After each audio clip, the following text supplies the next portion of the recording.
All right. Hello, everyone, and welcome. So, this is going to be a pretty short stream, probably. I just wanted to get on and do this because I'm going to be making the videos for these weapons, and they need form in them. So I might as well hang out and talk to you guys while we're doing this, because there's not really any reason not to, right? It really doesn't seem like there's a reason not to. I don't think there is. Seemed like a good way to go. Then we might get into some other stuff after Warframe. You think that cross save will come to Warframe anytime soon? Absolutely not. And in fact, I hope it doesn't. Dev stream tomorrow, right? Yes, dev stream is tomorrow. We are definitely going to be doing that. Oh, why did no work? Aha. Oh, we ended on VR Zyme. That's why.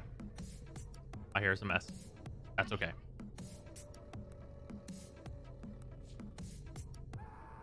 Yeah, I don't think that like cross save and everything else. Like, man, we just need some fucking content. Hitman stream Friday. That's the new elusive target, right? Or is that the new like season of the next Sin? Just an elusive target. Okay. I'm playing because I have all my stuff on Xbox, but I built a PC and now I don't want to restart, especially with all the ribbons and things that I had. Oh yeah. I mean, restarting is a fun time for me, but it's because I know that I always have my like actual account to go back to, and restarting is more of like an educational like experiment rather than like actually having to build up a new account. Because actually having to build up a new account would be absolutely fucking miserable.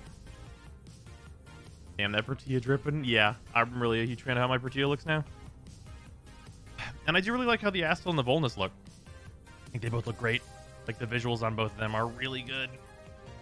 How these weapons? So obviously they need to be formatted and leveled and everything, but like just statistically, without having used them yet, they're super whatever. And I know the Volnus has no special effects, and I can tell you pretty definitively who the fuck cares about the Volnus. That's like definitely the major thing here. The Astilla might at least pique someone's interest because it's like an AoE explosion shotgun, but in general, I think it'll be kind of whatever. Definitely the thing in this PA is the Warframe, because Gara is fantastic. But yeah, if anyone would like to join me for some leveling, we're just going to do some Elite Sanctuary Onslaught or regular Sanctuary Onslaught. I'm not too picky on that. And yeah. And then we might try and get that final piece of Sevagoth so I can finally build my extra one to feed to the boy. Damn, it's a shame because they look cool. I absolutely 100% agree. I think that this needed to be probably not, maybe not for the Volnus. Like, I think for the Volnus, like, they could have just played it safe and been like, hey, here's what it is. But, like, there's so many opportunities to do cool things. Like, here, one second. I'm going to tell you an ability that they could have given the Volnus. That would have made it, like, a cool, relevant weapon. Okay, its heavy attacks are weaker. It has less of a multiplier than most hammers. However, whenever you heavy attack, it explodes and hits like triple the area. Wow. There it is, ladies and gentlemen. A useful special effect for this weapon that's also on theme because it's a glass weapon. Wow. It's not hard. The Astilla Prime. The explosion area is bigger. Give better number. Like this one's already like a special weapon type. All you literally need to do is make number better. But I know that like the actual AoE of the shots is not improved. And like, I don't know. It's always just really disappointing because like we get these weapons once every 3 months. Right? Like we only get the prime weapons once every 3 months. Like super simple gimmicks like that really should be like the standard. In fact, the Astilla doesn't have a 2x multiplier, kills me. I mean, like, because the Astilla, I mean, it's not like, I mean, primaries in general need fucking help for the most part. I mean, there's some ones that are obviously very good, like the Proboscis Ceranos, which I'm sure you guys have seen me using pretty often. But yeah. DE comes out and says once a month dev streams were also too often. Oh my god. At least we're seeing the new Warframe on the next dev stream. Shut up and take my money. At least there's that. Picker, thank you very much for the resub. Much appreciated. 40 months, dude. Oh, damn. Yeah, we're seeing the new Warframe tomorrow. That is hopefully interesting.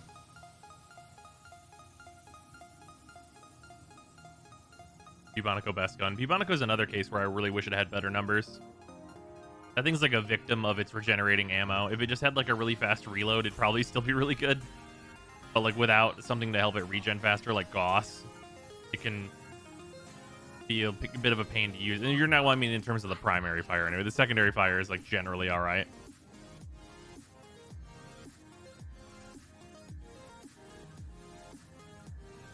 Being a time frame for the sisters, probably. Yeah, I don't know. It's impossible for me to be excited for the Kuvalich's 2 Electric Boogaloo because like they literally still have not fixed the problems from like the initial release. So like, why would I want more? Shut up and take my Part money. of my hair is not wanting to cooperate at all. Octagon, thank you for the resub, Hi, much Zach. appreciated. Oh, also, a thing that we might get into later is if Nick is around, me and him could do some modern on stream, which is a thing that we have not done before, but I have a new modern deck that I put together, and he's been wanting to do some testing, so that's certainly a possibility. No one else wants to level, huh? I guess that's fair.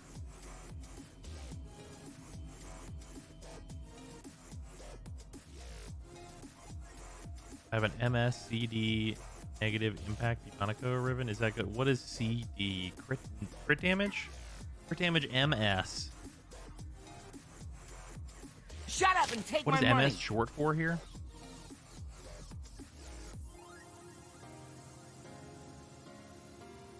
MS. Oh, multi-shot. Okay, yeah, sure, that's fine. It's 2 stats that you already want and 1 stat that you don't give a shit about, so yeah, that seems fine.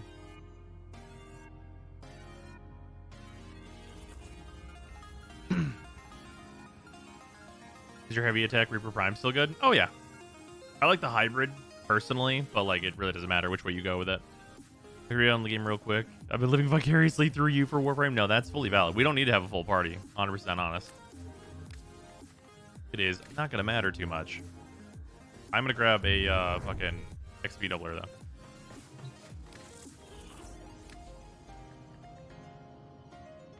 Yeah, I don't blame anyone for living vicariously through me for Warframe until something like that you want to play actually happens.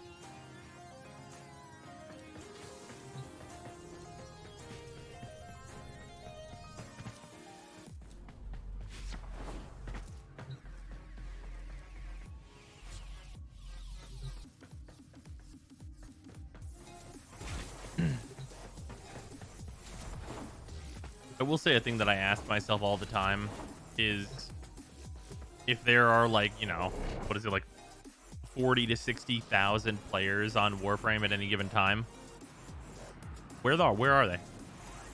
Right? That's the thing there. 2% crit access, yeah.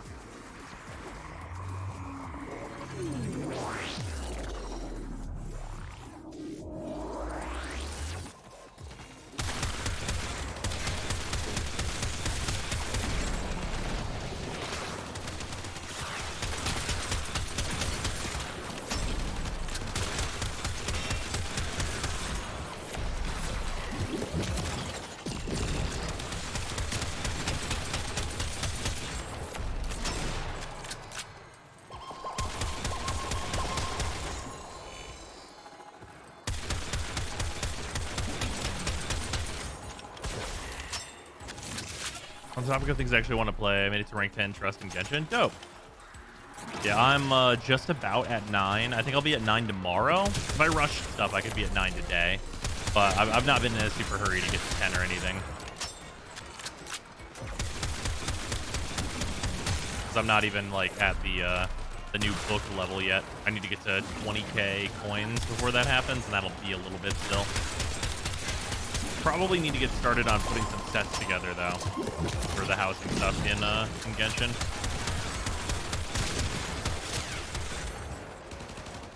This thing has such vicious knockback. Why?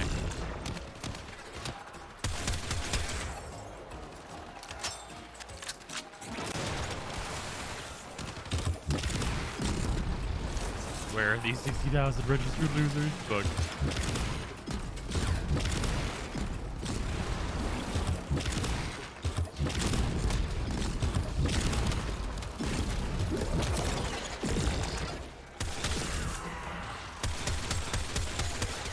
really blows that this is a weapon that you would need to use with like a fucking prime sure-footed. Otherwise, it's like pretty bad in a lot of situations.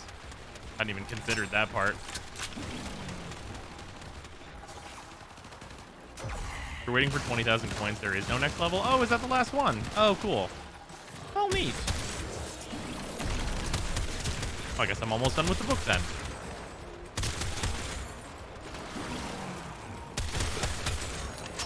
You know about the bug with Tortillas 1? Oh, which bug? Is there a new one? Probably don't know about it if it's new.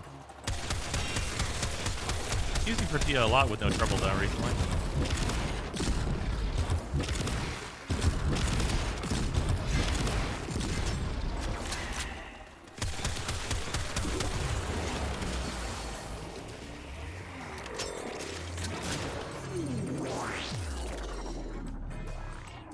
Oh yeah, why can't we trade the regular Brack and the Detron? Oh yeah, those very relevant weapons. It makes no sense why we can't trade them. At least it'd be like maybe a little bit of platinum whenever you get them if you trade them. Now it's just dead content for anyone who's been playing.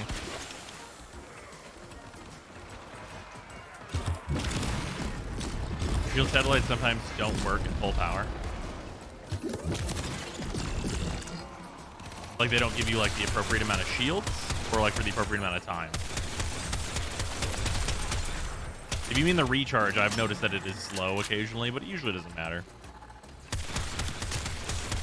And that might be confirmation bias on my end. Just join, what are you doing right now in Warframe? Just leveling the new Prime Access weapons. That's kind of all there is left. Although I could go get my extra copy of Sevagoth, that's like really about it. Which if there's like a decent mission up, that wouldn't be too bad, I guess. I mean, I say a decent mission, but what I really mean is there the one single exterminate mission that's actually good for that up, or no? The last interesting weapons that came out with proboscis and Catabalist. All the other ones that have came out are just like pouring upgrades or a big number. Yep. The proboscis, Catabalist, I definitely agree are very cool. And granted, like those were this year, but like, I don't know.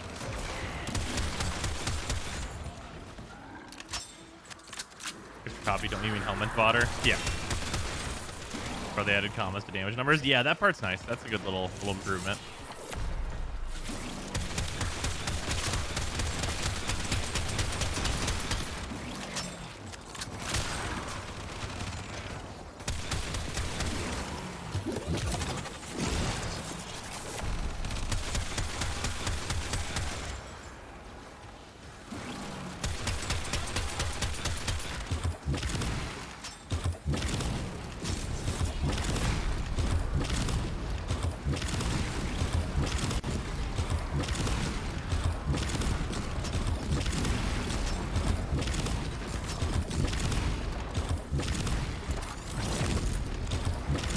Side of the map is a no-go now.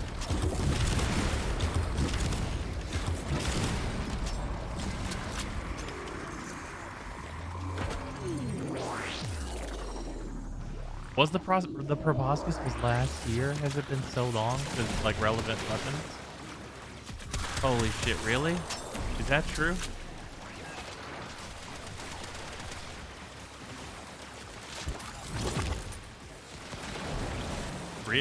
It's been over 6 months since we had like an interesting weapon. Oh man. I guess it's because I haven't been playing much Warframe, because there hasn't been much Warframe to play.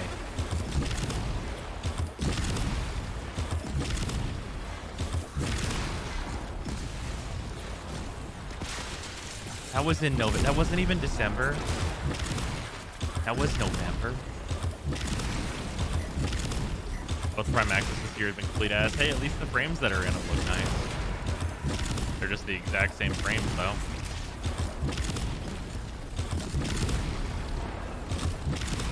Yeah, we've had some real like low effort Prime Access, so that's for fucking sure.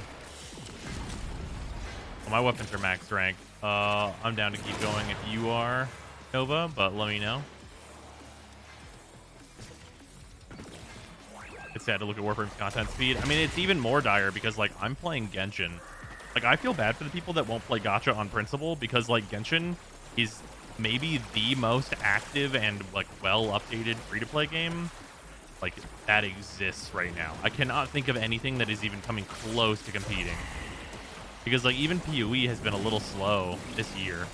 Like, they've had some delays, which is, like, you know, that's COVID's fault, of course. But, like, they're usually the one that's doing that.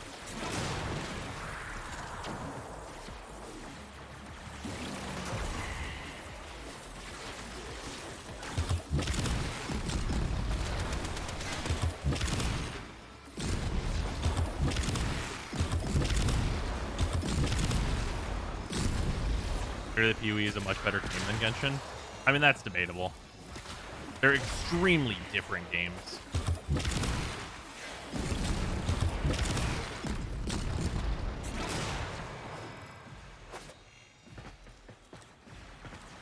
They actually have solid dates for updates. That's true. Waiting for Genshin to hit the Switch since my phone will catch on fire by the time I finish getting updates out. That's fair enough.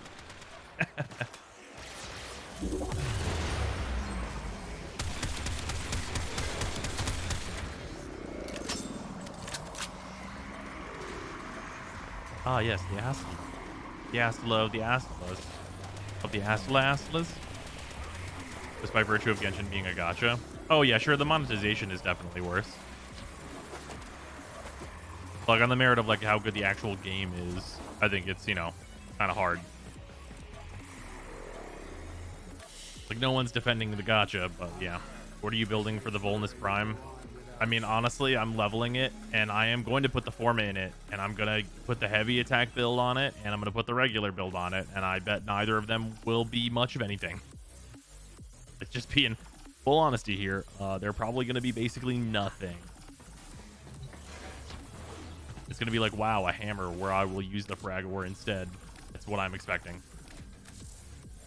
Like Genshin, if it was on Xbox, my phone is a piece of shit that doesn't run games well. Does everything else just fine. Genshin's fun to play for me, and that makes it worse that it's gacha. Well, that's fair. That is a fully valid argument.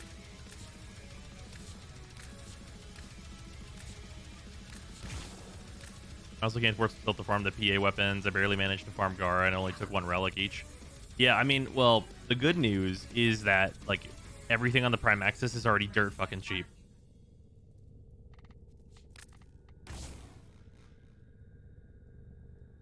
Like, it already costs basically nothing. Like, I got the Volnus for 100 platinum, and I think it's down to, like, 65 now, or something ridiculous. I think the Astilla is at, like, 120 now, which is 20 platinum less than literally yesterday. It's because no one cares.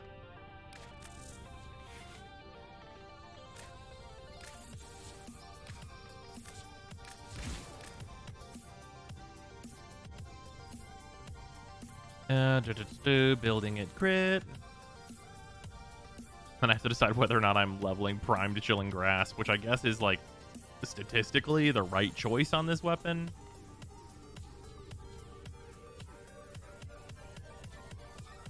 For the accessories in the Prime Access, there's an ephemera and stuff, but, like, I'm not buying Prime Accesses while, like, the game is in the state that it's in, if I'm honest with you.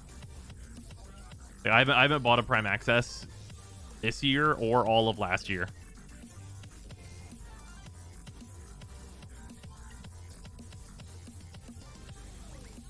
Genshin just because of how it felt after AR40. Grind for no real reward. They'll get up to about AR35. AR40 is a wall you slam into, especially if you're on budget or free to play. Interesting. I know I was at, like, AR43 and I was starting to hit some, like, hard spots, but then at AR45, whenever you open up all the 5-star artifacts, it was like a huge, like, okay, here we go. This is the real shit. Why are Prime Shotgun mods so expensive for so little? Volnus looks nice at least. Oh yeah, everything in the PA looks really nice. I mean, the art team consistently absolutely fucking destroys. And no one can really argue that, I don't think. I think they do an incredible job there.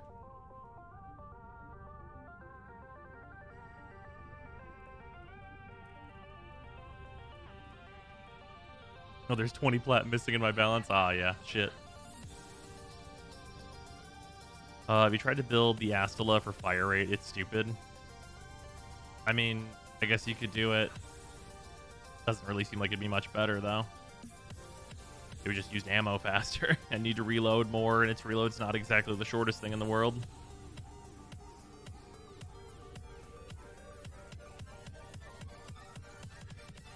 Stuff looks nice, but it's in no way is it even close to 50 euros nice. What's Tainted Shell? Oh, this is less spread, less fire rate. The ship mod. I just have all of the rare mods leveled. The only mods that I have not leveled are the few mods I don't have, and then prime mods. There's like, I think it's 5 mods that I don't have currently. I think it's 5. They're all shit, but you know. What should this last slot be? So here, first things first, let's reorganize this so that it looks nice.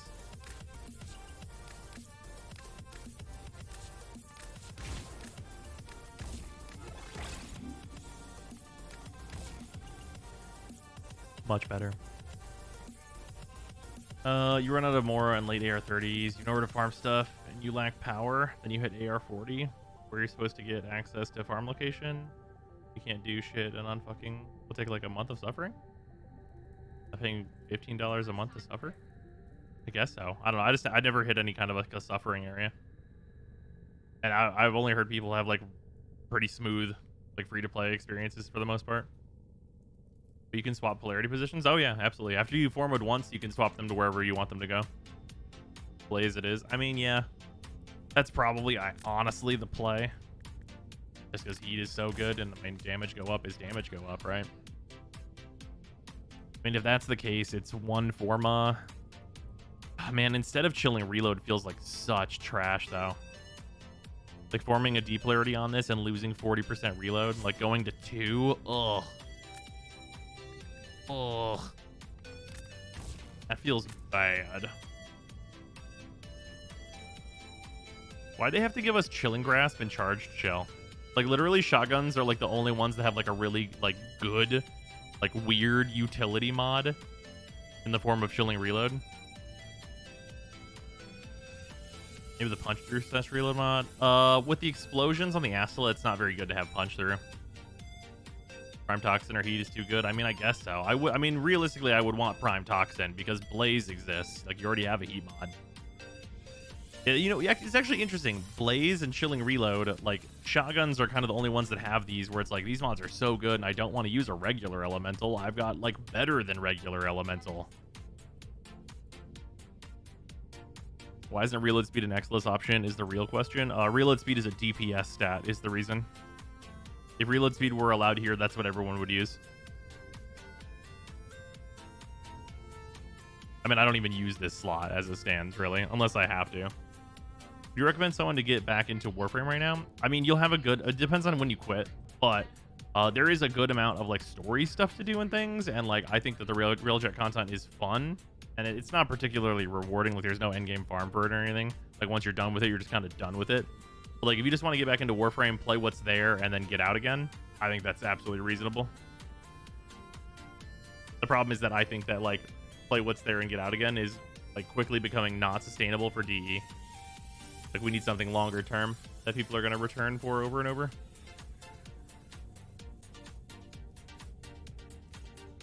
Vigilante Supply is the DPS mod, though, kind of. No, I agree with you. It's the thing that would usually go in this slot for most people.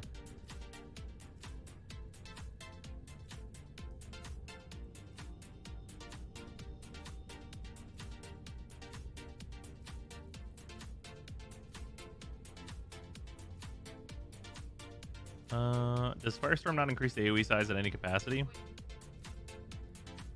don't think you can use that on this, can you? Yeah, no, you can't. It's not eligible for this weapon. I didn't think so. I wish it was. If Firestorm was eligible on this weapon, that'd be pretty nice. But it's not. Use Prime Firestorm on this, it'd be sweet. Obviously, that's why we can't, is because it'd be sweet. Excited for the melee nerf dev stream? I'm not sure if I'm excited for a dev stream. Like, legitimately. Like, I'm gonna watch it, and, like, I'm gonna hope it's good, but, like, with the content that we know is on the way, we kind of know that we're either getting, like, the same thing we already got with Liches, which are not a great system as it stands. It's a system I literally haven't interacted with in months because I completed it and I have no desire to do more of it. So we're gonna get the corpus flavor of that. Wow, now in spicy barbecue, like fucking. I'm MR30 and I'm not gonna put 5 Forma into all those weapons, and also like that's not a fun process. Like, what does the Lich content really mean for me? I'm gonna farm the new 10 weapons and then I'm gonna run fucking Elite Sanctuary Onslaught for 10 hours? Like, I don't fucking want to do that. No one wants to do that.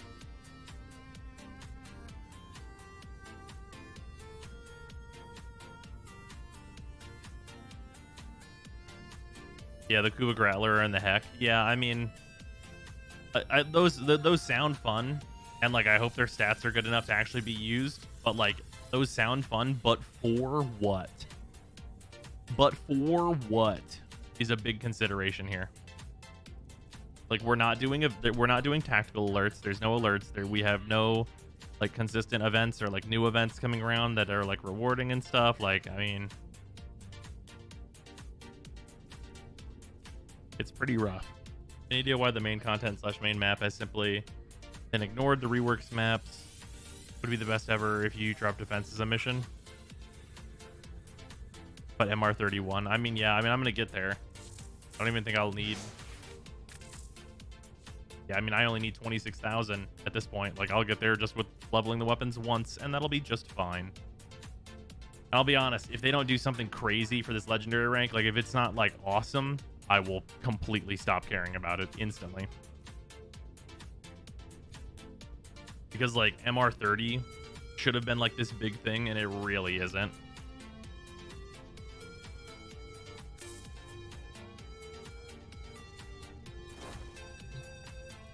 Oh yeah, you can bless twice a day. Wow, that thing that I literally forgot you could do. I would do any content for cosmetics and something like a Forma Crusher, more weapons that need 8 Carillion hours is exhausting. Yeah. Be happy if they give us Forma cash for MR31. That's what we can be happy about. Yeah, dev streams on Monday, and man, it's got to be good. I was like, man, fucking man, dude. I just want long-term repeatable content. That's really the whole thing here. And I don't think it's that complex, really, right? I really don't think it's that complex. Because, like, even considering, like, obviously they don't... Like, DE doesn't have as infinite of money as Genshin, right? They don't have as infinite of money as Genshin. That's, like, objectively speaking. But they have been, like, a top 10 game on Steam for at least 6 years. And like they've been on like the most money made lists on Steam and stuff. And let me tell you, Steam is like the primary PC platform, and they also have this game on consoles, and those platforms are more heavily monetized than the PC platform because of the way people have to purchase platinum. So like they've got money. Yeah, and they get a cut of the Tenogen as well. That's also true. Like it would be an extreme shock to me to be like, Warframe's not doing good. Need to have crossplay? No, they fucking don't. That's the last thing that they need to do. It's just really crazy to me that like, how many? Okay, hold on. I wonder if there's like a list of this.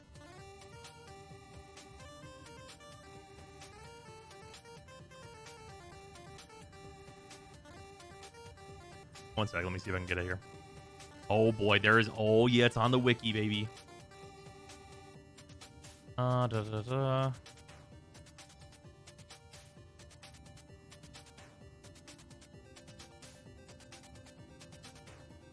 here we go. Event history. Oh, this is such a huge fucking list. Okay. Okay, starting in, guys, here we go. Starting in January of this year, I'm gonna name all of like the major events that happened in Genshin. There was the Lost Riches event, the Hypostatic Symphony, there was the Slime Paradise. I'm not going to count Marvelous Merchandise because that's like a really small thing, but it's a really good reason to log in. The 5 Flushes of Fortune, the Lantern Lit Sky, the Year of the Ox event, Theater Mechanicus, which is a whole brand new mode, the Lantern Rites. Let's see here. The Stand By Me event, which was the free character. The Leyline Overflow, which is like just like an extra bonus. This is a kind of like an experience weekend, so like you know, it's kind of a little baby thing, but still. Night Skies Grace. By the way, we're only on February. I just named like 5 major events, and we're at February. 2 months have passed on this timeline. It continues to go like this all the way up until right now. And I'm 99% sure I've named more things that have happened in Warframe.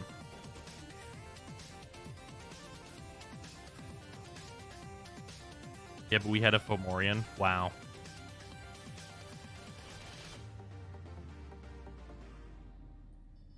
Now do it for Warframe? Okay, sure. I don't even need to look at like a specific event list. I can just look at the update history.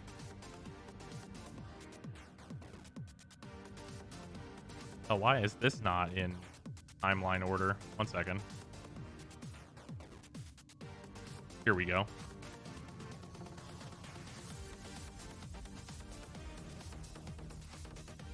What the fuck? This part of the wiki is so poorly organized.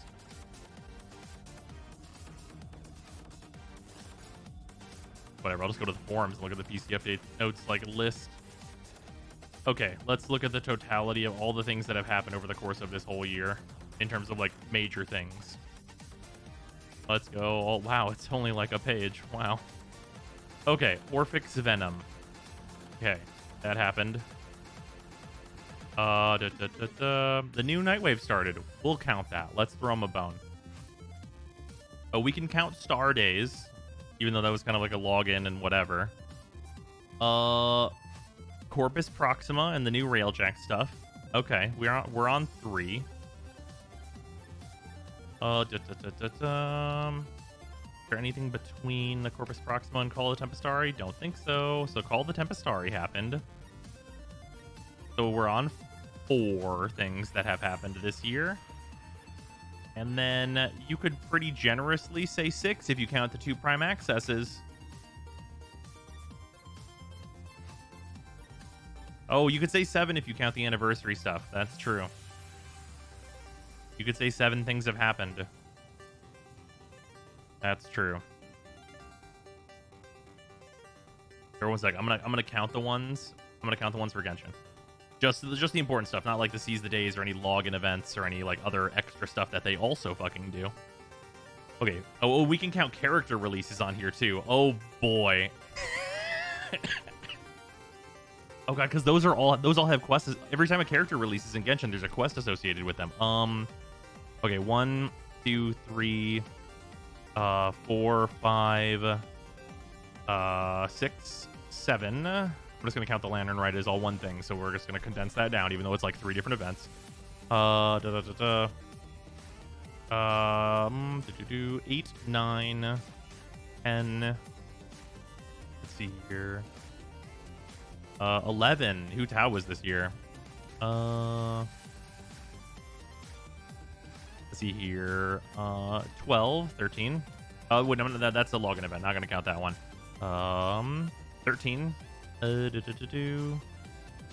14. We're in April, by the way. Oh yeah, Wishful Drops. 15.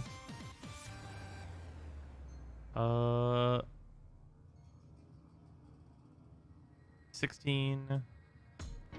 7. 17. 18. 19. 20. 21. 22. Oh, and I forgot the Zhongli quest. So 23. Oh, and then there's the We Will Be Reunited. So 24. That was a full story quest. And I think there's stuff missing from this list, but 24 in just this year for Genshin. And I'm not counting any of the other reasons to log in, like all of their like different login rewards and everything else that's in here. Like there's a bunch of stuff that I just straight skipped over. Oh, the Treasure Journal 25. I forgot about that one.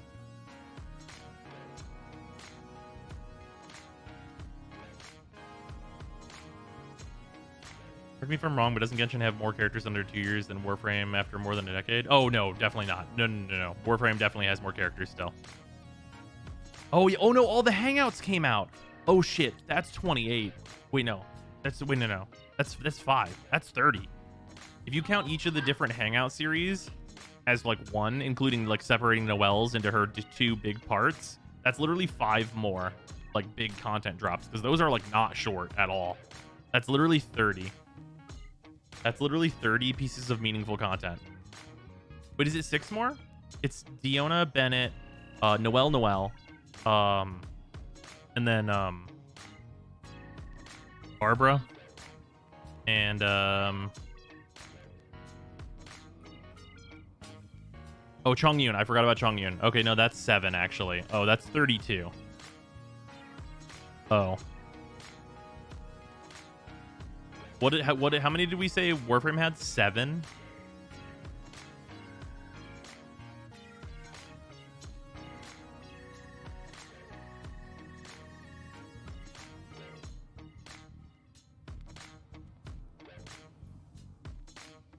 Yeah, that's dire.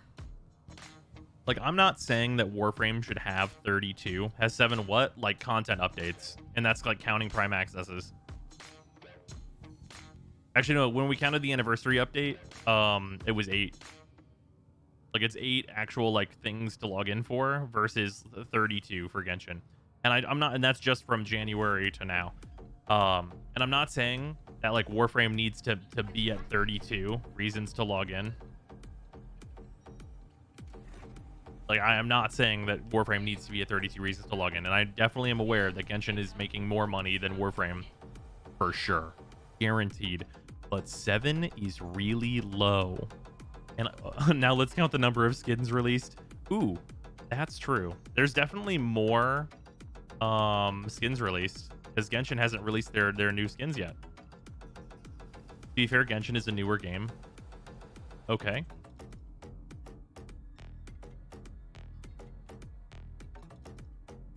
Like, I'm not counting any of their launch window stuff. I'm only counting this year.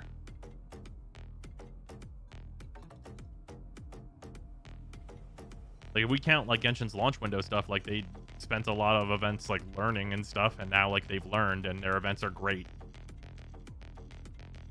Like, the new event that's coming up in Genshin literally adds an entire new area, a fucking Wind Waker boat, 7, like fucking not 7, but like 4 new game modes and a new character. And it's like,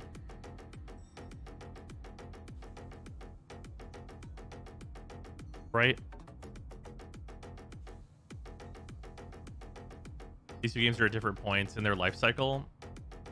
I mean, yeah, I guess. Oh yeah, and oh no, it's actually 2 new bosses, isn't it? Because it's the puppet boss, and then isn't there one other one? I think there's another new boss as well. So recounting primes are only unique frames, because if we don't count primes, I think the number is very close.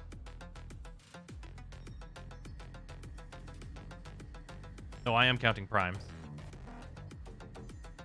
I guess if you count the different like Warframes in their updates, then I guess we're adding 2 to that, so they're at 10 as compared to 32. D is more about player retention at point, whereas Genshin is more about player acquisition. I don't think that that's necessarily true at all. Like, Warframe needs to be on a constant state of player acquisition. That's like the whole thing. Like, that's literally the free-to-play model.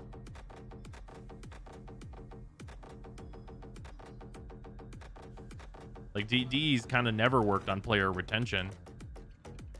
What's player retention? Keeping players around. Like, we are talking about player acquisition whenever we talk about like hot new things they're then be releasing. And the thing that DE themselves say all the time is we can't just stop and fix things. We have to introduce cool new things, because players come back when they do that. And that's the whole thing. That's player acquisition. For player retention, you need endgame content, which will never happen in Warframe. And in fairness, like, Genshin does not have a lot of endgame right now. But, like, guess what? Genshin has some.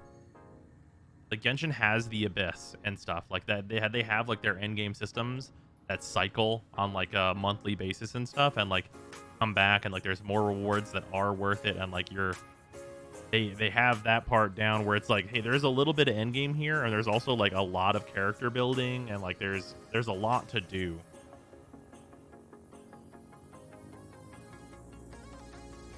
And like you take all of that into account, and it's like just like the volume of things that Genshin is adding on like a monthly fucking oh, I didn't even count the housing system. They added an entire housing system to Genshin.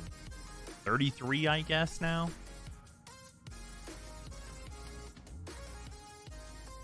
The mighty first time sent to us from shitty slot machine heaven of gambling addiction. Sad I used to be your fan for years.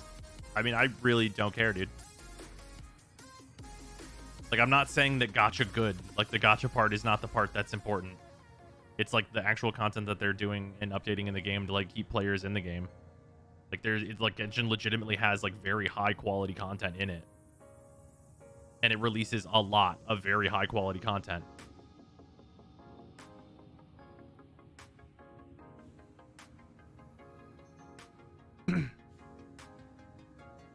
When I played Warframe, it was only for raids because I'm a WoW Andy. Dungeons and raids equals good for me. Oh yeah, no, I mean, I wish dungeons and raids, or I wish raids were back and that we kind of had dungeons at all. Yeah, like I'm not defending that like there's the gacha in Genshin, because obviously that's the worst part about that game by far is the monetization. But like whenever you're like hitting, like absolutely nailing it in every other category, I'm not just gonna not play that game. Is Warframe doing pretty well in player retention? So it's actually kind of mysterious. The player numbers for Warframe are like fine, even though they're like not really releasing anything. Like we're not in that like big decline that we had after Kuvalich's and Railjack was initially released, because there was like a really steep like fuck. They've kind of recovered from that in some ways, and like the player numbers are like stable for Warframe. But like I don't know, it has not been exciting for like long-term players for a long while. And like you can see that whenever you look at like the amount of content creators that are just like peeling off the game.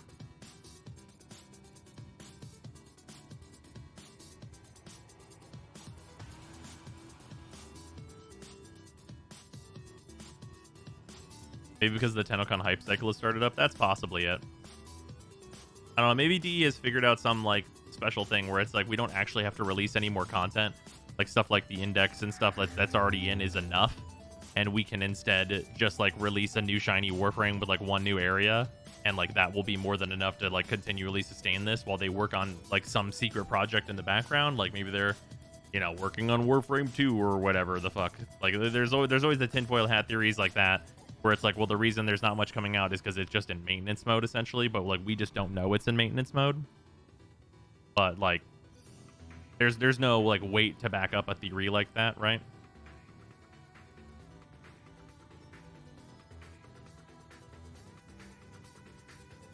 Warframe's still riding the wave that started with the pandemic. Still lots of content for people who started a year ago. That's really true. As much as I know they need new blood to come in, wouldn't it be better to focus on player retention? You kind of have to do both. Doing both is always the best thing you can do.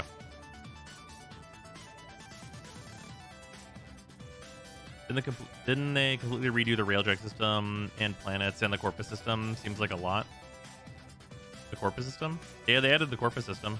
And like they redid, like they didn't really redo, they rebalanced the Railjack stuff. It's never going to be worth it monetarily, but I'd actually kill for a Warframe 2 where they would make an updated game from the ground up, having learned from all the mistakes from current Warframe, like the damage/modding system or enemy scaling, for example. Honestly, with the way that they have like nerfed things continually, I don't really have much confidence that a Warframe 2 would be like a fun game.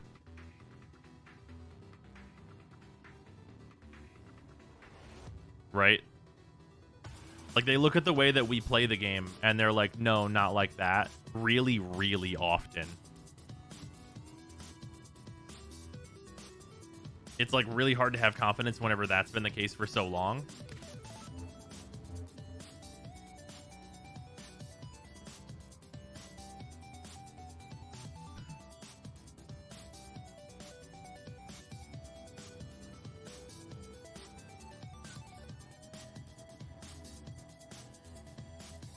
You don't know what they want outside of more skins, really? Yeah, well.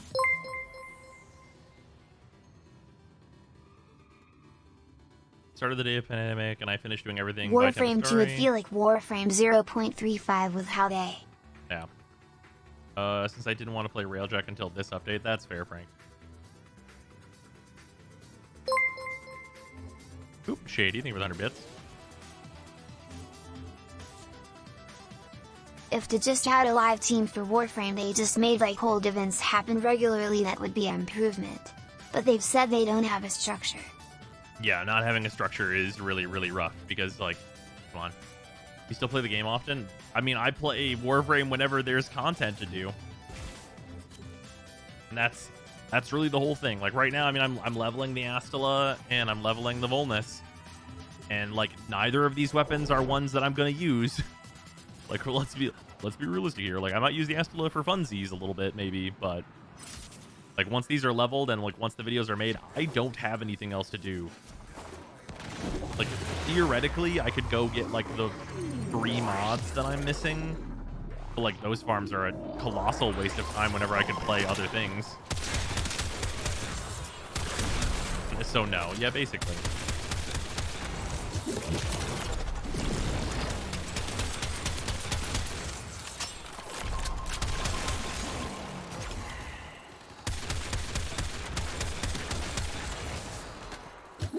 You loaded not a bot, you know, 1,000 times to max out all your mods. Oh yeah, sounds great. I think I'll wait for endless VOD, you know, which will never happen. I don't know, and it's also just like the case where like Star Prime came out, and every time a new Prime Warframe or a new Warframe in general comes out, I have to forma them like usually between two to 4 times is usually like the number of forma that a new Warframe needs. And it just reminds me that, like, whenever you're forming a Warframe, you're not even fucking playing that Warframe. You're just playing Goss or an Aros. Like, those are your fucking choices. And it's like, I like Goss. I do. But, like, I want to play the Warframe that I'm playing and not that. Like, they really need to change how Warframes are leveled to you actually using the Warframe that you're trying to use. Because, like, let's be real here. Until your Warframe is level 30, they might as well not even be a unique Warframe. I like Goss as Goss. I don't like Mag as Goss. Right, exactly. They will, though? Probably not. I mean, like, they said vague things about, like, doing that. I don't know. It's probably something that's, like, spaghetti coded in and just, like, never work or whatever. I like new Railjack except for the new Corpus missions well, and it gave you the best modding and leveling experience. There's no real in-game content to do there, though I wish there was. Yeah, I also wish there was good in-game content. And, like, there's no shortage of ideas that would work for Warframe as, like, in-game content. Like, I mean, you can find a million different things. Like, there was, who was it? It was an idea similar to the one that I had for, like, the randomized mission types. Oh, wait, Baltimore. Whoopsie. Or not this, like the monthly tower. Somebody else had a similar-ish idea to mine. Like they're honestly both unique enough to probably both be implemented. I don't remember who it was. Was it Trib? Probably. Yeah, like there's literally no shortage of people that will like absolutely just like hand the fully formed like concept for a thing, and like boom, there you go. And it's really weird how like so many of the things in Warframe that are good came directly from the community. Like if you look at Elite Sanctuary Onslaught, right? One of the things that's really worth it in there is like the Radiant Relics, and that idea, literally that came from Frozen Balls. Another one. And I don't think Frozen Balls even cares about Warframe anymore. And another one. Maybe probably cares, but you know. Wait, gave out what? Led, what the fuck? Led 2012, thank you for gifting subs. Led, thank you for gifting, bruh. But did they say, wait, did the bot say 20? That's 30.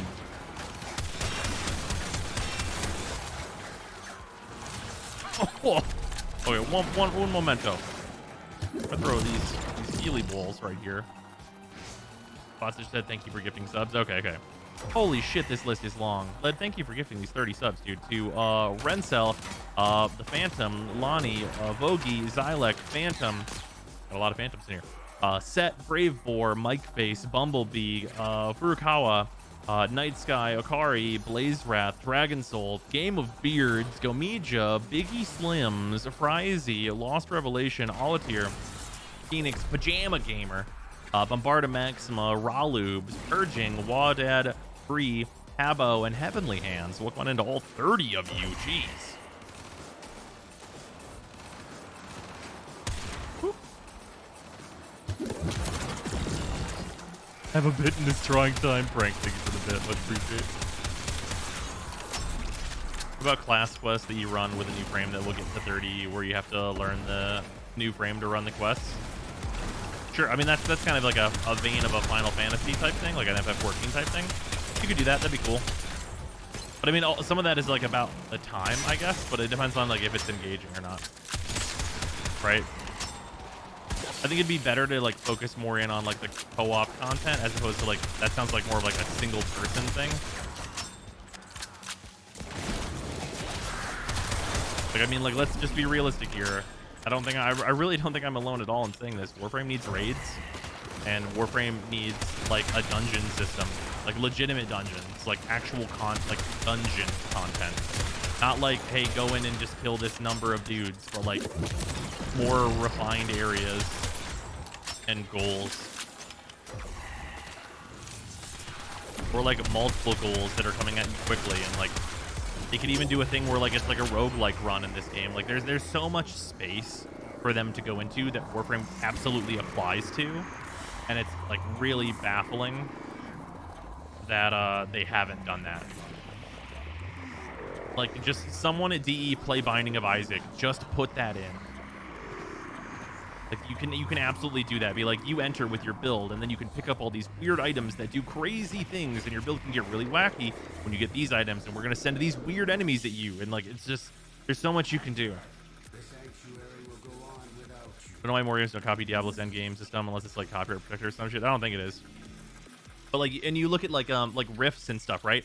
So here's another, like, really baffling thing. DE made a system that should be an endgame system, but then they just did not do it right, and that's the Granum Void. The Granum Void is we made an endgame system, but like not correctly though. Does anyone remember the Granum Void? It's how you get Protea, who I'm playing right now, who is great. You get the coins from the guys on the Corpus tile set. You take those coins to the altars, you insert them in the altars, you get sent into a rift, and you do the area, and you get the reward, and then you get out, and you do the rest of the mission, and then you keep going. Right? Like that as a core mechanic is good. If they had more enemies like those Granum coin holders, and those were available in more tile sets, and those rewards were just good in general and repeatable, or if they had protection on them so that whenever you get a cosmetic reward again or a Protea reward again, you also get a good reward. We would all still be doing that content and still be seeking that out and being like, let's do this rift real quick because this rift is a rewarding thing that I want to do. And then all you do is you basically just expand that system that they made and just be like, oh, well, there's a bunch of different game modes that it can be. And it's like, okay, well, now I need to take, okay, I'm going to be Protea because she's good at like these ones. So I get kind of fucked if I do this one, but I'm going to bring this weapon because this weapon is good for that one if I get that kind of an event. Like you start actually having to think about your loadout and using the toolbox that we've been building for years.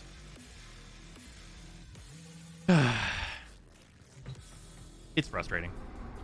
You figure you can summarize a lot of Warframe problems with blank isn't rewarding. Yeah, that's true. They have the protection because they do it for if you have max races in Voidstorm. Yeah, like they don't want to do duplicate protection or anything that makes like the drops like something that would actually be good. It's why no one does Nidus's mission. Nidus's mission is a unique game mode, and it's the Infested Salvage, and it's really good if you get it on arbitration because it's the like fastest rewards per your time to get on arbitration ever. If you ever see one on arbitration, it's definitely worth doing. But because Nidus is in there and he makes up 45% of the fucking drop table, you get fucked when you do that mission if you already have Nidus and don't need like another one for your helmet.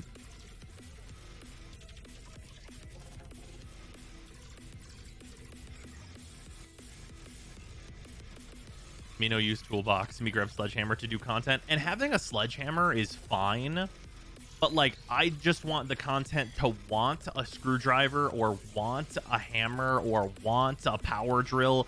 But if you have a sledgehammer, you can do it too, right? Like, I'm not saying that Warframe needs to be a hard game, but like, man, I really wish it was more complicated than this door requires you to open it, and like we can use a sledgehammer on that if we feel like it. Like that's what it is right now. Like we're not trying to open a thing that has an answer. The thing doesn't really have an answer. It's just that we were there. And we can bring our sledgehammer if we want.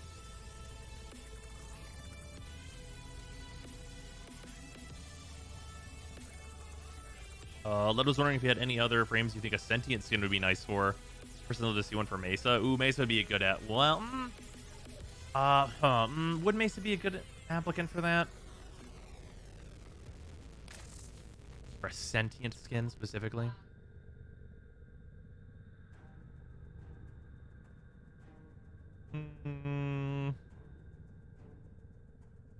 Honestly, probably Nova. Probably Nova. I mean, I wouldn't turn down a Mesa one, but probably Nova.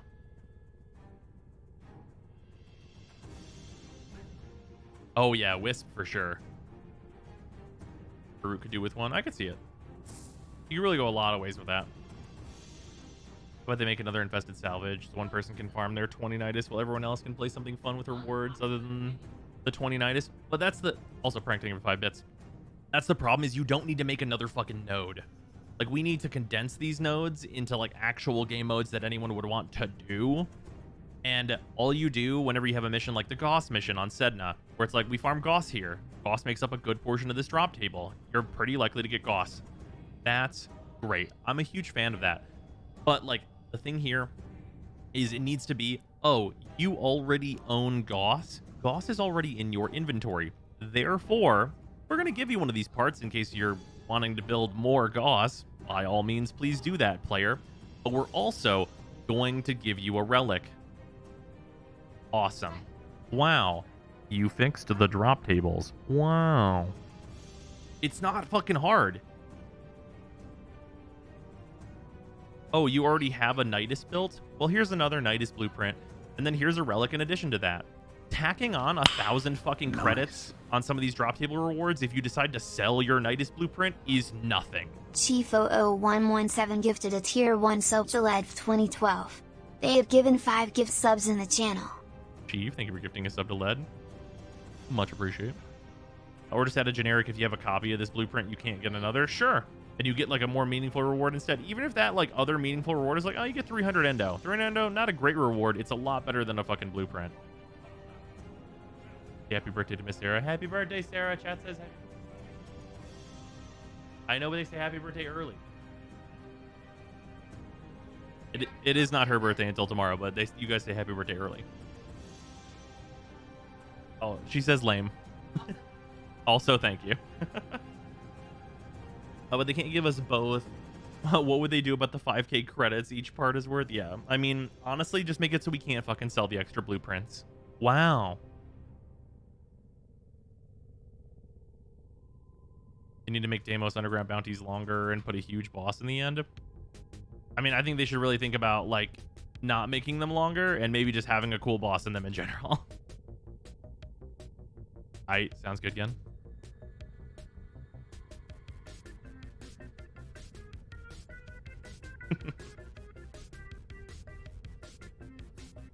But yeah, it's really frustrating. Because there's also like here, okay, I'm just going to describe another piece of like repeatable content that we could do on a weekly basis just for funsies.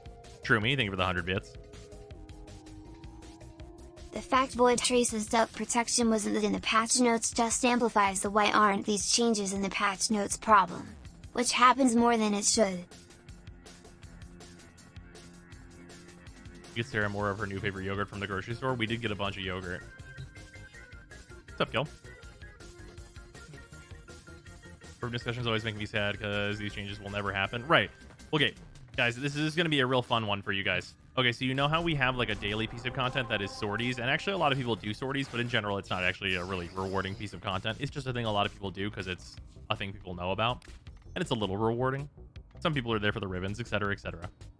So this is a weekly piece of content, or this is a daily piece of content. What about a weekly piece of content? Okay, hear me out, hear me out. Whoa, I know, blown your mind. A weekly piece of content where you get on Okay, stick with me here. And there are some more authored tiles that DE has created. You enter the rooms, you complete the rooms, and you go through, and then there's like some special enemy at the end. Like they create one special enemy for this one weekly thing. Okay? Okay. So you take that. Very simple. Like it's the tiles we literally already have. You just have like some authored enemies in each room. Not even like crazy special objectives. Just kill everybody in this room. Maybe hack a terminal. Really simple shit. And then you have a score system attached to this, right? And you get bonus points for using certain items. And then whenever you complete this weekly, you get points for a shop with evergreen rewards in it. This isn't hard.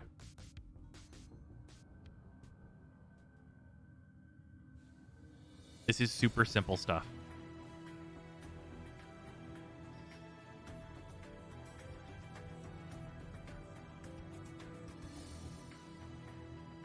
It sounds like what Nightwave weekly challenges could be. No, I think the Nightwave is good. Like the Nightwave is a good thing if it happened about 3 times more often.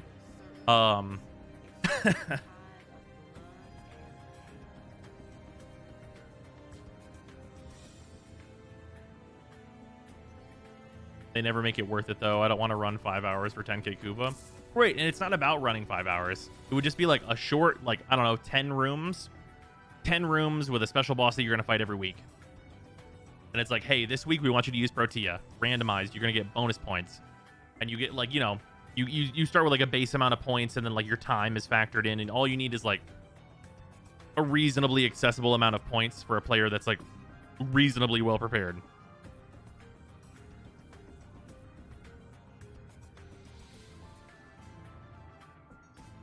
Yeah, Nightwave was supposed to be content between content updates. Yeah, but then they made it too much work for them. They made it a system that needs upkeep, and they need to not do that. Is the long and the short of it.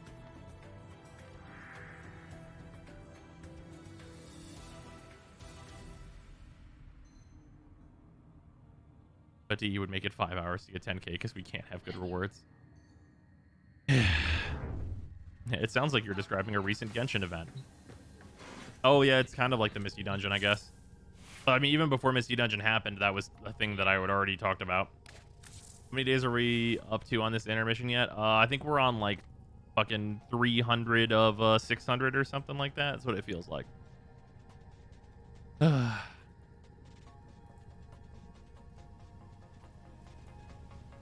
what am I putting into this weapon? Is it just, like, I mean, the status is kind of nice. Do I even change this? I'm not even like certain it would be better to put the deforma in here, or the depolarity in here, and put Chilling Grasp in here. Like I would do more damage, but the reload speed would kind of blow. I guess that trade-off though, how much? It's like, what is it? It's a 165. So we're getting 125 elemental percent.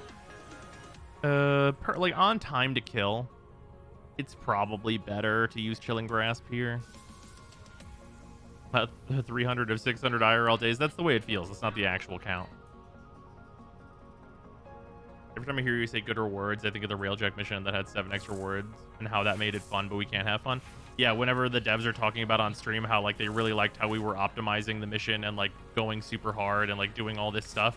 And then it's like, and then we nerfed it into the fucking ground. Haha, losers. Get fucking bent. And it's like, thank you. Thanks for that. Much appreciated. That's why we were doing that content, so you could shit directly into our mouths. Thank you for that. Much appreciate.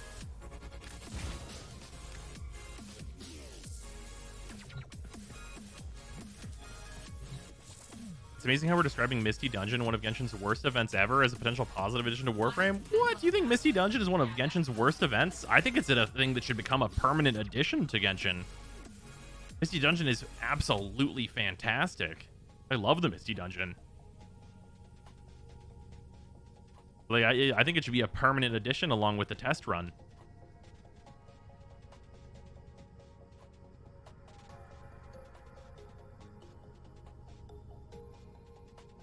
Yeah, I love the Misty Dungeon. I'm sad the Misty Dungeon is going away.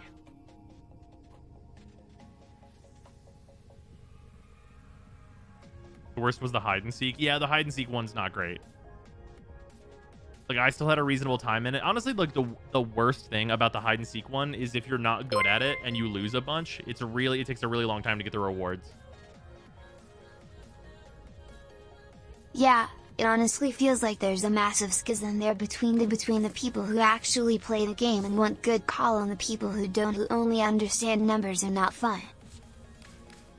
Yeah. It's fucking rough. It's really, really rough. It's great if you don't have the characters, and it's a great way to promote ones that aren't available. Yeah, absolutely. Like, I know, like, I mean, a lot of people, like, I mean, even me, like, I have Albedo, and I don't have Albedo built, and I was using him in the Misty Dungeon, and I'm like, man, I gotta build this character. This character's fun. And, like, the characters that they were putting in the Misty Dungeon weren't overstated, they weren't overbuilt, some of them were built wrong and still slapped ass. And, like, that's great. Like, you put really achievable character builds in here that can work together and be characters that you haven't used before and try them out. And this is, like, also just, like, a fun thing to do. It's just, like, a good little dungeon to go and do. It's short. It's not overstaying its welcome. Good stuff.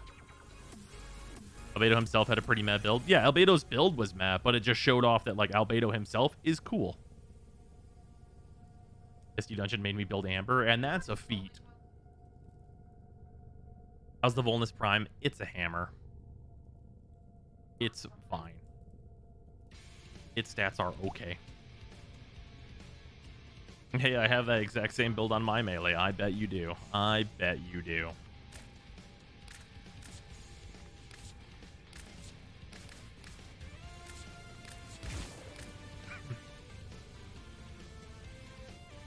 Okay, how many more form is it until I can change into just like the same build, the other build? Put this in here to get the heavy attack stuff going. Take out Blood Rush. And then I can put in Killing Blow, which is actually cheaper here. And then instead of Berserker... Oh god, what's the other mod I usually bring on the heavy attack build instead of Berserker? Oh, Corrupt Charge. Okay, cool. So yeah, this will all fit on the heavy attack build as well. Thank you for that. Remember when they said they would discuss Azorius when we were calmer? I remember Kappa. Yeah, no, that's always a lie. 100% of the time, that is false.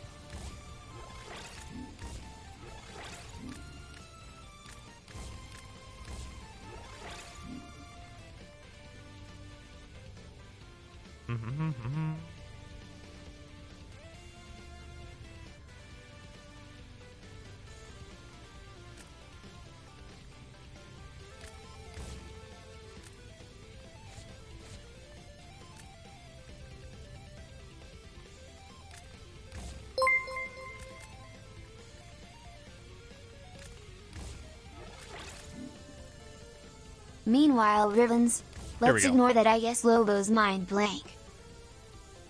Yeah. Nox, thanks for the 100 bits. Calm equals when we forget. We all gotta forget first. Ah, yes, of course. Maybe that's the problem. Is that the problem? Is that I won't forget? Is it that I don't forget?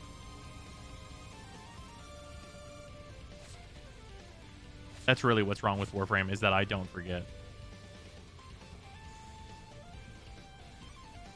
They can't surprise me by fixing a thing I didn't think they were going to fix and forgot about. Telltale prompt, bros. I will remember this. Makes me sad.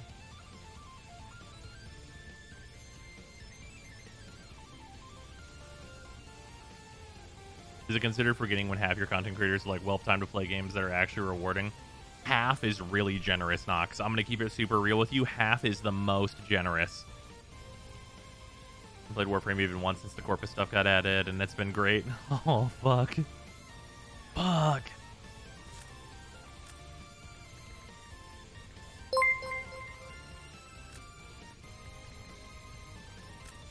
There we go. Let's get those. Get a little bit of labeling for me. Definitely feels like they lack interdepartment communications and a solid project manager. Arbiter, thank you for 200 bits.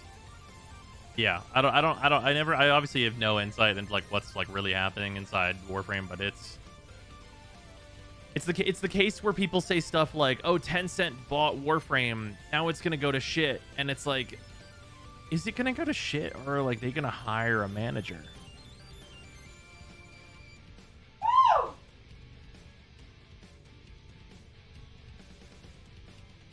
What's up?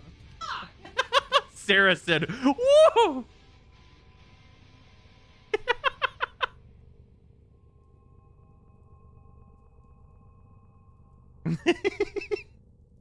Sorry, I heard me say the spice.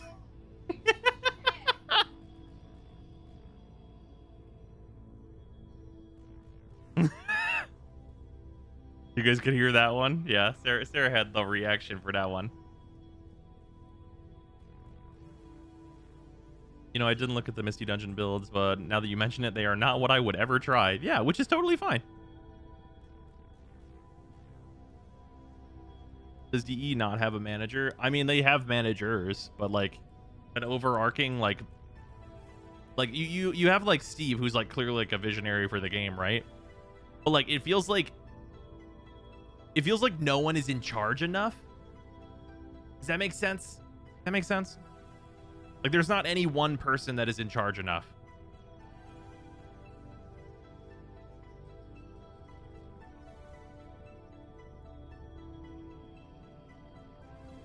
That's what it feels like.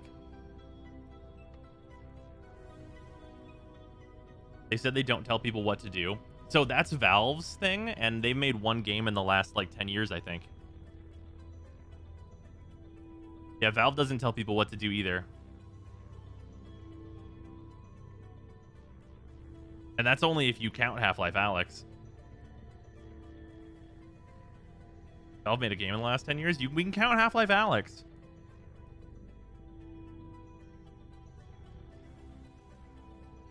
No. Artifact doesn't count. We're not going to count that one. That's not a game. No one thought that was a game.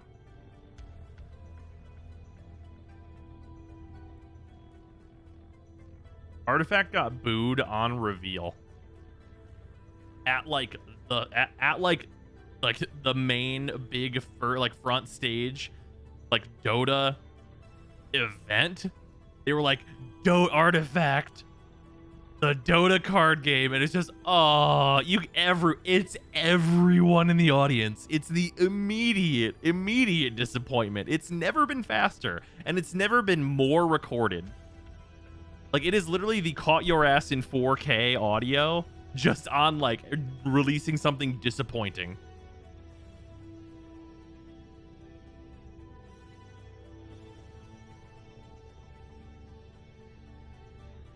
Like if you guys have never seen it, please look up Audible Sigh Artifact Reveal.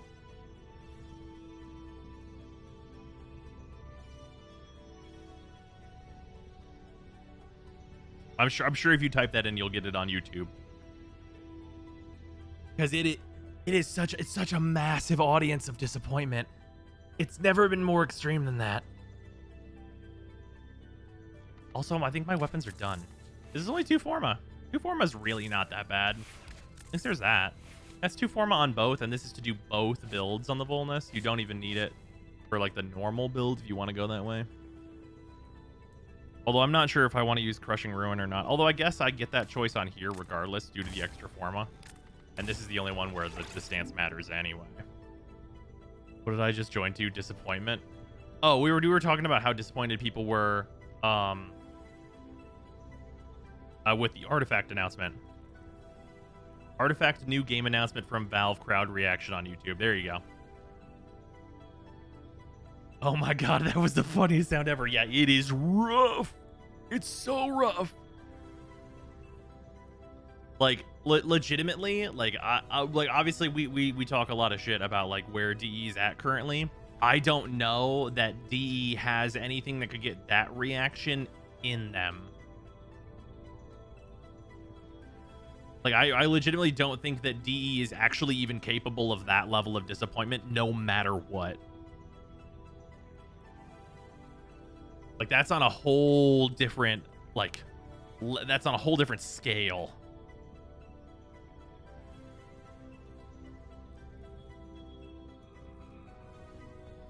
want to ask your genuine opinion on it, unless it ruins relationship with DE on Jeff, the art director. DE being an active member of the balance team, I think that's fine. I think it's absolutely fine for a lot of people to have input on balance, as long as there's like one overarching goal that people are going for. And that's the main thing that I think DE doesn't have, is that I think it's absolutely valid for you to ask a lot of people on the team's like opinions on things, right? Where it's like, okay, well, what is Rebecca's ideas on this new Warframe, and like where's Scott at, and like where do these people want this stuff to be? Like, I think that's super valid, but it's like, well, it needs to be, we want this, and this is what these people want that are on the team, but this is the power like curve that it needs to fit into to be a part of Warframe. And like the power level curve that's like a thing that is solid is a thing that's not solid in Warframe. Things just come out and they are whatever. Like literally just like the EDs what EDs audio, like it's just that's 100% what it is right now, where it's like something comes out and it's like, I don't know, fucking the Volnus Prime and the other thing are here, and like poo poo butt farts. Like they don't have anything special to them. It's just the art team killed it, as is the absolute usual, and the thing that we're gonna rely on. And mechanically, yeah.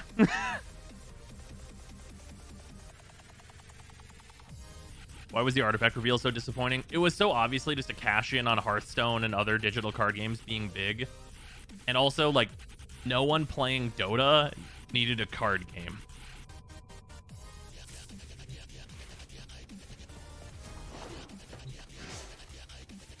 Also, Nova, thanks for hanging out. Much appreciate. We are gonna go to the sim and roll through some things here, just to get some more thorough tests on these things. If these design team and art team swapped skill levels, the game would run on mobile but be incredible.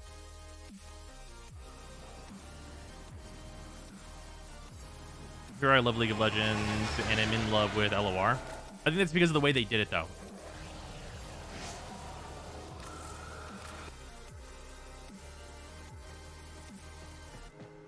Like Valve set up their audience for disappointment, because like they announced like it's like artifact, and then it fades in the card game, because you can't give anyone, whenever you're announcing a card game to people that don't play card games, you can't like give them the name of the thing and let their mind run wild and then say the card game, and you're like, oh, okay, well, I guess I'll die.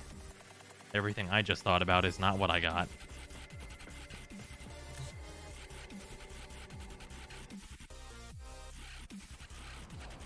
Artifact was buy-in and card backs. Oh yeah, it was absolutely just like a huge like trying to cash in. All right, let's see this against some 120s and just see if there's anything here. This will probably be okay. I'm just gonna turn invincibility on for myself because, you know, we play Warframes that don't die anyway.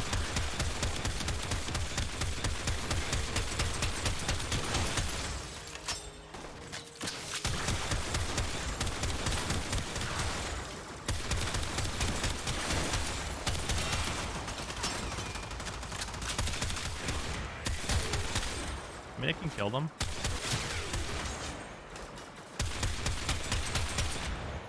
You can.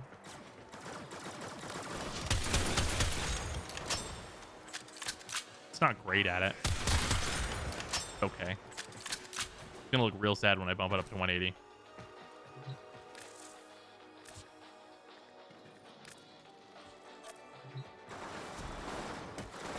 Definitely have to kill these guys first.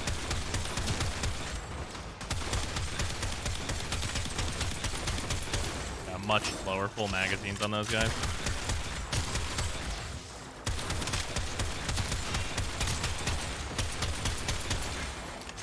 Oh, right. I forgot. We don't get the... Oh, we're getting helped out by Nautilus here. I forgot that he even had that ability.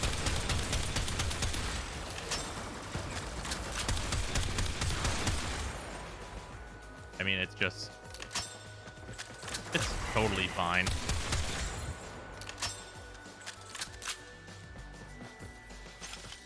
Like pretty mediocre ammo capacity.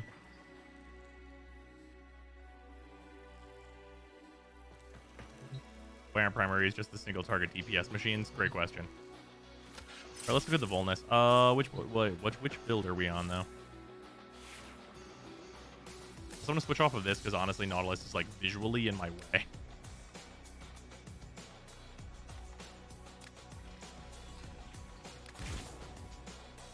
He's so big. How many Forma do you need to add the ammo mutation in the X list? Let me look.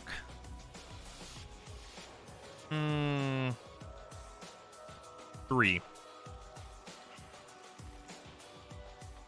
Yeah, it's 3. Oh, that sucks. Because I need 5 points, and I can get 4 from this and like 4 from this.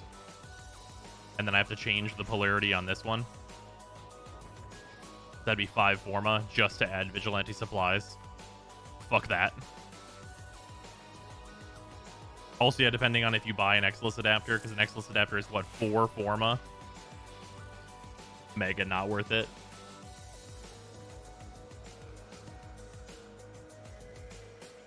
Invincibility on, test not valid. That should improve the test for this.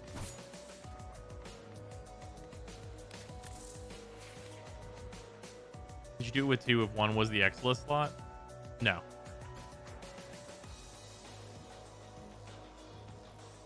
Argument for an unranked copy, maybe? That's still 2 Forma. At that point, you might as well just do 3. You're on 4 Forma for the weapon. Alright, we're on normals first. Refamiliarize myself with these combos for them being okay. Oh yeah, this is the big scene.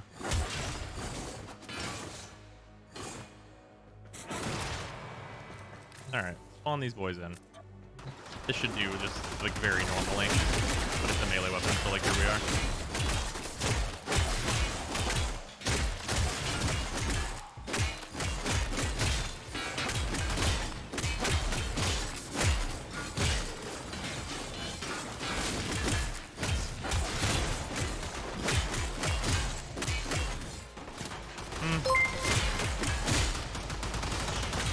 Honestly, pretty disappointing. I enjoy Warframe podcasts like Talk on YouTube. I often listen to your old Driven, Vacuum, and System Rework videos at work, similar to Train Man's podcasts. Glad I'm actually here to hear it live. Do you know of any creators that post similar rants/talks that I can add to the list? And is there anything they could do that would make you lose long-term hope for Warframe? Oh, if they added Warframe ribbons, that would definitely absolutely kill it for me.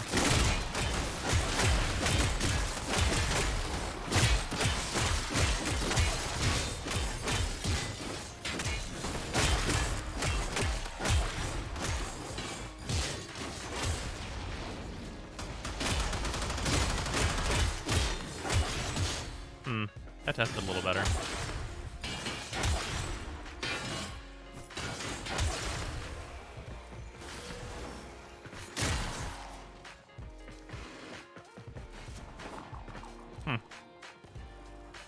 You know about the instant kill Inaros build?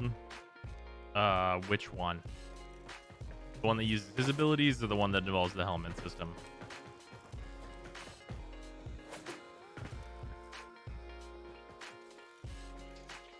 A bit better with the stance. Yeah, with this stance, it was a bit better. Still not great. And you don't get the mobility the other stance. The other one's probably better at lower levels, whereas this one maybe takes over in the higher levels.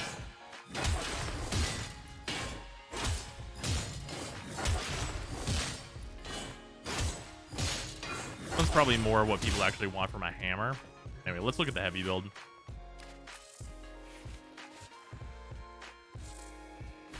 This will probably be disappointing because heavies for hammers don't have guaranteed slash procs, so like why would we use them?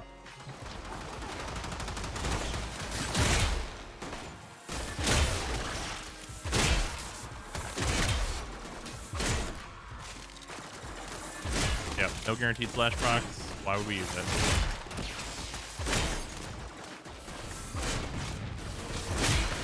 Yeah, for targets that are this chunky, it's really there's no reason to do it.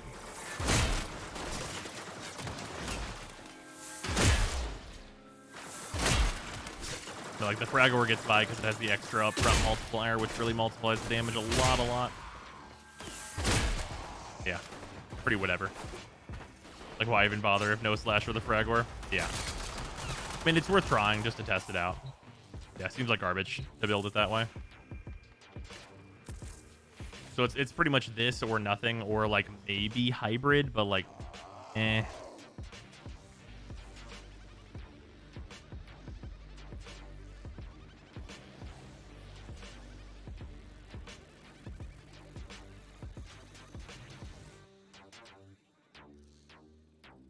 Gregor sends level 185s to Brazil in one swing. This hasn't got a chance. Yeah, well. Try the Titron for comparison. I mean, the Titron will not compare super great.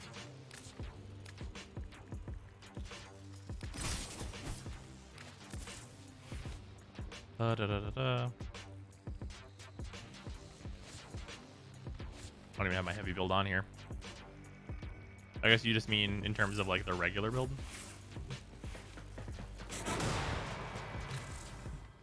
I don't think you can do the thing with the Titron anymore, though.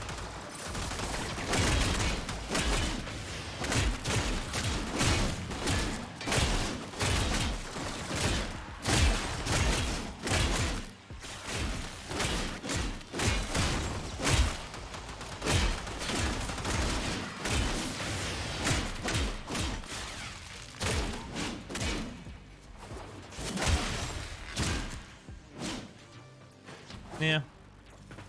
I mean, honestly, pretty similarly. Although I think I got one lucky slash proc in there.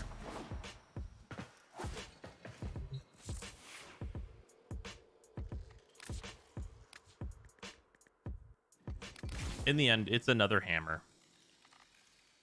It's a hammer. I mean, it's like it's a slash focused hammer. So that's like, you know, fine. But the stances don't really back it up. It does look really cool, that's true.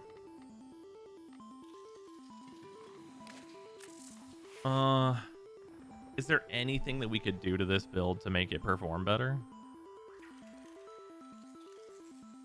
Like, I mean, it's pretty tough. God, why didn't they give this thing more fucking critical chance? That's baffling to me.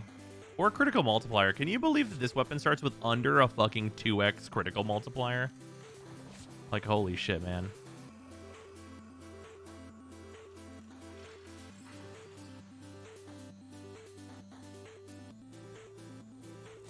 Like, just compare across with, like, the regular motherfucking Astilla.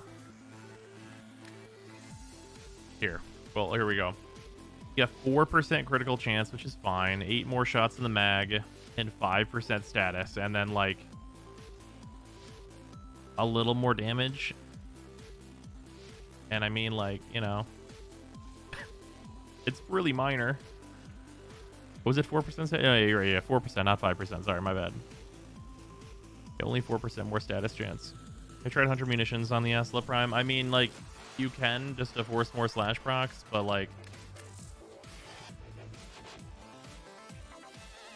seems kind of whatever.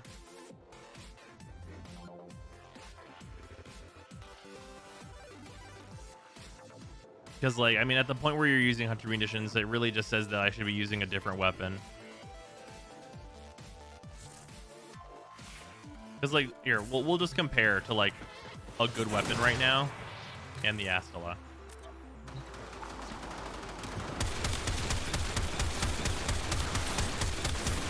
So, like, we're getting, like, optimal coverage with the Astilla here.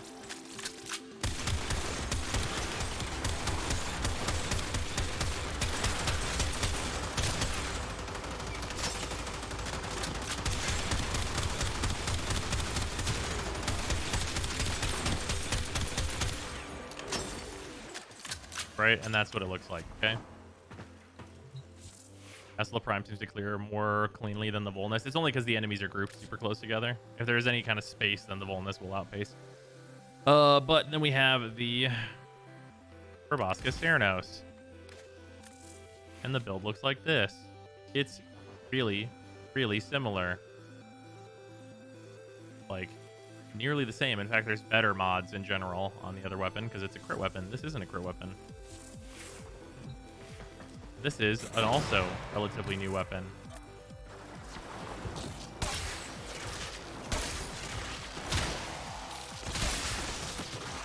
This doesn't have the problem of, like, saying the enemies won't be grouped because this groups the enemies.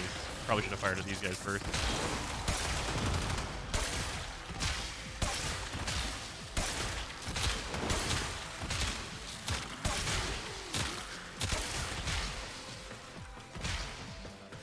Oh, I compare it to the Ogress. That's also looks hilarious. Here, if we do the actual same strategy of firing at the guys that give DR first.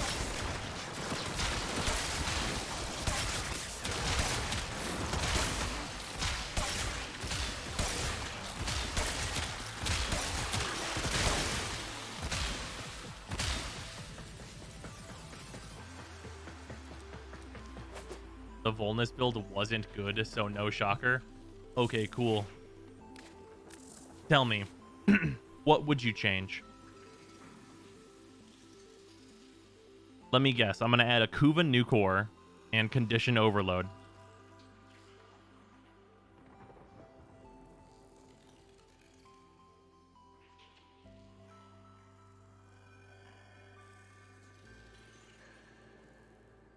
Because let me tell you, if you add a Kuva new core, we don't use this weapon.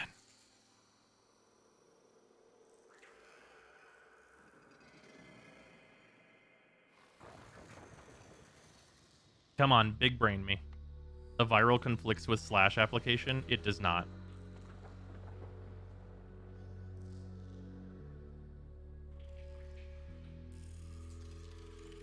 This weapon is just bad. You know why? Because this weapon doesn't already inflict slash because of the stance. The idea with melee weapons right now is that you inflict viral and the stance takes care of your slash. Almost always.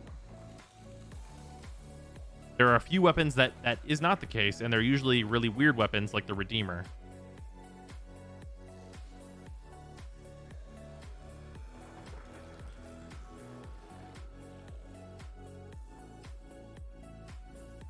Try it without the viral. Just don't use a stance. Oh, that will go very well, I'm sure. Hammers have a really bad follow-through stat as well. That's true.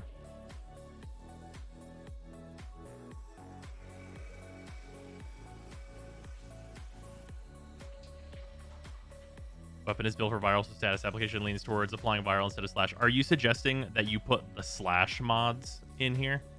Is that what your suggestion is?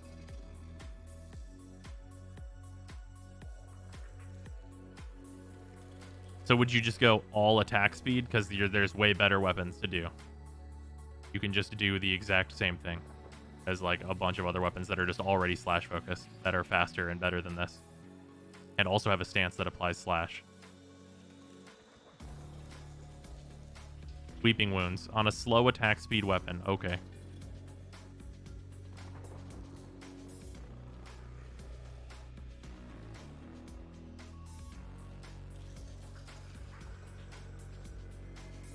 Sure. Just go all in on this because the enemies happen to be armored. Why not? And instead of the where's that? Probably the best edition. Here it is. Let's just do the whole go in on it. Oh wait, no. We can swap. Oh no, it would take another Forma for this, another V polarity. Be able to add in the Prime Fury, which you'd probably want. There's probably an argument between like the Gladiators though. This is 30% with another 10% per. There you go. Heat, why bother? It's all slash procs, guys. If we add heat, then there's not slash procs suddenly. Even though on any good weapon, your stance would just apply enough slash.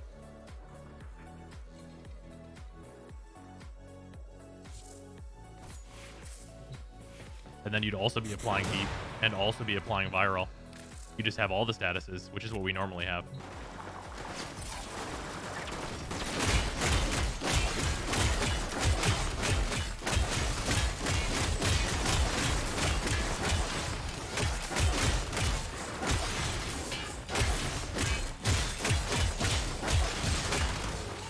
Wow.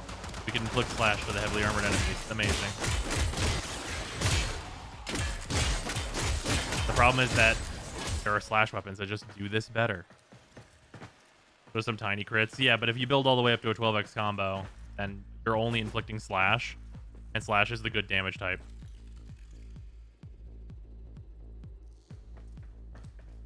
Like if we just want to inflict slash, let's do a build that's like embarrassing that it's faster.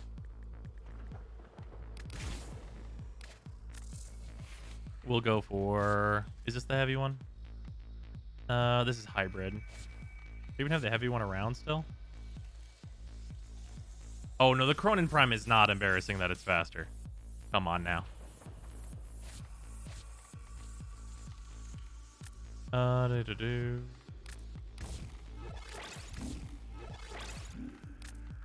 By the way, this is a build that you should not do on this weapon.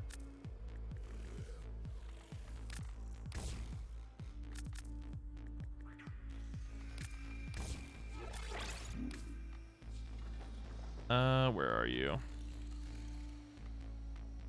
There it is. Do-do-do-do. Oh god, I always forget the last one.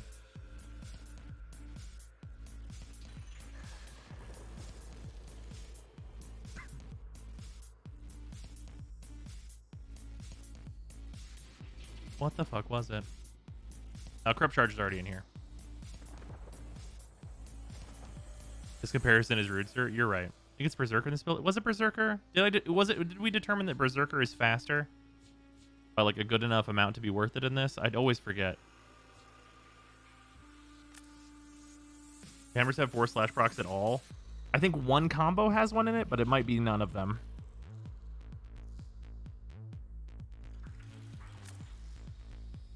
Amalgam. I'm pretty sure Killing Blow maxes it out on this one. I'll double check.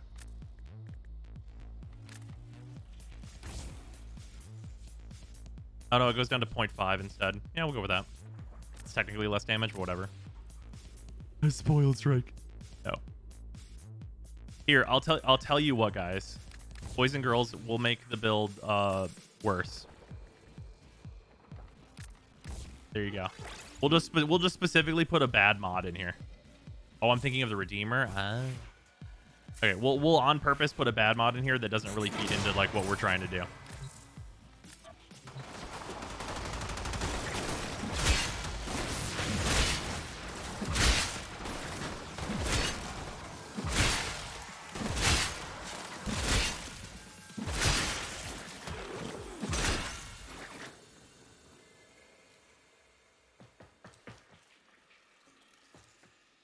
Nice.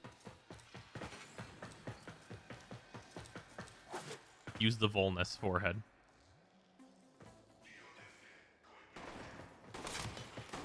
Oh, hello there.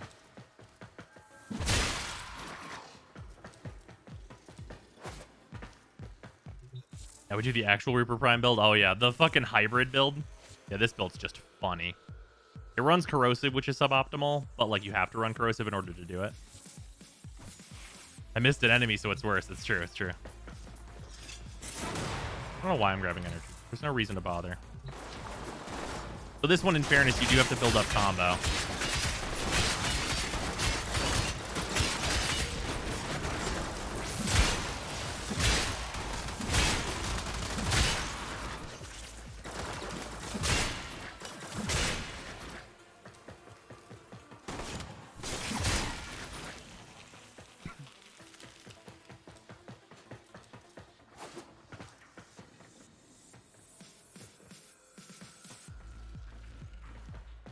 Just use so little combo and you just do heavies.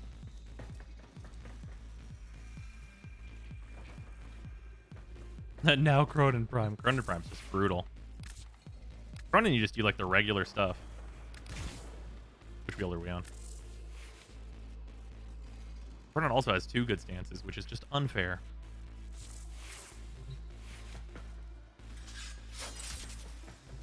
Maybe talking with the Reaper Prime is just a meme animation. I hear the Taco Bell sound every time. Interesting.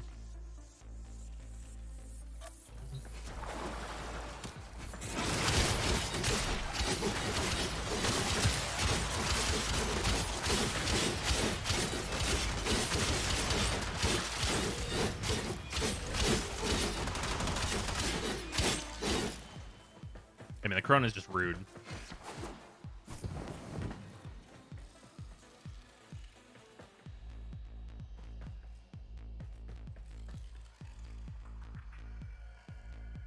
Go full slash on the Cronin? I mean, you can, but then it just doesn't instant kill enemies at lower levels. You just have to build up to 12 every time.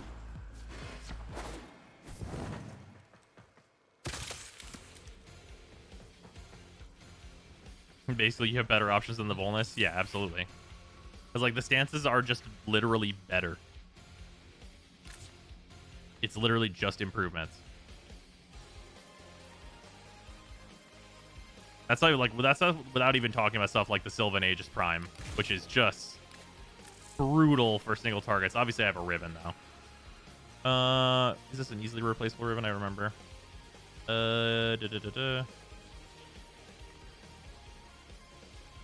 No, this is me doing stacking hilarious bullshit.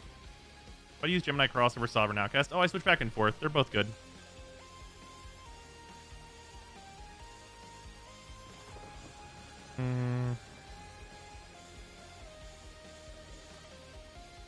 I guess I can just put this in here. Wait, no, is this what we did last time? Oh, this is in the wrong place. This usually goes here. This is actually in the wrong spot. Wait, no, were we just testing something with the attack speed being hilariously high? That might have been it. Probably right.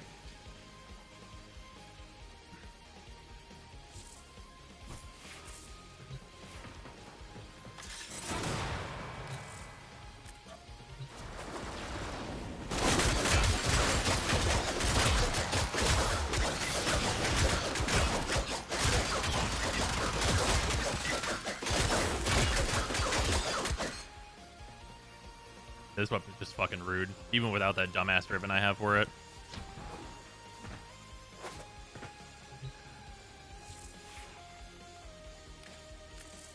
Jesus Christ. Oh, wait, shit. That was the ribbon. Whoopsie. All right, just with the regular build. Whoops. That was the extra bullshit. Where by the way, this ribbon is primed fury plus another 86% critical damage. LOL. Things that should exist in Warframe and definitely aren't like huge design mistakes. Wow.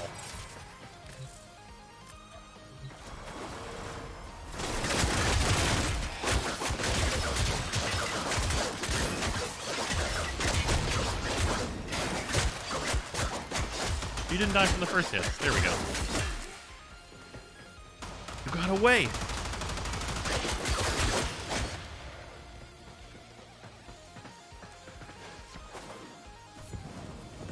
Turn Gladiator might instead of Organ Shatter when you have that ribbon on. You know, that's probably true.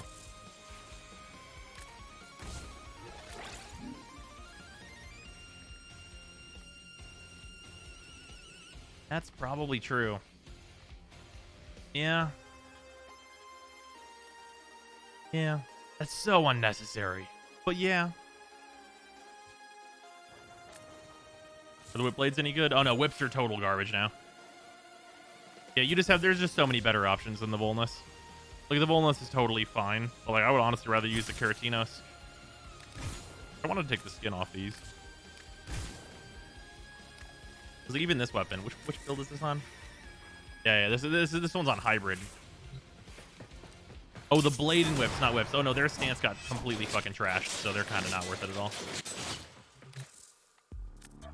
Okay, so this thing actually has a special mechanic. This was actually a cool weapon that they released. So the goal with this one is to build up combo all the way to 12. We have a boy in the chat who took a 1-year break and asked if there was power creep.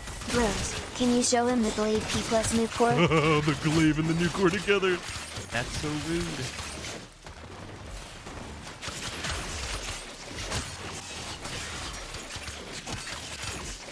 Okay, so these weapons aren't the best, but after you heavy attack, whenever they're at 12x combo, you get these long claws, and it increases the range like exponentially on these for claw weapons. So you do shit like this whenever they get going.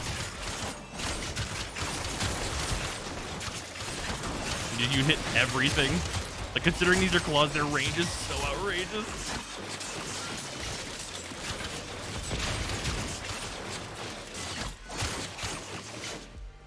Yeah, that's what these things do. These things aren't super great, but they are very fun. Gork Tabalist and a glaive isn't creep. It's a war parade. Oh yeah, I mean guys, but we can show the salt and the pepper together if we really fucking need to.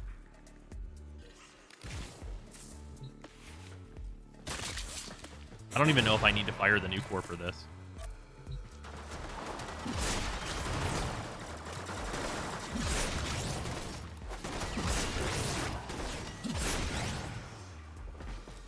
So that's what this is what glaives do now. Anyway.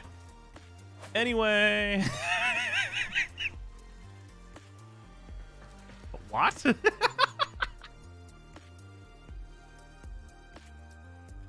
Note beforehand that either one of these weapons are basically best in slot on their own. Yeah, you can equip both of them simultaneously, one in each hand. But this is just what the new core does right here.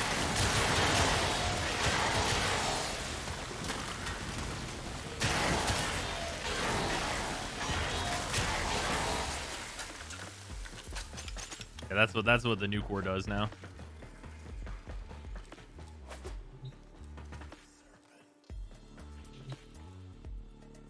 I need a Kuva new core. Just the immediate, I'll be right back. I'm gonna go get one of those. Yeah, this is what's on here. Oh, it's suppressed. I forgot I did that.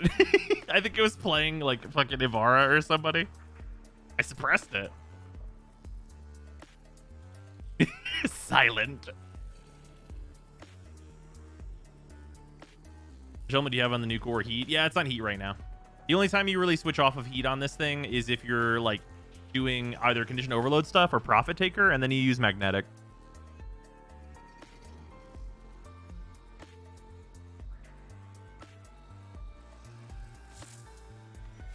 Oh, and then okay, who has not seen the Ogress? Because I slept on the Ogress for a good long time, but like Primed Firestorm came out, and I was like made aware that maybe this weapon actually has something going on, and it's like actually hilarious. Hey, that's pretty good.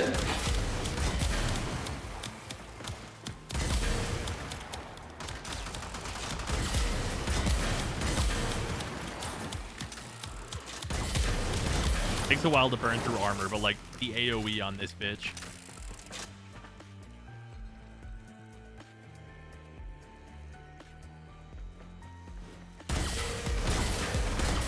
You can just fucking blanket the world in flames.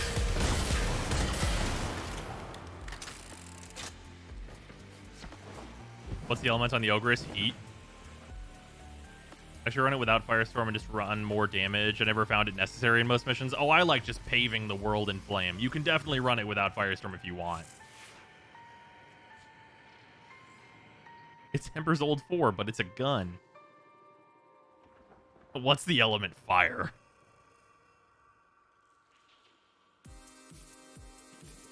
Remember when they nerfed the catch moon because it was used too much? Oh, I remember.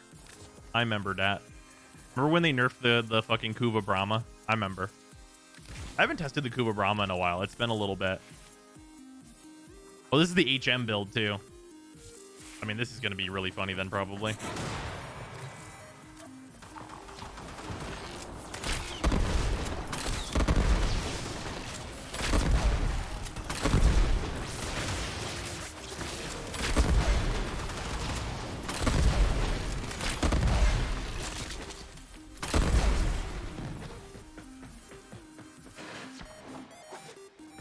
Yeah, Clee's gun. Fucking Chumpty Dumpty. What was the nerf on the Brahma? They made it so that basically its AoE is worse. So whenever you fire it, it explodes into these little things that like do little more explosions. I think it's less of them, or their grouping is different. I forget exactly what the change was, but it made them way worse. How do you get so many arrows? That's actually a sim bug. But I use Vigilante supplies on this, so it has like infinite ammo anyway. Yeah, the ammo is not actually that high in reserve. Here, I can show you the actual reserve.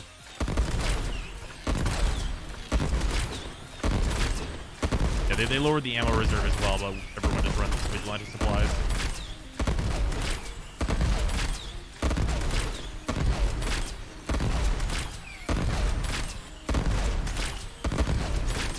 Yeah, you get 5. You get 5, but you run Vigilante supplies and vacuum like you should be doing. And then you get, 10% chance to enhance your crits anyway, and then also your ammo conversion. From 7 down to 3 cluster bombs, but larger with less fall off. Right. So you have a lot less chances to proc like hunter munitions and stuff. And just like general status and All that. Now show off some dumb Warframe power creep.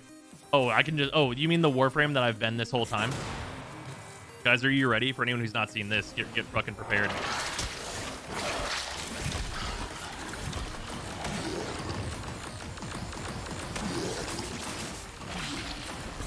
Usually you kill the graboids first, but not a big deal.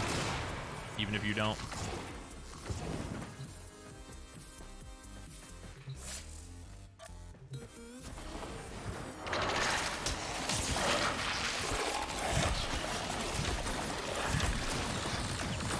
Back.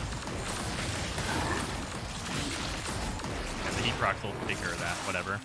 Don't look at the 400,000 number that the heat proc does. Don't look at that. Don't look at the 400,000 like tick damage. How did Protea get Nidus' ability? Oh, the helmet system was added, so every Warframe can give a select power of theirs to another Warframe, and Nidus' ability that he can give to others is his too. Oh yeah, the new Zephyr stuff? Yeah, new Zephyr is pretty fucking funny.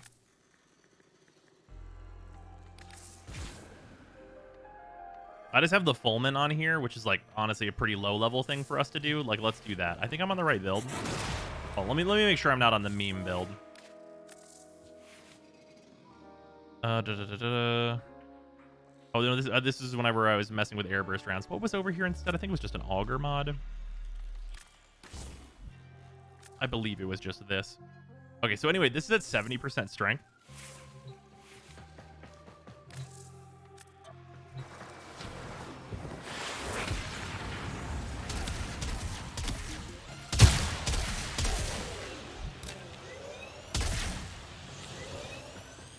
That's what Zephyr does now. They fixed Zephyr. If anyone was curious, if you liked Zephyr, they fixed her.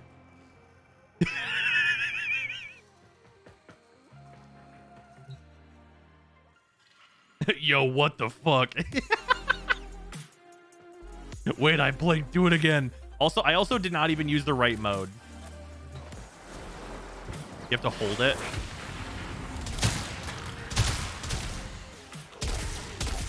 Alright, they're all dead. I was watching and I don't know what happened. Yeah, well. But we also have a Harrier mode. Oh, wait, no, I took that off on this build. I have Breach Surge on here.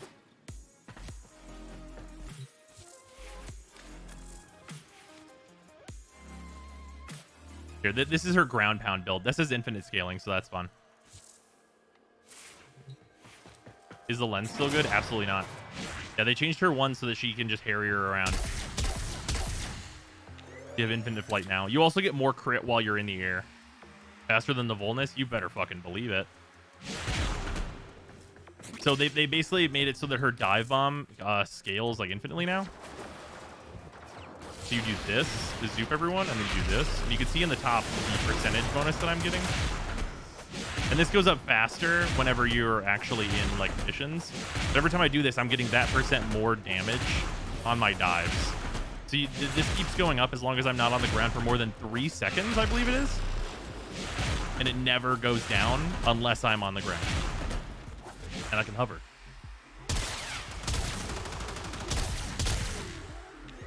So that percentage gets really out of hand in long-term missions. Oh, it also does not reset in Elite Sanctuary Onslaught, so it's a thing that you can do there as well. And because it's a one ability that you're using to DPS, Samaris never tells you no. How are they getting so sloppy with their designs? Oh, this is great. I love the new fucking Warframe stuff. The Zephyr rework is fucking fantastic. Oh yeah, Endurance Zephyr, absolutely. I have the video that's up on my channel is like a fucking I think it's 20 minutes of Steel Path.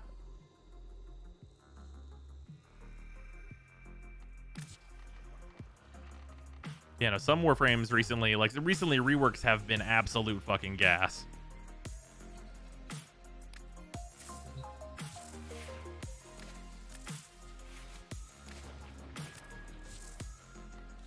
Seems cool, but should definitely degenerate after a while or something. I mean, it's literally worse than her other build. It's just a gimmick build you can do on her. I literally don't even, like, that build's not even her good one. Like, I mean, we showed her good one. Her good one just does this.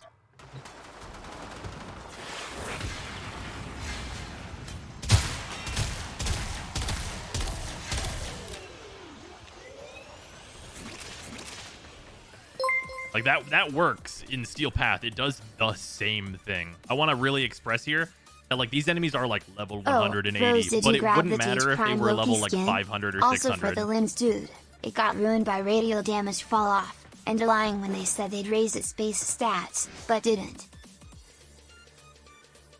Grab the Twitch Prime Loki skin for the lens dude. It got ruined by radial damage fall off. And lying when they said they raised its base hands. Oh, yeah.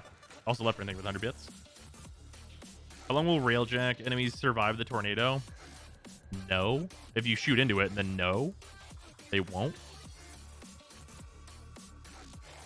Frost desperately needs this new level of rework. Fun fact about that, I literally have a rework video for Frost up on my channel. Go check it out. Warning, you'll be sad that it will never happen. Roar, Wisp, question mark. That's just unnecessary.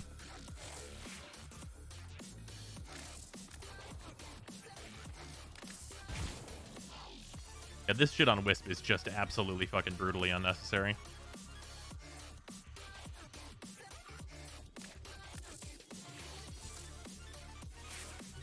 What widget hasn't caught up? Can you show this Zephyr build again?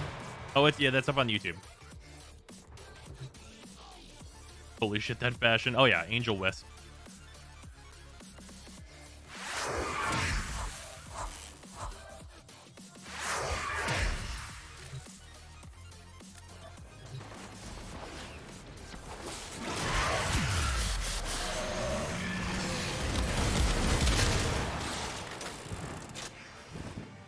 Anyway, let's not talk about Breach Surge and Roar together. We don't need to. The thing that Breach Surge and Roar do together, we don't need to talk about it. Especially not at 322% strength. All that I'm saying is that if you look at Breach Surge, it has a 6.44 multiplier on it. And then when you look at Roar, it has a 96% damage increase, and those might work together.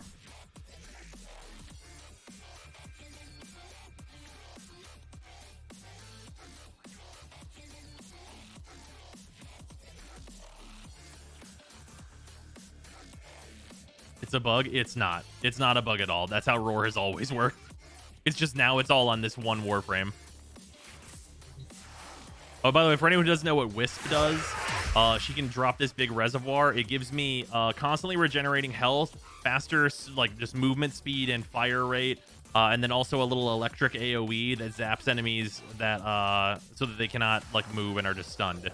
And also every single person on your team can pick this up, and it lasts forever. And the buffs have like a really big duration, like they last like 38 seconds, and they get refreshed whenever you enter the AoE. And I could put 2 with the big ones down.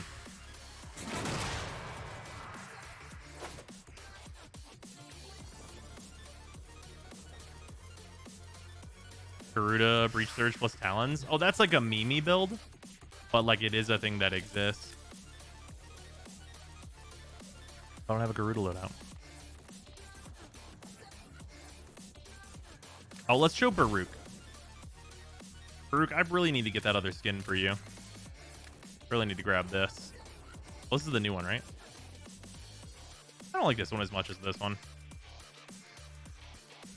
Airburst Baruch, Shooting Gallery on Mirage, Fire Blast Gara have been some of my favorite helmet jokes. I have not done Airburst Baruch yet, or Airburst Baruch yet.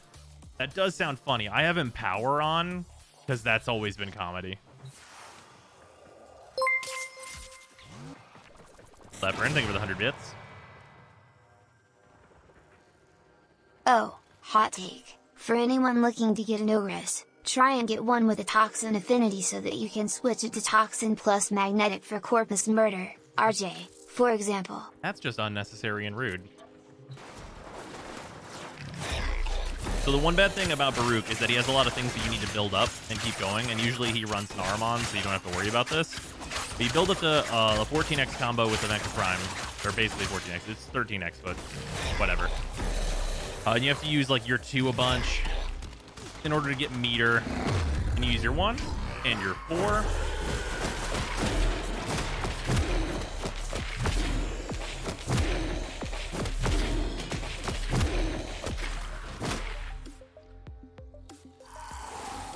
I mean, that used like a shred of my meter if you want to see how much it used. I had about a quarter meter. Used a little bit to do that. Yeah, you throw fucking hands. The helmet abilities build meter for Baruch. They do not. I'm noticing that all of those numbers were red. Yeah. Just Baruch things.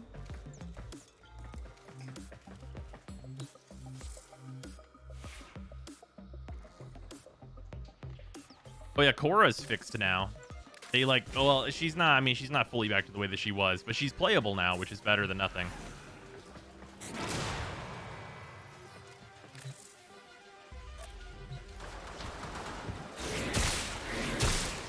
This is also a Warframe I put Breach Surge on. So these numbers don't look that crazy, but I am building combo with every swing.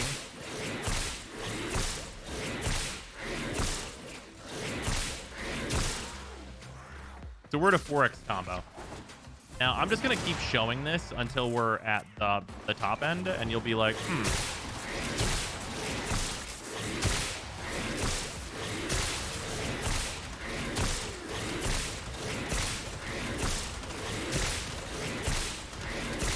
It's like, don't proc any slash. Damn, super unlucky on that one.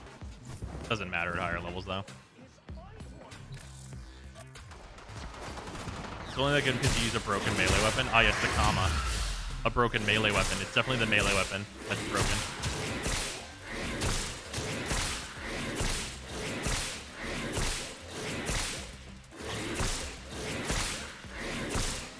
They should nerf the Kama.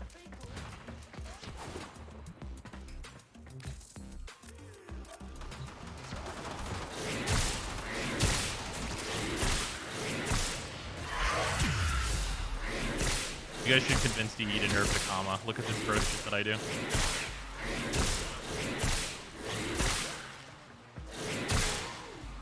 This is not even as good as it could be. Because I could be hitting 4.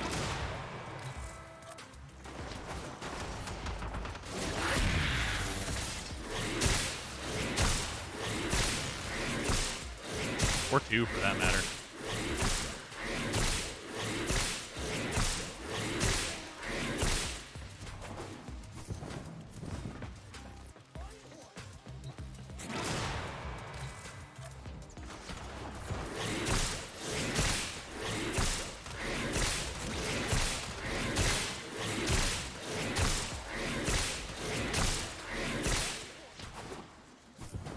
What's your ribbon? Here, 1 second. We'll show this first. Oh, this will here. We'll make the big numbers go burr. You can't even really tell what those were.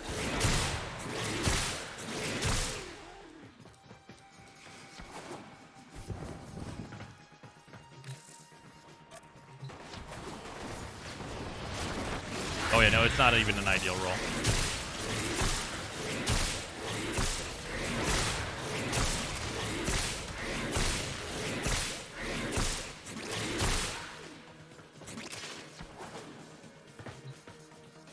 Yeah, everyone, just so we're all aware, just nerf the Kama, guys. The regular Kama, you gotta nerf it. The Kama is the problem, absolutely 100%. You gotta nerf the Kama.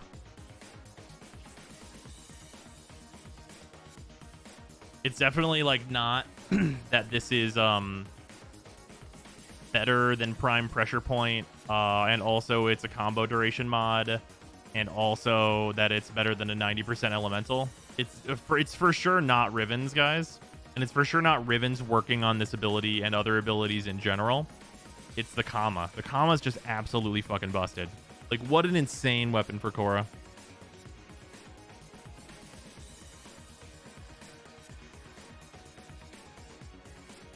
The Kama is just the meta. It's just the meta for Korra, really.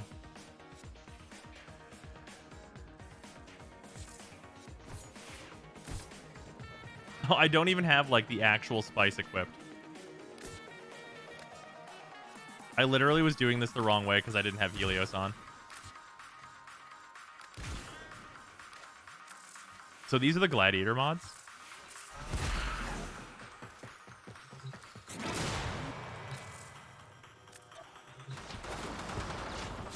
Sorry, one sec. Let's correct what we were doing.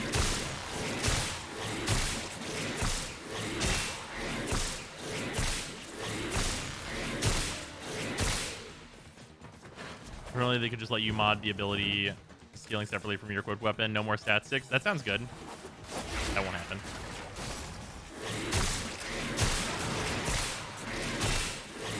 Actually, don't even know if I even have... no, do I have Whip Claw in? I think I have the Whip Claw augment on. I don't think I'm using the other augment for, like, farming purposes.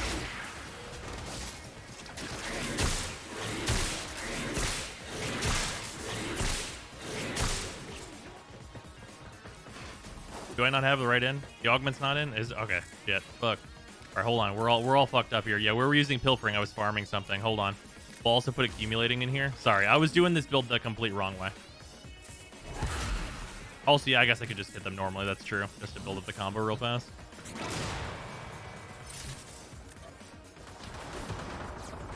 Just because it won't kill them.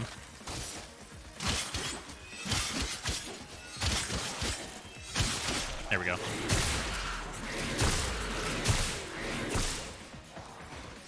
There we go. We fixed all like the things that were limiting my damage. Now it's just number. There we go. You love to see 200,000 damage through like 99% DR of the armor, huh?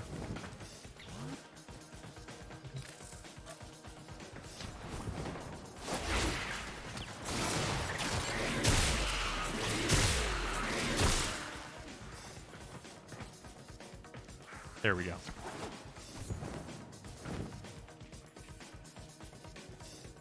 There we go.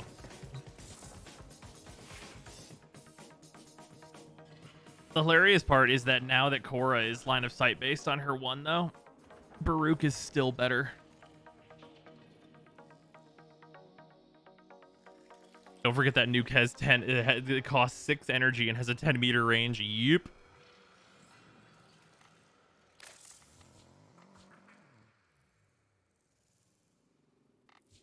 Also, Sevagoth. For anyone who has not seen Sevagoth, he's pretty cool.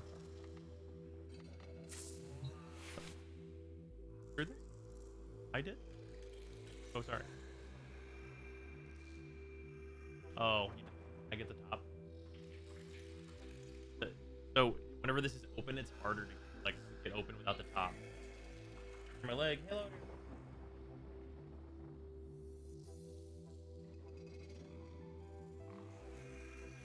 Not 15 Forma cool. That's fair.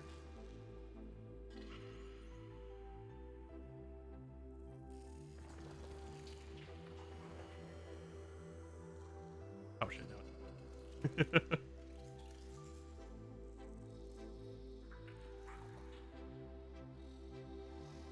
Come on. Shit. Or one sec, I'll be right back. Need a fucking paper towel. This thing's wet.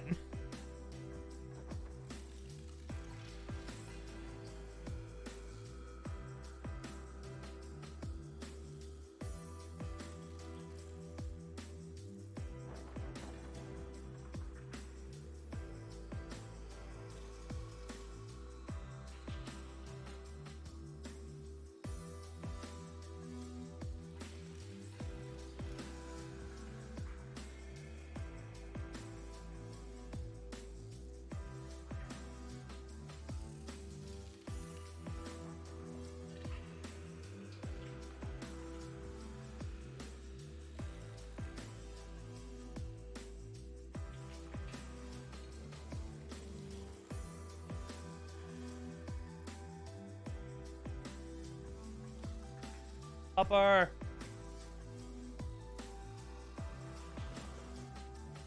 Ben says hi. He's still in his little bodysuit because it's his instead of having a cone. Now he's Steve Jobs. Oh boy. It's a surgery recovery vest. Oh boy.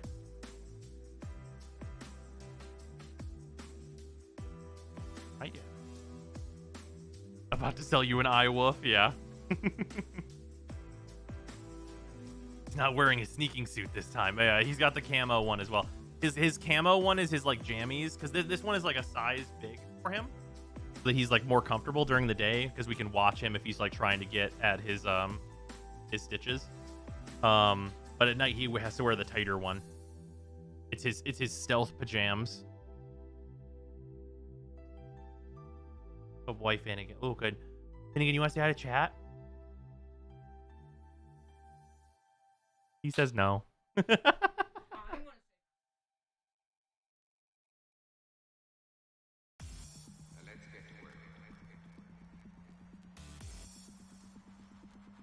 Sarah says these should be the standard over cones, and I fully agree with her. She's absolutely right. These are so much better for the dogs. Oh yeah, I mean not every dog can have it, but yeah. Mm-hmm. If you get to like really big dogs and stuff, like they would just eat it, but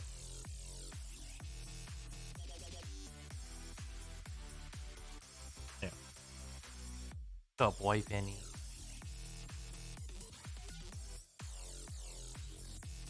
Also depends on where the surgery is. Yeah, that's true. Yeah, unless it's on the legs, then this would work for most things, though. Some surgeries, you can't do that either. One of mine had to cone up for a surgery on the head. Oh, yeah. Yeah, that one you're always going to have a cone for sure. Yeah, there's a good number of things that this works for, though, and it's nice. And anything in their basically their body area. Like chest and top and everything like that. Dog had one on his legs, so he had to cone. Yeah. Yeah, basically legs and head are the thing. Yeah, or if you have a dog that will just chew right through it or something. He is an excellent pupper.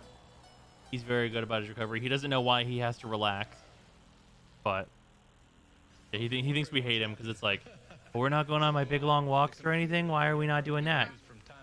Yeah, we're not roughhousing or anything. So he's like, why not? And it's like, you have to rest. Why? Why do we do that? Oh boy.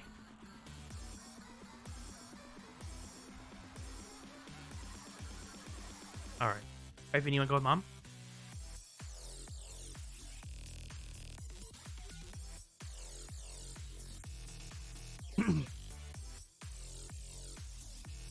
So my hair does not want to cooperate at all today. Ugh. Been too long.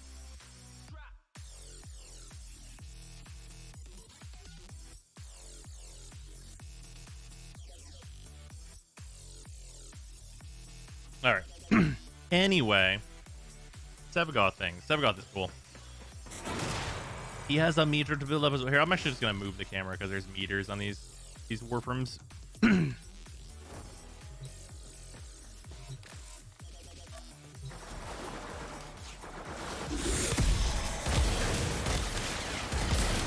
You have to you have to basically like use your one to prime enemies and then kill them in order to build up some meter. We'll throw that out there real quick. Which is really not hard. It's very low energy to do. And then he has his Gloom for a big slowdown, and you go into his door. He can pull everyone together, and then you do the Valkyrie rework to them.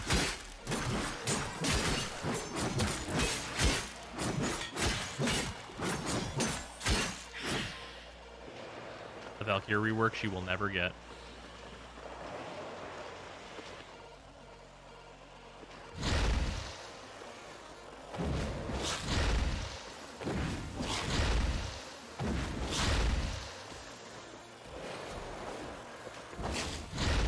The Gloom radius is huge. I keep it pretty moderate. It could be a lot bigger than this. Two skin's really different though. Yeah, and then this thing has its own like separate energy pool and stuff. Instead of Gloom, which is a huge AoE slowdown and lifesteal, you have this thing's 3, which is basically like deal a shitload of bonus damage. Or you could have just heavy attack and one-shot them all. Well. Just showing off the clothes.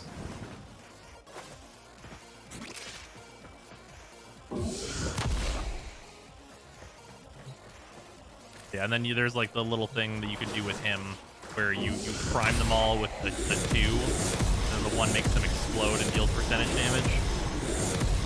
That one's pretty fun. Not great against armor. So you know.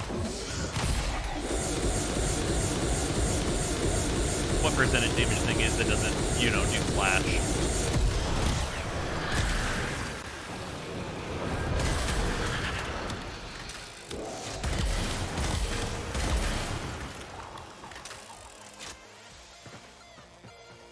Swah, swah, swah, go the ghost, indeed.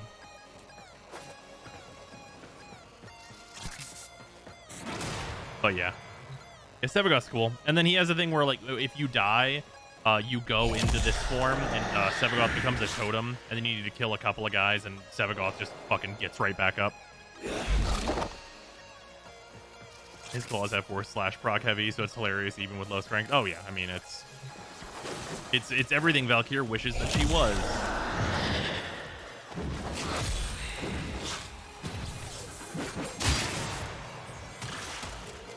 It's also got like a really satisfying wind up. You mean useful? I do mean useful. How did you know? It is a lot of Forma though. Although it's, I mean, I have a shitload of Forma in Sevagoth. It's not necessary to do this shit. Like I'm on like, you know, 2 Umbral mods, like this whole fucking deal in here. Like this is 5 Forma.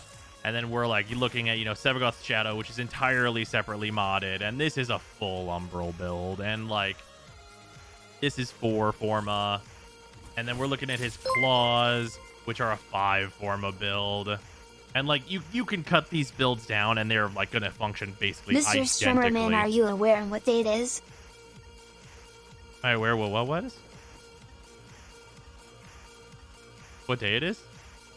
Yeah, it's the 30th. Also, Para, thank you for the 100 bits. You have full control of how he works, and I love that. Oh, yeah, it's great. Hopefully they, I mean, it literally won't matter because, like, who's using Night Form on fucking Equinox? But, like, it would be nice if they updated Equinox to have, like, the separately modded stuff. Even if it would cost some more Forma. Because then you could just, like, if you just want to invest in Day Form, like everyone does, you just Forma the Day Form side, and then you just don't even bother with Night Form. Yeah. I mean, like, Sevagoth is, like, so Night Equinox is basically trying to do Gloom, but, like, without having Gloom and just doing it way shittier and way worse 100% of the time. So, like, there's now that Sevagoth exists, outside of just pure aesthetics, there's literally no reason to play Night Equinox. Like, Nyquil, we're not doing that. We're doing Sevagoth. Dayquil, still good. Sevagoth is Valkyr's rework and I hate it. Oh yeah, no, yeah. You know, Sevagoth's Shadow, that like literally this kit is a rework for Valkyr they could have done. Embrace, pull a bunch of enemies into a ball. You absolutely could do that with Whipclaw. Or with Valkyr's Whip. You pull everyone in on the whips into a ball. Absolutely a thing. 100%. Consume, you dash and fucking like grab an enemy. Best Harvest, it's an AoE that makes damage go up. Any Warframe could use this. And then the 4, instead of it being Reunite, it just goes into the Claw mode like it does now. It's literally just Valkyr and it's stapled onto Sevagoth, who already has like pretty good abilities. Like Gloom is already a good ability, and like Reap and Sow are honestly not even bad, because like Reap also puts damage vulnerability on enemies, so whenever you Reap an enemy, you do double damage to them. Is Dayform actually any good? I mean, you use like your main explosions. Other than that, not so really. which bat frame is going to be phased out by Jellyfish Girl, and is she getting a kickflip on her board? Oh, it's definitely got to be Hydroid, right? Hydroid's for sure getting fully phased out. It's not like Hydroid's not phased out already, but like more phased out than they already are. Also, thank you for the 100 bits, Sparrow. Yeah, I mean, Sevagoth's Shadow being this just like is basically like, hey, we're not gonna do that Valkyr rework thing. Why would we do that?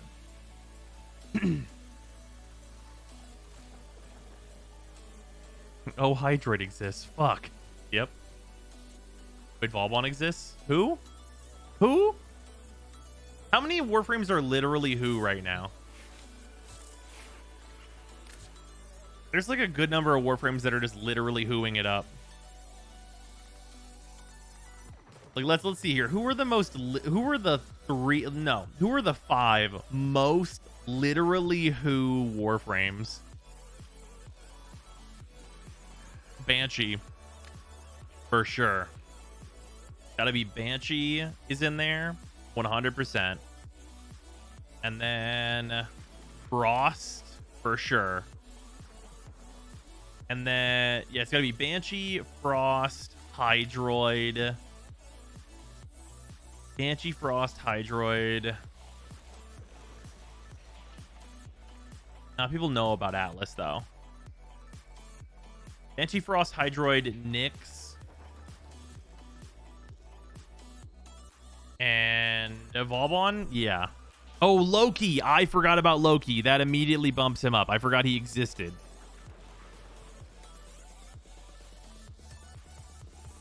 Oh yeah, Trinity's a Warframe. I fucking forgot that Trinity was a Warframe too. Okay, so it's like Loki, Nyx, Trinity, Oberon. Yeah, Loki, Nyx, Trinity, Oberon, and then Hydroid. Yeah, Loki, Nyx, Trinity, Oberon, Hydroid. That's got to be the 5. Oh wait, Frost. Fuck, he's got to be in there. Maybe he's number 6. Gonna need to choose more than 5, my dude. Well,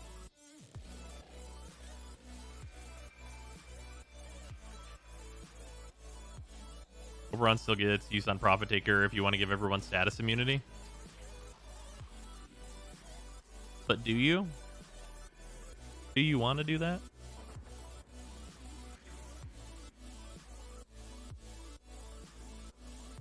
Trin bad now? Oh, yeah. Yeah, Trin is completely useless now. Absolutely nothing. Just play Wisp forehead. Same exact thing for Oberon. Like, if you're playing Oberon or Trinity, you should just constantly be asking yourself, why the fuck am I not Wisp right now? Like, why on fucking God's green earth am I not Wisp?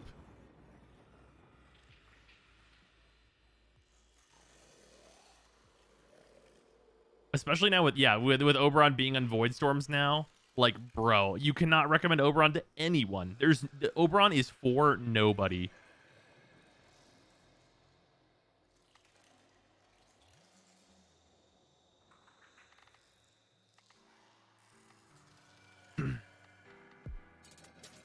Yeah, it's like those 6 frames for sure. Or they're the definite, literally who's. What happened to the Kuro rework? I mean, they kind of did it. I mean, like, what do you mean by rework? They made it so they don't degen anymore. And there's no more, like, stasis. You can't farm Oberon from Eximus now? No, it comes from Void Storms. It's just, like, polluting that drop table now.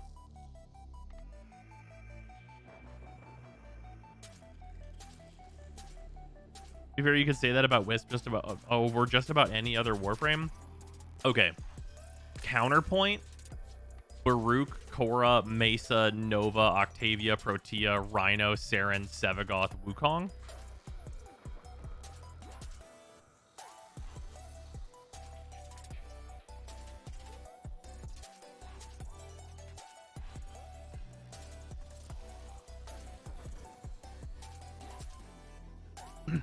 Wisp. This is the frames that we're talking about in the same breath as Wisp. I actually forgot about Revenant. I know Revenant exists. I just don't care. Why is Wukong good? Wukong is the most played Warframe in Warframe. He makes up a vast percentage of the total playtime in the game, period. And the reason for that is 2 things. Cloudwalker, very fast. Celestial Twin will do mobile defense for you so that you can watch Netflix. So if the mission requires your attention and speed, Cloudwalker. If the mission asks you to look at a timer, you can hit Celestial Twin and then look away at your second monitor where your Netflix is playing.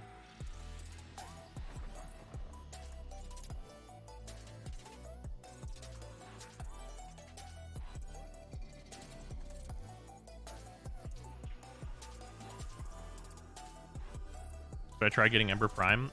She's vaulted right now. I don't think she's too crazy expensive. Ember's kind of not hype right now, but she's pretty good.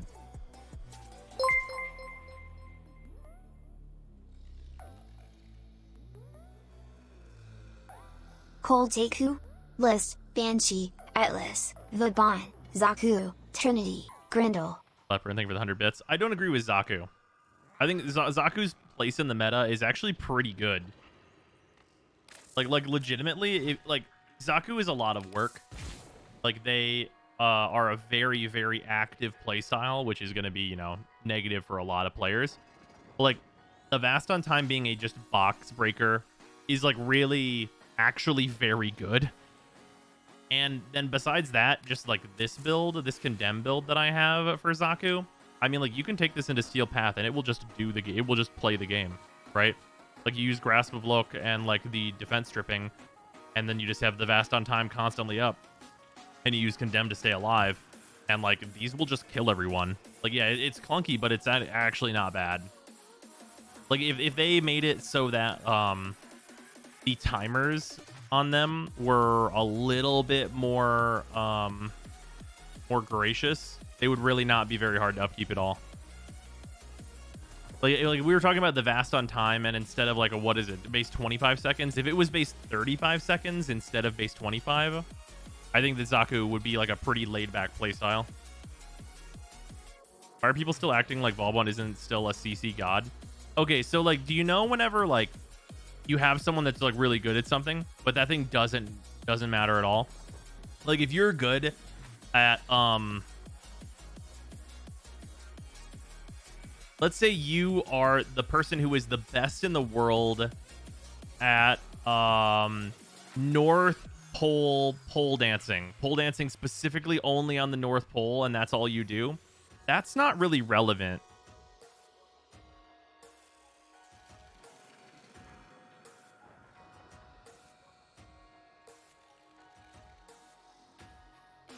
Yeah, the best chess player in a basketball game.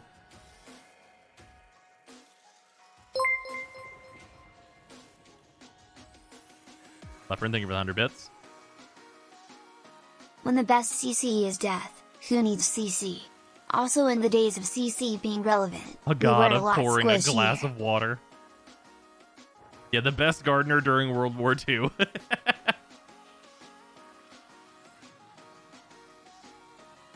CC is overkill and everyone gets CC now. I mean, it really depends on what you're classifying as crowd control. Like, is Zaku just getting near any enemies and them dying from grasp? Is that crowd control? Yes. Yes, it is. You're controlling the crowd. They're just dead now.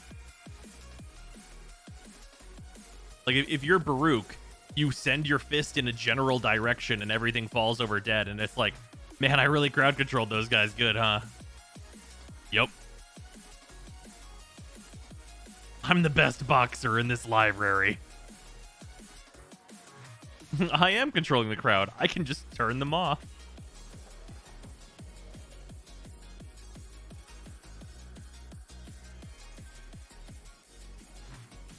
No need to control the crowd when there's no crowd to control. That just means the crowd has been controlled. The best house cat in a mansion full of dogs.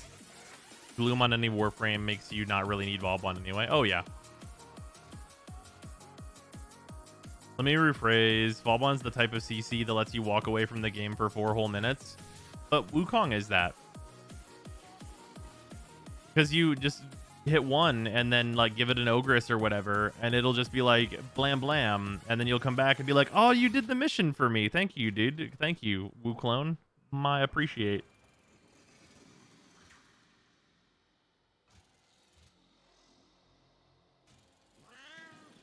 Give them a satisfaction they couldn't get any other way. Baruch's an anime hero. He punches people and then everyone's embedded into terrain.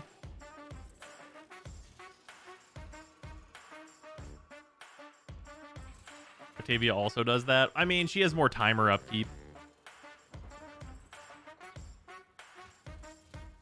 I'm going to be lazy about playing a game that I'm just going to not play the game.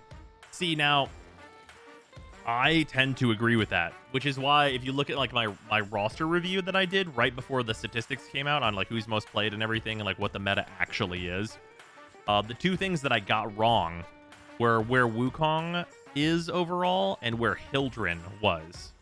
Both Hildryn and Wukong were low for me, and not super low, but low for me because I didn't have the scope of what those two Warframes do. Both of them don't play the game.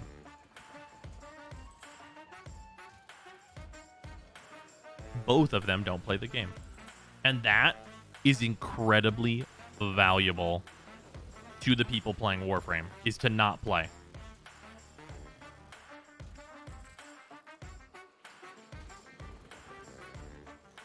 How does Hildryn not play the game? Oh, there's a popular build for Hildryn that I think is fucking stupid. Where you just use her fucking like shield zappy wherever enemies get near you and it just kills them.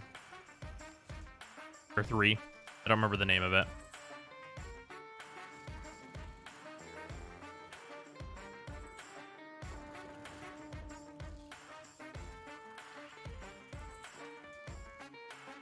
Any advice for new players? Get Rhino. Get Rhino. You can farm him from Venus. Also, start with the Mark 1 bow. And if you didn't start with the Mark 1 bow, grab a Mark 1 bow and put the stance on it. And it's your best weapon until you're like MR4. She's as or more passively invincible than Inaros. Yeah, also that. Also, remember that for a large portion of last year, she had the thing where if you equipped Energy Siphon on her, she couldn't die. Remember how long that lasted? That was like at least probably at least like a third of the year was Hildryn can't die if you have Energy Siphon equipped.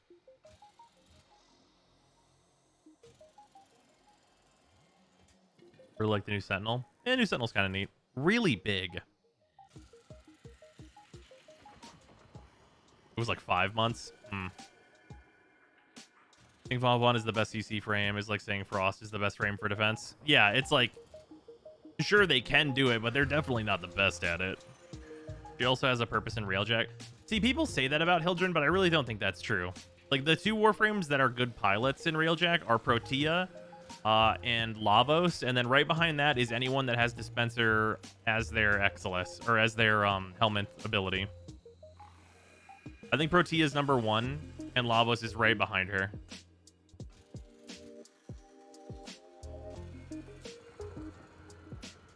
Favorite enemy faction in Warframe? I guess it's the Sentients because they're the most interesting.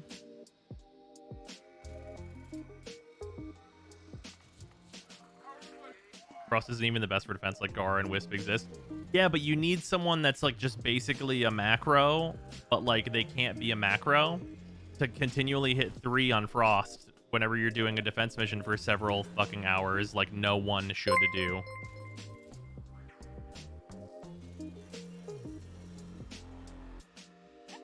I love Wisp as my pilot. Dispenser 4.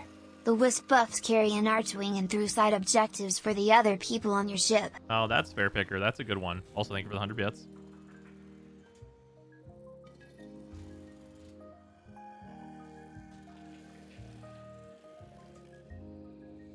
It's not a macro if I use a laser pointer to get my cat to press 3, right? God damn it.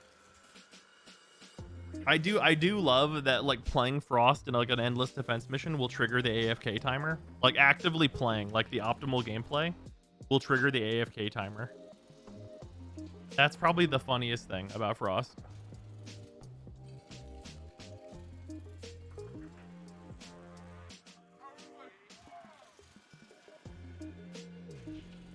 AFK timer? Yeah. So you can actually see the AFK timer at work. Here, I'll show it off. Let's go Ivara.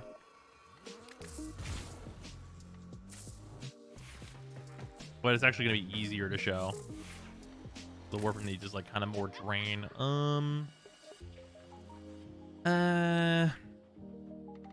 Let's just do Xcal. Real basic. Okay, see, we're on energy, right? If I hit 4, I'm gonna constantly get energy, right? I'm just gonna leave this here. So now when the AFK timer hits, you cannot get rewards, you cannot pick up items, and your all automatic things will stop functioning. So like Wukong shuts down, and so do your like thrown out what the specters and all that stuff. All those things turn off whenever you hit the AFK timer. So you can see I'm getting a hilarious amount of energy because my 4's on, so I can constantly pick up energy. So you can see exactly how the AFK timer works whenever you do it this way. And it's basically just you're standing still for too long is the way that it's detected. If you're casting powers and stuff while standing perfectly still, that doesn't matter. So whenever you're Frost, the only thing that you're doing is mashing 3. That's all that you are doing. So you're not moving. So you hit the AFK timer. And here we are.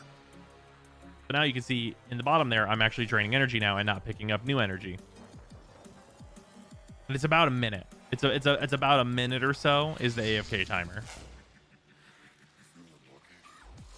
But if I move, he turns off.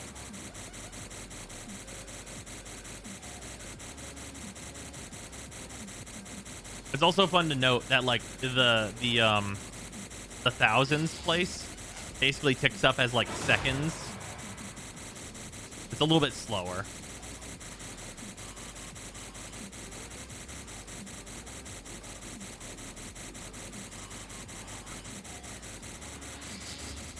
If I remember correctly, it ticks up just slightly slower than seconds. It's like 1.2 seconds. Yeah. Yeah, the AFK timer is about a minute. So if you haven't moved for a minute, you might not get rewards from your survival rotations or whatever else. Enjoy that XL skin. Yeah, it's pretty nice. I'm a fan. They made the AFK timer real short. Yeah, and the reason they made the AFK timer real short is because it's real easy to stand still in Warframe and get a lot done. What armor is that? This is just the deluxe skin for him. It's the Zato skin, and then it's his proto armor helmet.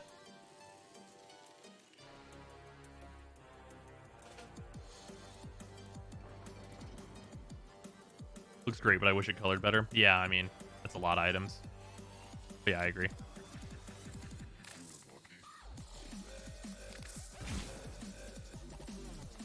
At least Gara looks fucking incredible, right? And Gara is good, too. Apologies when I meant besides the sentience. Oh, I guess the Corpus looked the most interesting, so probably them. The color channel thing hasn't really worked on most of the deluxes. That's true.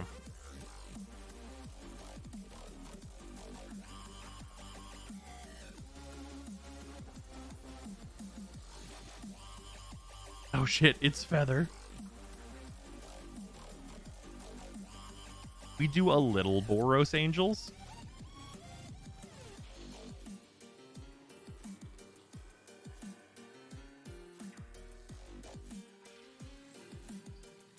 Saying that Excalibur is worse than Gara. I mean, you're not wrong, which is nice hearing. Oh, for sure. Although I think Gara is like not as relevant as she used to be. Like, she's still very good, but there's a lot of Warframes that can do what she does faster. Like, whenever you're looking at, like, you know, Farouk, Protea, etc., etc. Lots of frames. But she's still incredible. Wish her 4 was faster. Yeah, that's really the thing that holds her back. If she could stack her 2 from inside her 4, and if her 4 was, like, a set range, that's probably what would really help Gara overall. But there are advantages to the way that it is now. Like, Zephyr has better damage scaling. Oh, yeah. I mean, Zephyr is just bullshit now. Speaking of which, Zephyr actually needs to go on this list. Because, like, we showed it earlier, but, like, for anyone who was not paying attention...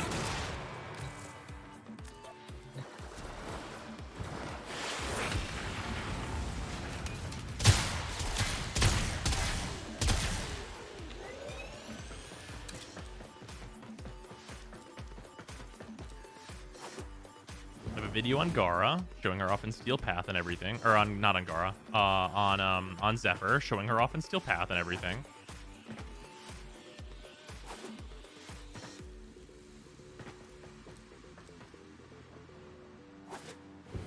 Is a Fulmin particularly effective with Zephyr or just a personal choice projectile weapon? I think it works really well with her because of the punch through.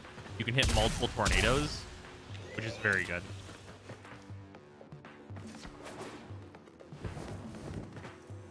What's the thing that makes this multiplier so stupid? It's the tornadoes spread damage to all the enemies in the tornado. That was Zephyr. What the fuck? Yeah, things have changed.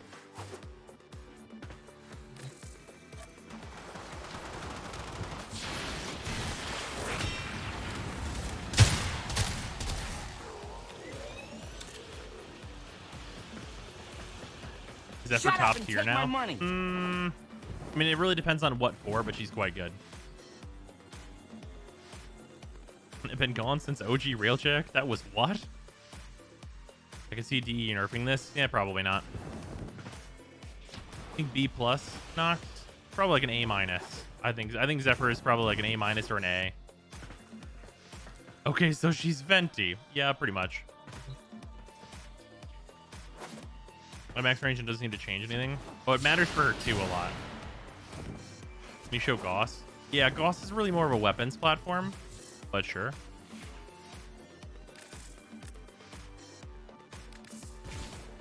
What do I even have equipped on him right now? Oh yeah, I have the Trumna. What's I doing with the Atamos? I mean, him just utilizing one of the best weapons in the game is pretty good. But we'll show the Trumna because it's fun.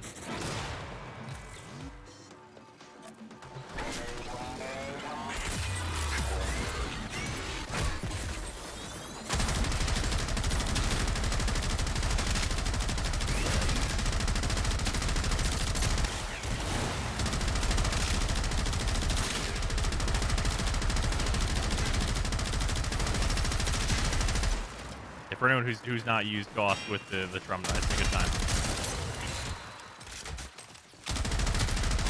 It's like the best way to use this thing.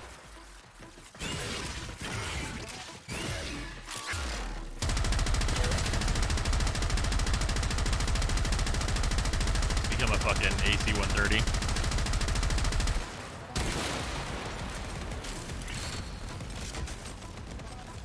Small recoil problem. It pretty much goes away.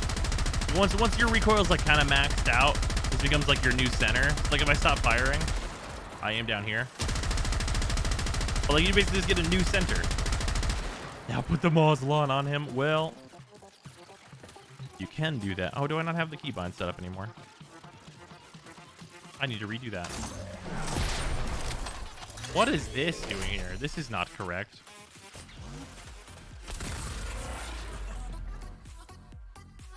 I haven't used that in ages. Why are you equipped?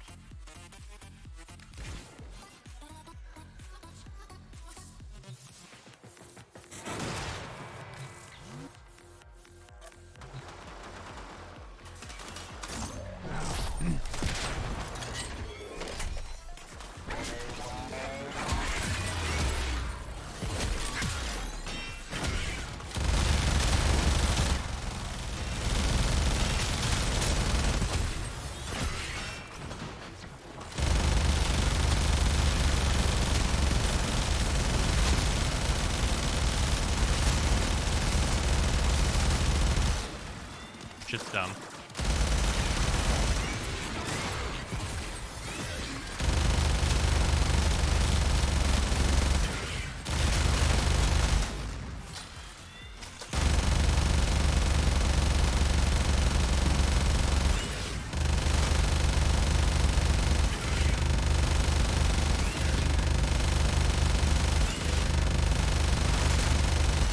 Bang, bang.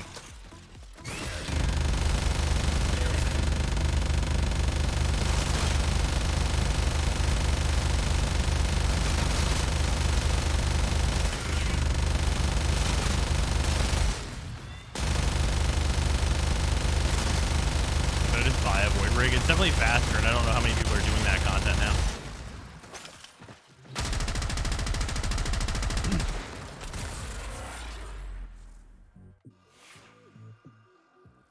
Use dispenser so you never run out of Mauslan. Or you can infuse ammo efficiency. I don't know. Let's show this with like an actually like good weapon though. I mean, the Mauslan's like pretty solid, but it's still like a random arc weapon.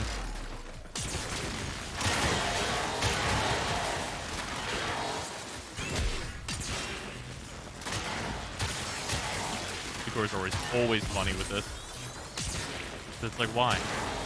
Why did you do that? You showcase Ember? Sure. Ember's pretty decent right now.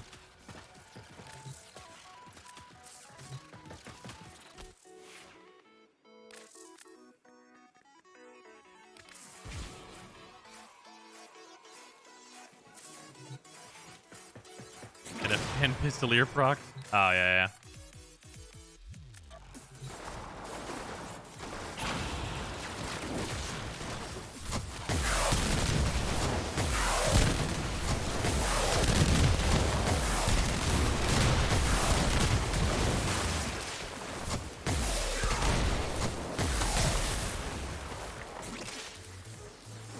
This is pretty much what Ember does now.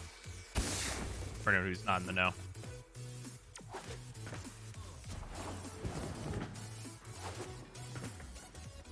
So what are we doing today? Just showing stuff. We already did all like the new content, so like, we could go get Savagoth, I guess.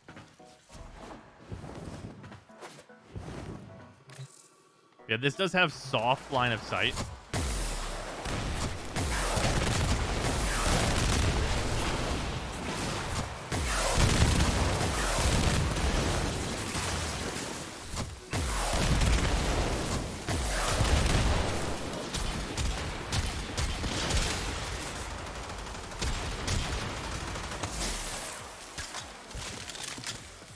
I think an on-cast arcane that added a flat amount of duration to the ability cast would be desirable over the current best arcanes. Oh, it would depend on its percent chance to proc. That'd probably be pretty good though. It depends on what the flat number is. Obviously, like the numbers matter, but if the numbers are good, then I think that definitely has like a feel on certain frames. I feel like Ember is so hurt by line of sight. I mean, she is. That's why she's less popular than some other choices.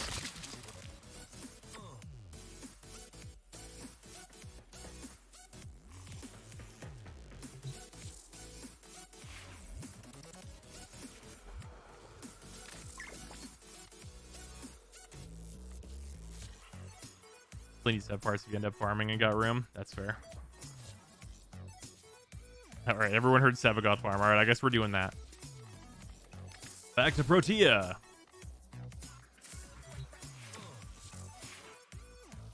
Build. Oh, that's still the same as my most recent Ember video.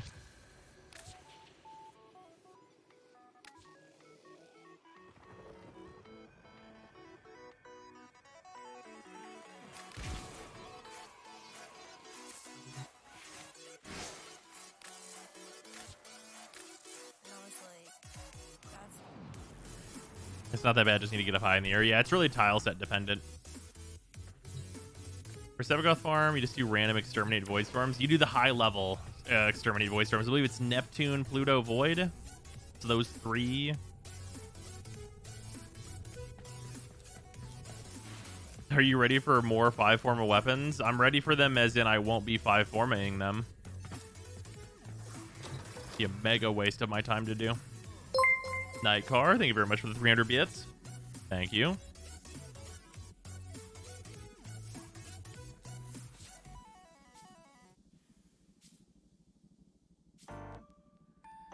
So I only need one part of Savagoth to finish him. What is it? It's the the helmet? Yeah.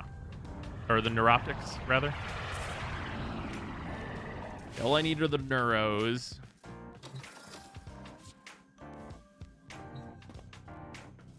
Savagoth farm was faster solo, if I remember. That can't be right. So out here, what's the verdict on the new prime weapons? Boring and not worth the forma? Pretty much. And the Astilla is like kind of novel, I guess, but the Volnus is like a waste of time.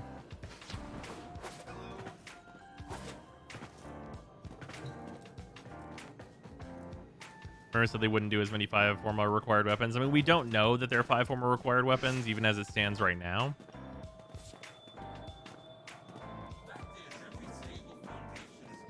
But they might be. Oh yeah, then they instantly added it to Necromechs. Well, people wanted more ranks in the Necromechs because they didn't think about actually fitting a full fucking build on a Necromech, which is a design problem. But you know. Hogan wanted into the sim. If anyone else wants to farm Sevagoth, feel free to PM me. Ready for the nullifying Scramba Lich Queens. Ugh.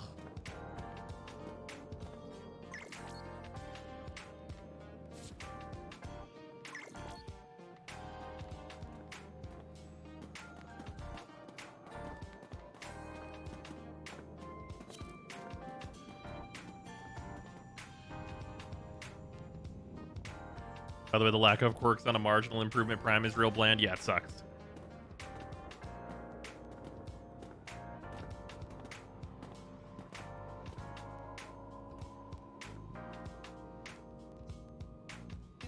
We don't know they're going to be 5 former weapons, assuming we don't know that if any of them are standout incredible, they'll get nerfed insanely quickly. Yeah, well.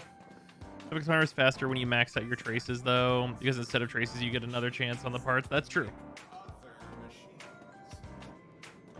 I also need to refill my traces, though, because of the Gara farm as well. How long ago was the Piranha Prime? Like 2 years or something? Something like that. Now watch this. There's going to be no exterminate stuff, therefore making this like not worth doing at all. Oh, there's a Neptune. Wait, no. This exterminate does have Sevagoth parts, right? I'm not crazy here. I believe this is actually the really good one. Unless I'm mixing it up.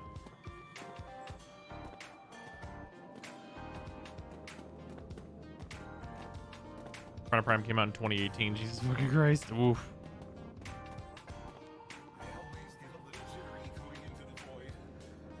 That's the best node for farming him? Okay. I thought so, but I wasn't 100%. Alright, let's just open whatever. Who fucking cares?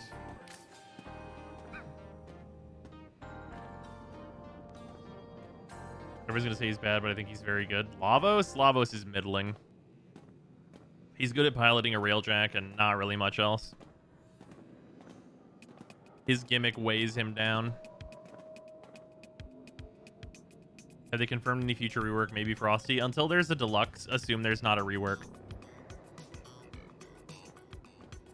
Like if I don't see concept art for a new Frost deluxe, there's no rework.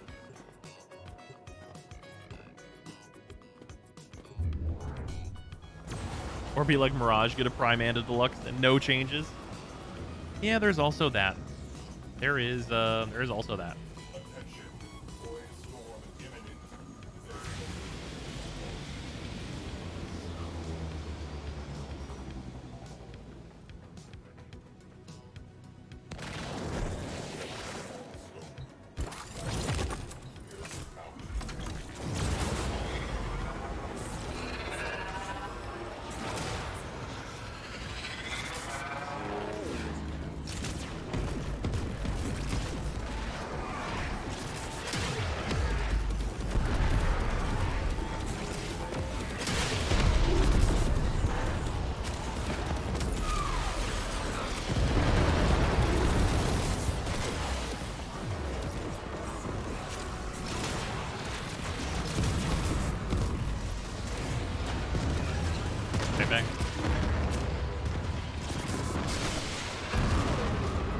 Let's get in there, boys and girls. No players waiting for me.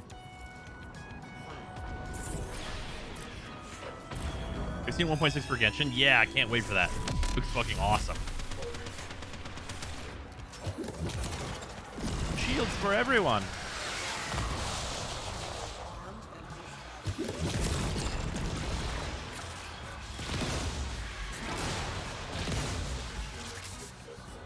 When is 1.6? I think that's the middle of next month, I believe. It sounds right. Not 100% on that. It might be sooner than that, even.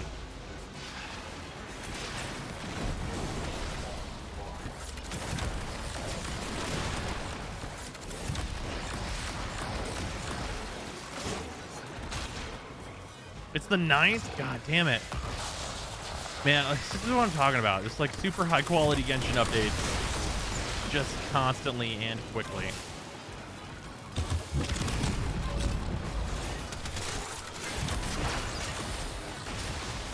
Like, just to put into perspective what Genshin is adding, they are adding, like, literally fucking Wind Waker to Genshin. It's, like, outrageous.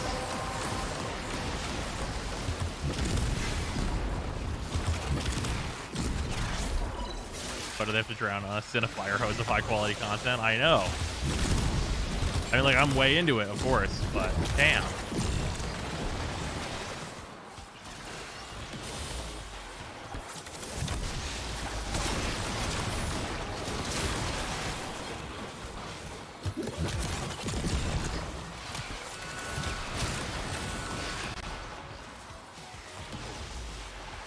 So that about Genshin, they show the new update like a weekish before it comes out.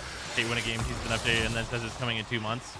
I mean, I hate when a game teases an update and then it doesn't come out for multiple years. That's usually my one that I'm not a fan of.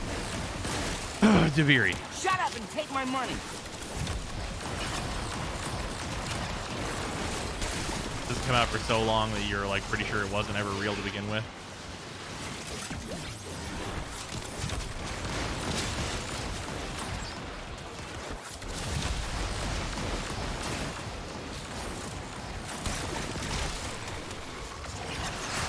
Tease an update and then release something completely different.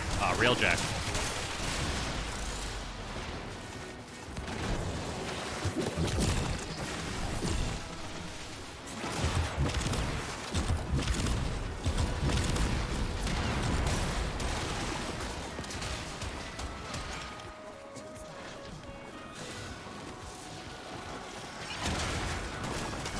By a video game company. Oh, Shy has a really good compilation of like all the things in Railjack that just weren't real at all.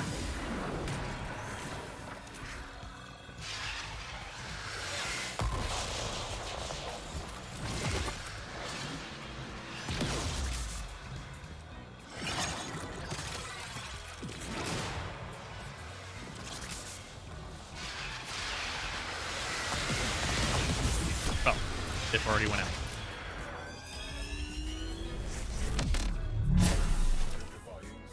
Sure, I'll take a Gara Prime Systems. Why not? Why shouldn't I?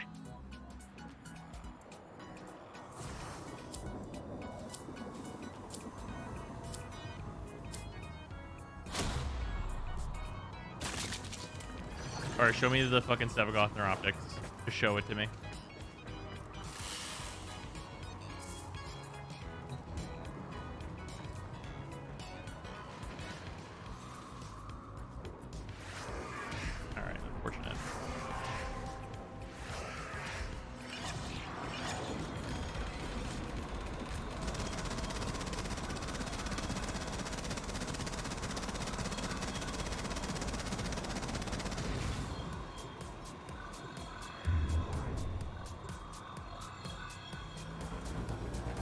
When's that ghoul saw?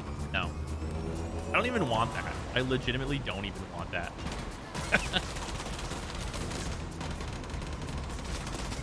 Like, I categorically don't care.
Using the new quest skin for your ship?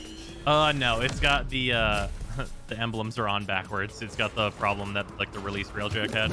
It'll maybe get fixed eventually. Probably not.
Oh man.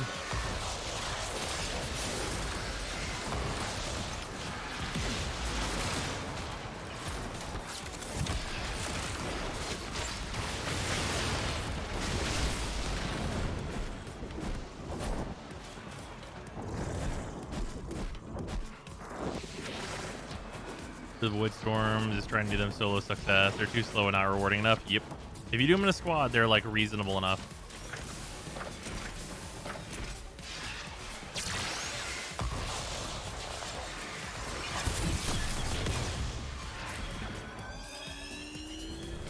You were there for R9. People were having fun. It's true.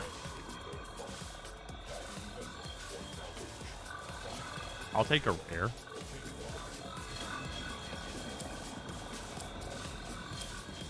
I never did R9 when I thought about doing R9. They fucking fixed it. Well, that's... yeah. It do be like that, though. Or show me the part that I need, please.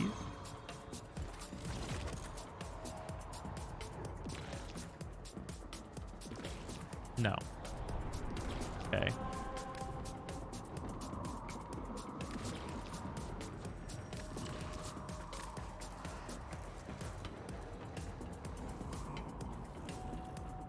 So you finally saw fit to take bus out of your railjack name?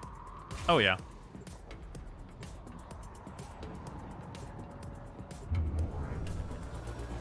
Although it's becoming more of a bus again.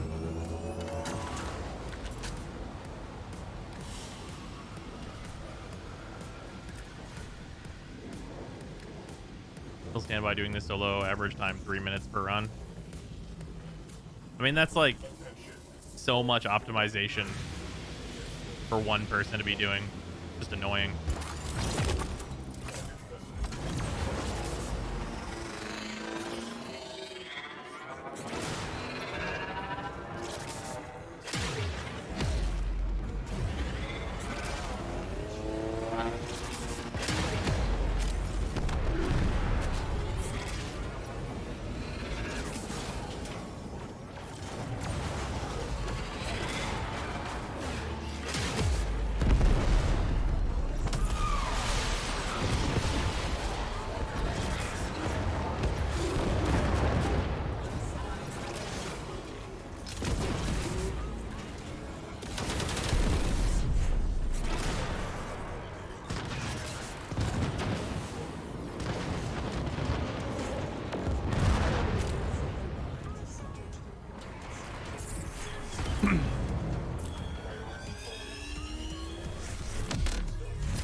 Man, that fucking teleport to other players thing is so good. I love rank 10. That's definitely the best upgrade in all of Railjack. Like for sure, right? Like no contest. I think it's no contest at all.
Which farming Savagoth.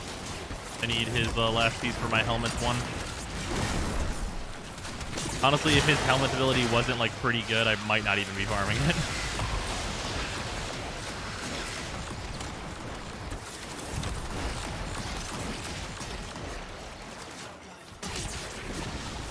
Well, I think it is overhyped. His helmet ability, that is. I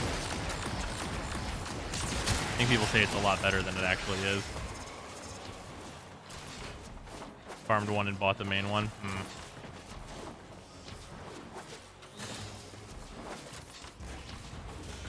Bloom? Yeah.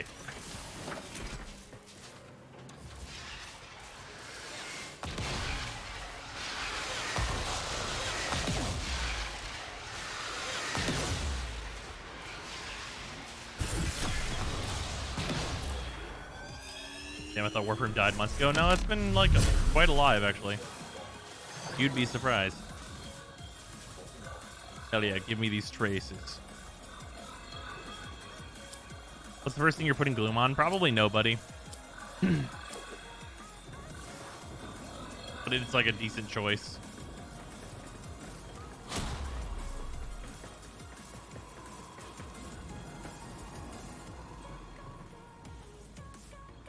Warframe is still a top 10 game on both consoles and PC. It is not a top 10 game on Steam anymore.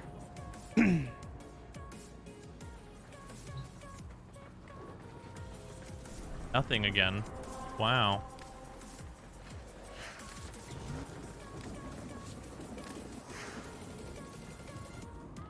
I sure do love doing this and not getting anything close to what I was looking for. Did it drop out on Steam? Yeah, I can see where it is right now.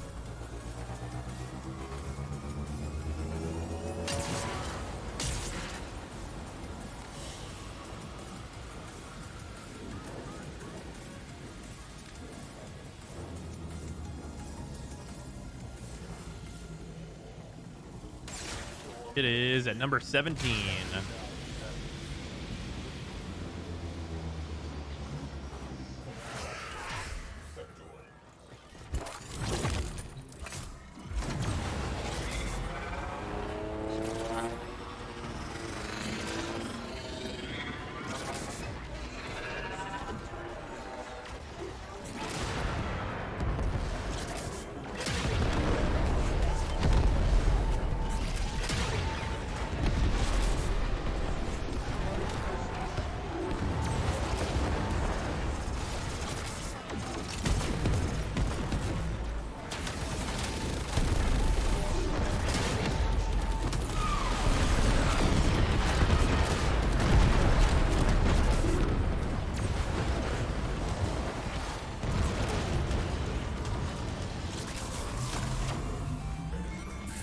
Also, people that have been going to the entrance to that ship while we blow that thing up, much appreciated. Thank you, Nova.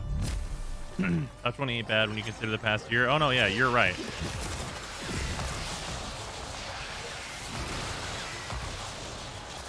Do I still since you're playing solo? Nice. Where else do you get a Sevagoth part? No idea.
Man, I gotta open the door. My balls just can't shred these guys. Gotta actually fucking open a door.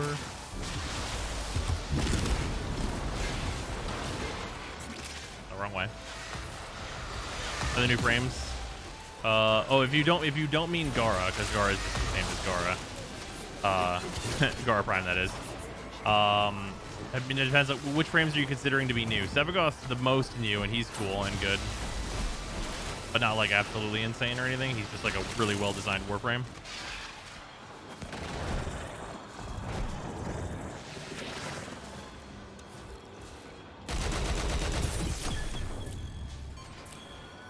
Top round speed guy, forget names. Goss, probably.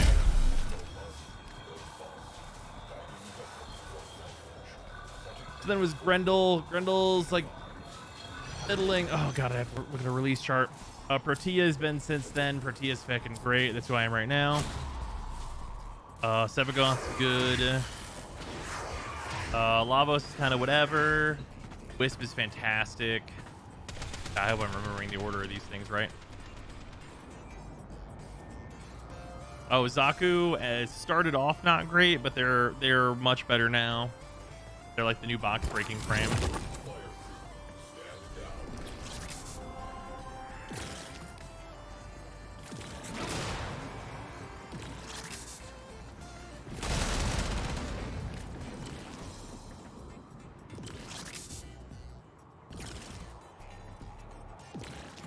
He is great with Gloom because we're passive, so you don't have to mod for that much strength to get max slow. I mean, I really prefer the larva on her, just for the grouping whenever I need it. Yeah, slowing not really needed on Protea at all. Like if you need it like AOE crowd control, just throw her one. Because that will also kill them.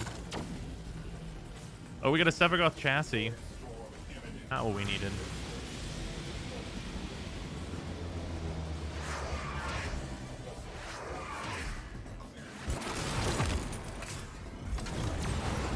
Need them neuros.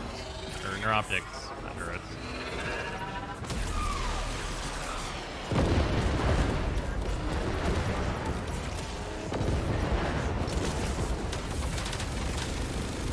God fucking damn it. I gotta equip those guns that can just shoot right through this.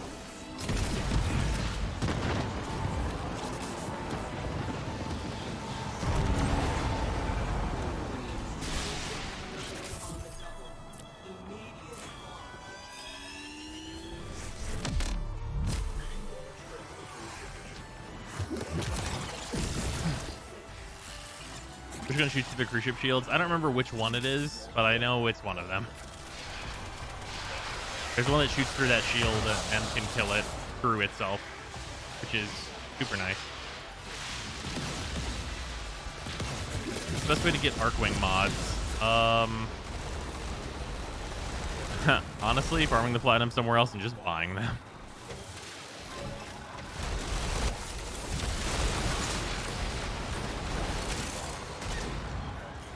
That's the best way.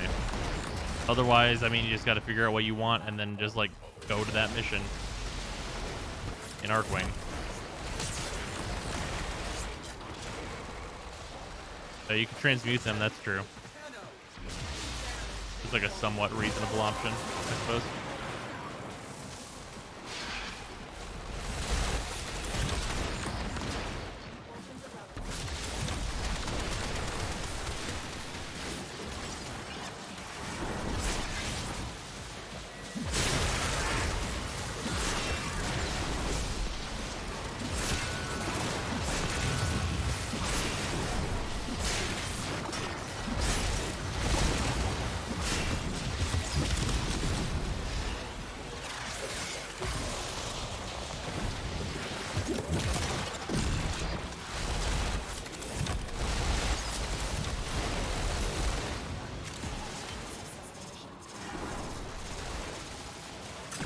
Nothing to note about how little do you care about Mirage. Her Deluxe's butt model is missing, so it looks really fucking strange when playing. Wait, butt model is missing?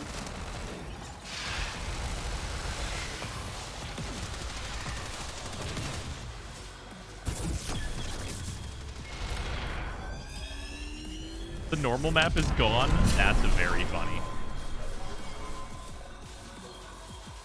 Oh yeah, my fucking ancient carrier prime relics.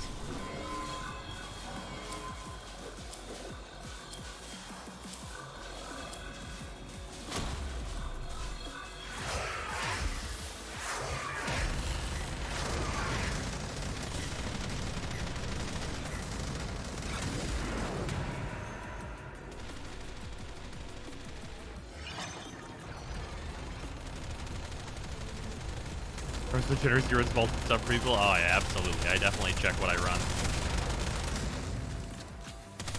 This one's got, yeah, there you go. There's vaulted stuff in there, I bet. Surely suck because he forgets they're vaulted. Oh no, I just don't give a shit. I have so many. Yeah, we're running that shit for traces out here.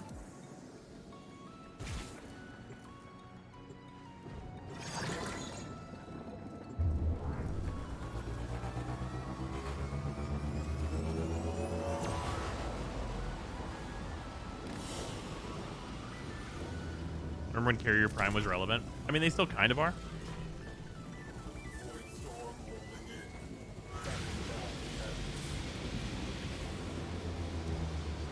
But not really. Yeah, Carrier Prime at this point is in itself a relic of a thankfully past time.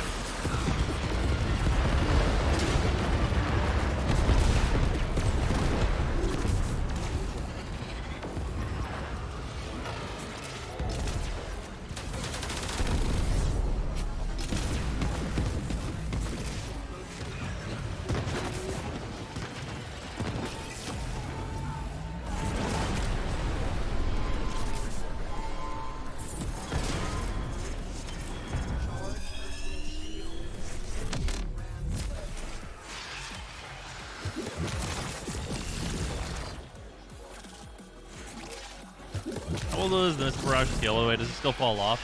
It's slightly less good in the Void Storms because the enemy level gets so high, but it's still like the best ability in that slot in the Void Storms.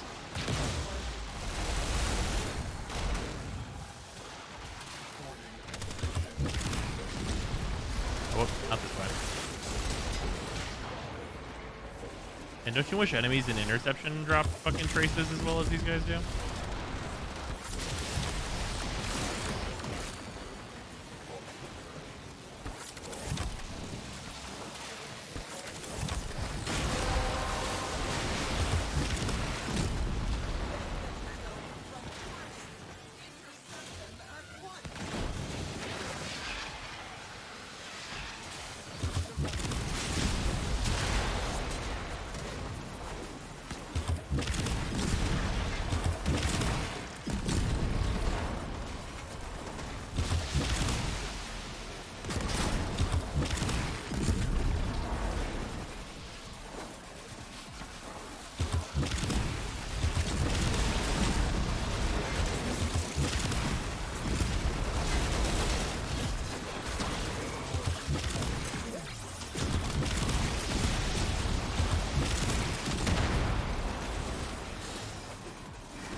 Mantling bug.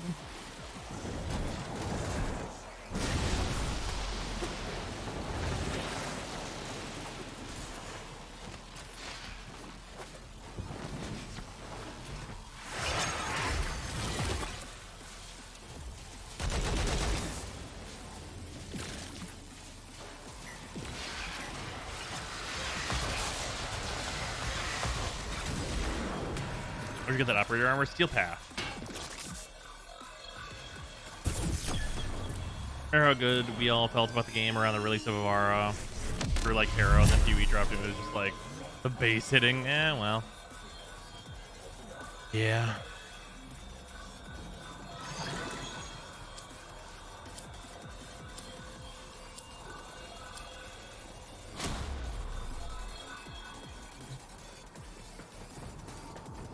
Your Discord message?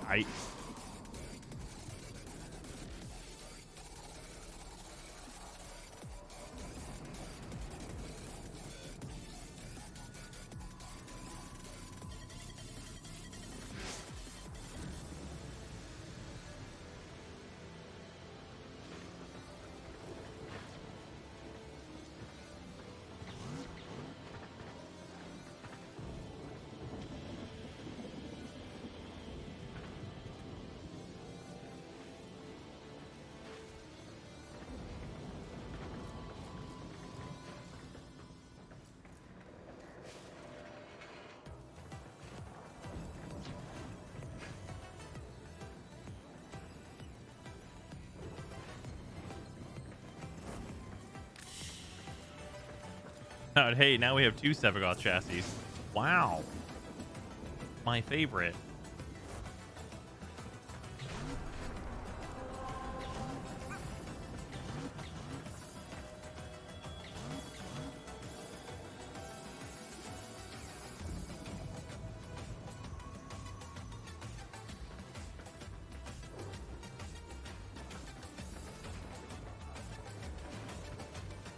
All right. So, ladies and gentlemen, Nick has messaged me. So we are going to switch up and do something we have not done before. How did you get the glaive on his back? On whose back? We're going to switch up and do something we have not done before, and we are going to play some games of Modern. Have a new deck built. MTG Modern? Yeah.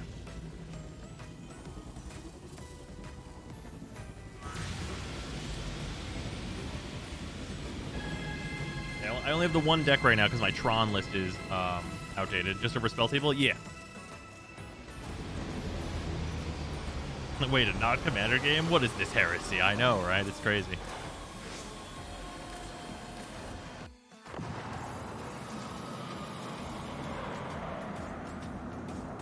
Later into this.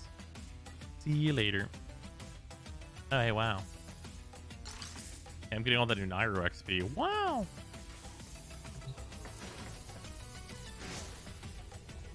All right. I wonder how we're gonna set this up. Actually, here. Nick, I think you have the stream guest role in my Discord. If you want to jump into the stream room.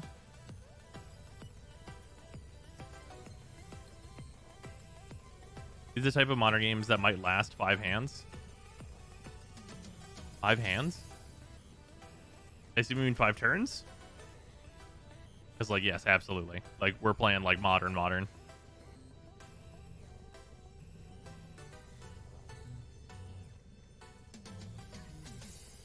my deck.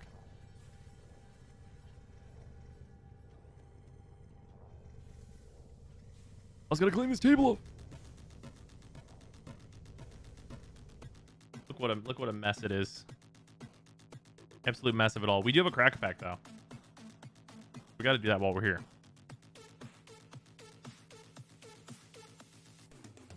We got the expensive card in this Yu-Gi-Oh set already, so that's nice.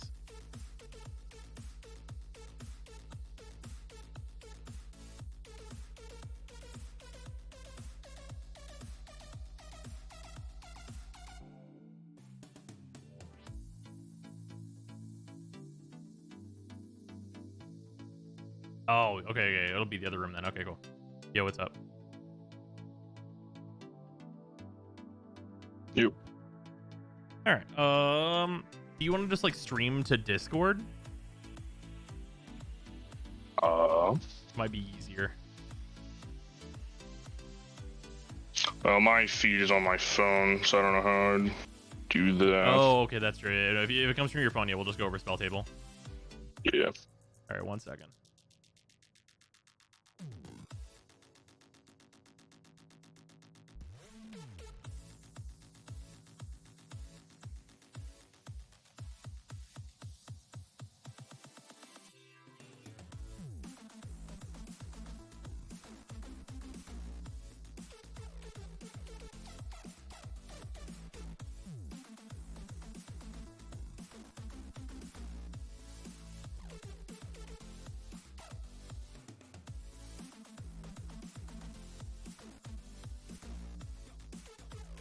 All right.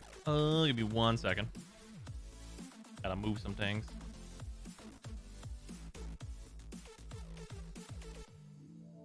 Pete! Microphone, come here.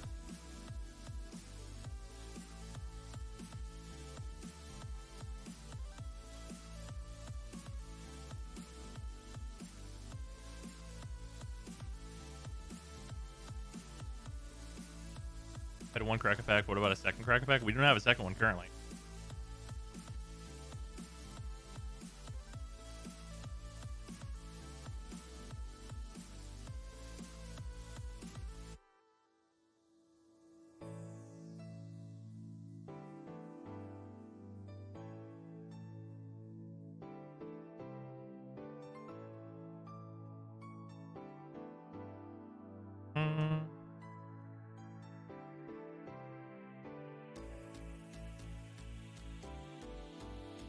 All right. Are we out of packs now? We are not out of packs now. We're out of MTG packs for the current moment. we have Yu-Gi-Oh packs. All right, so I'm gonna open these real quick, and then we will get started on Telltale stuff. Still have some hidden summoners to do.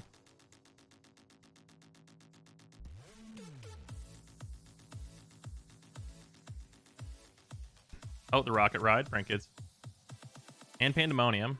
Frank Kids cards are what we want to see. Refusion. Yasha. And a Devotee of Nephitis. Dope. 2 Frank Kids cards, pretty good. For some of the cheaper end ones, but that's alright.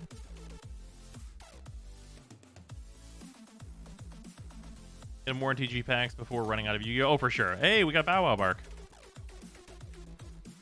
And Plan. Phoenix Wing. Tatsunoko, which is a good card for a while there. Oh, and we got the Roaring Roaster. This is one of their... This is a Harpy's Feather Duster on a body at instant speed. Really good card if you can make it. You don't always need to make it though. All right, sweet. Just more fucking good Prank Kids cards. That's what we want. Zyme was like, wait, I had this box hiding behind my ears, found them during a shower. Yeah, no, this box, I had no idea that I had it. All right. Zoom.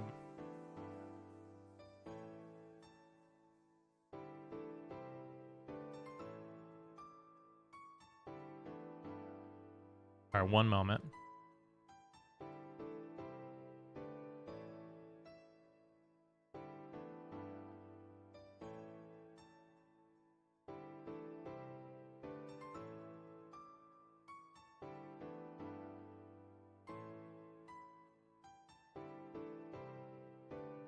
All right, and then I PM'd you the link to the game, Nick.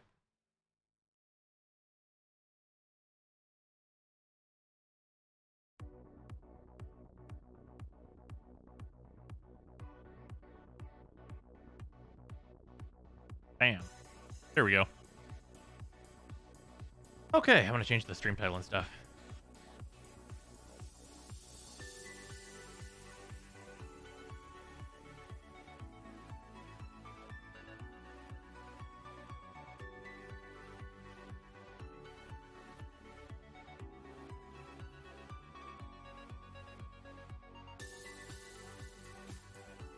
Trinkets are really good, indeed they are.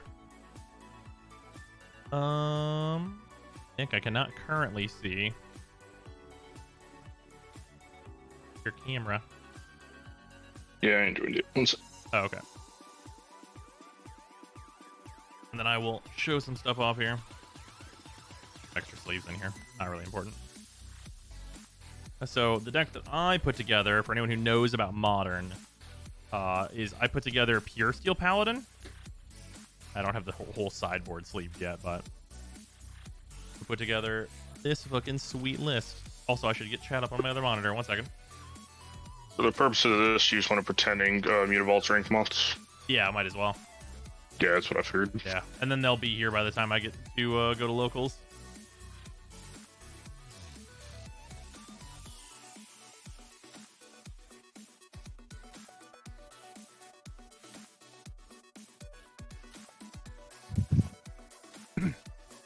Yeah, so this is hilariously, as much shit as I talk, this is hilariously like a mono white deck.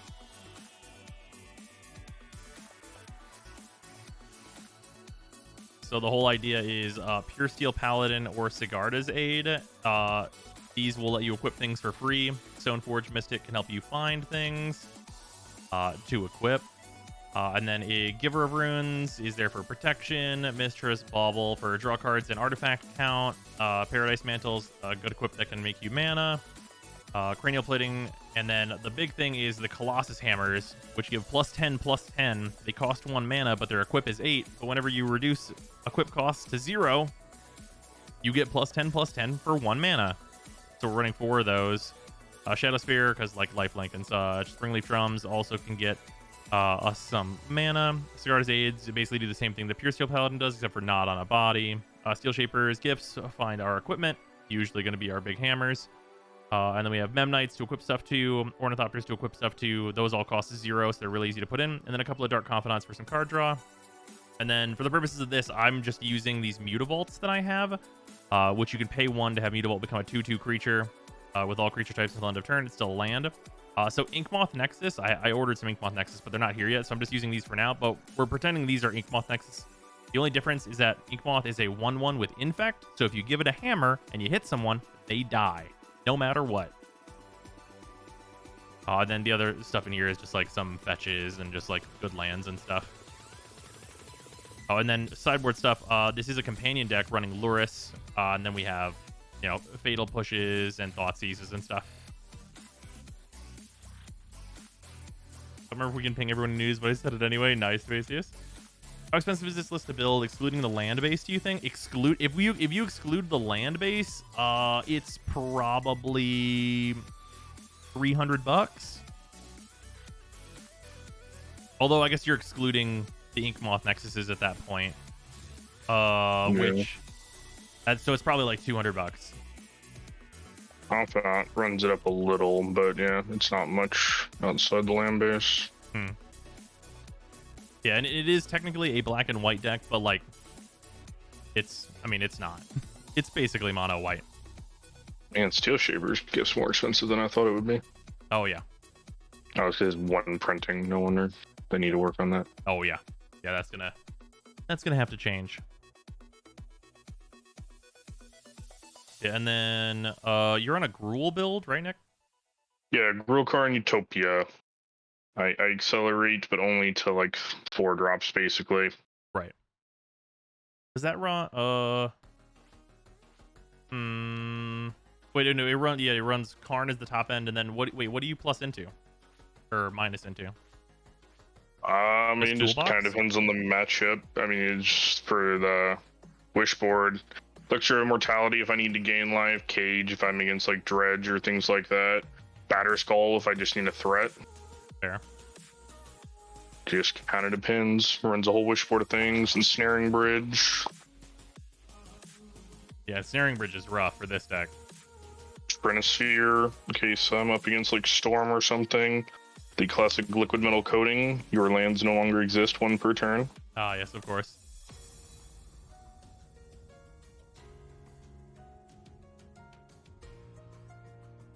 Or per orb for if humans is a thing, or I guess against Amulet Titan it would also be somewhat effective.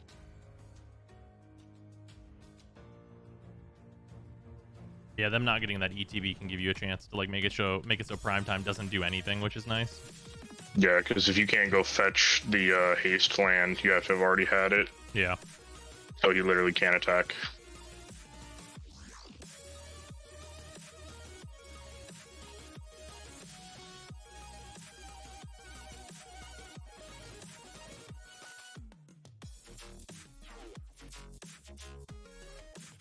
All right, so I am. Hold on. Is there?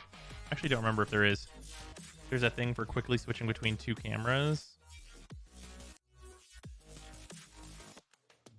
I just have like your one pulled up big. Yeah, well, I just want to be able to switch between them for the stream. Yeah, just for streaming purposes. That's fair.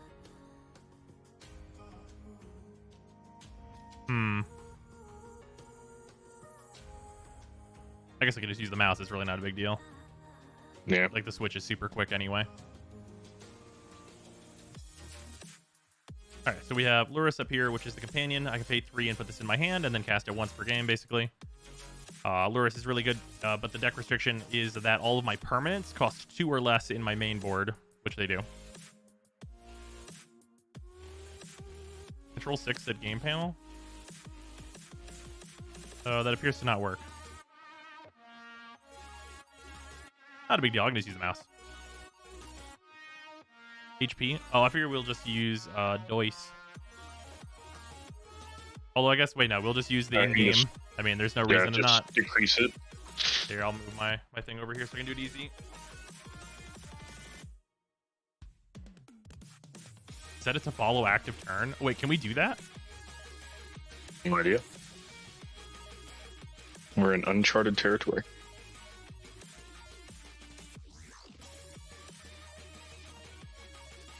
Oh yeah, switch focus video on turn change. Okay, that's dope.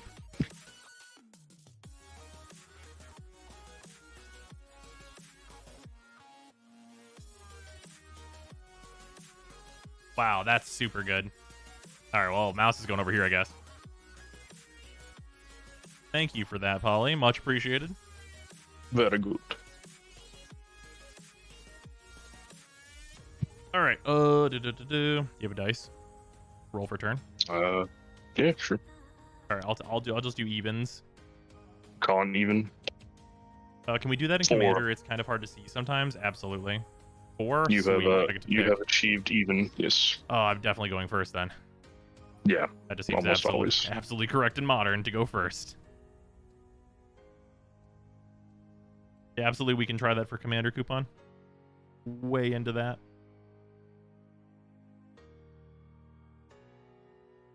The only problem is in Commander, sometimes people aren't so good about passing the turn.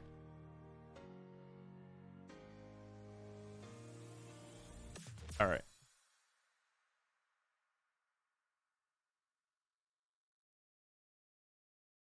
All right. I Please, would please be a mulligan my good first hand. hand. 7. All right.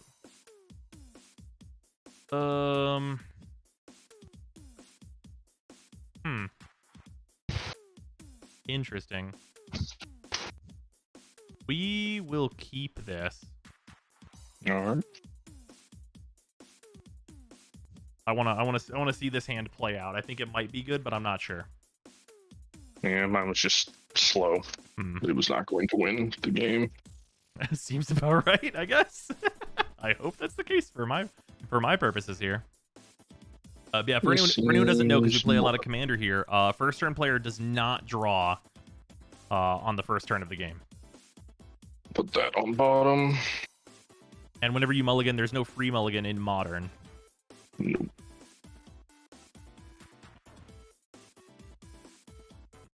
I'll keep my hand. I'm ready when you are. All right, dope.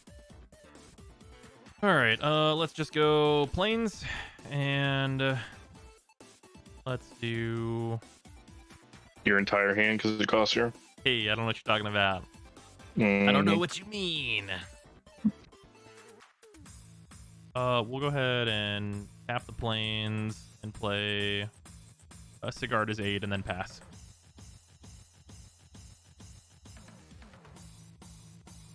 Fair enough. You're not really selling this game format to me.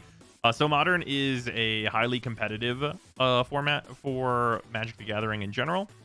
And basically it's like all like the most powerful decks that are not like legacy, like crazy, like especially crazy expensive. I mean, like Modern can still be expensive, but it's like much more reasonable to get into for a regular human person. And the stuff that's in the format is really interesting, and especially right now with lots of varied stuff. I'm going to shock it a Summon Ground, play an Arbor Elf, and pass back to you. Sweet. Untap.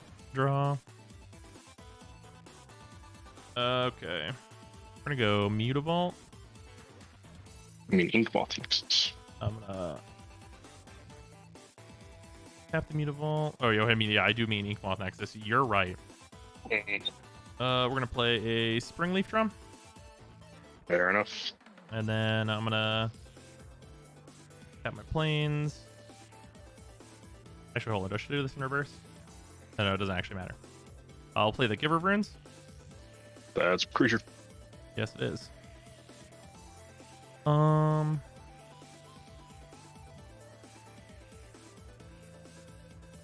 Yeah, we should do this now. I'll use Springleaf to tap the Giver to cast Steel Shaper's Gift. You researching. Get the hammer. Big boy.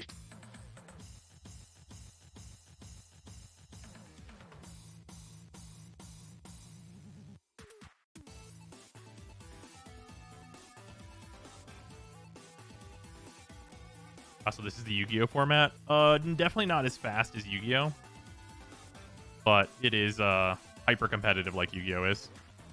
All right, and then I'll pass. Alrighty.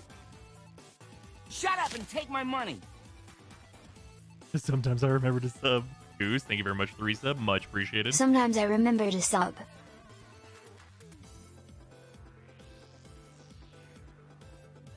Or, what is the actual play here?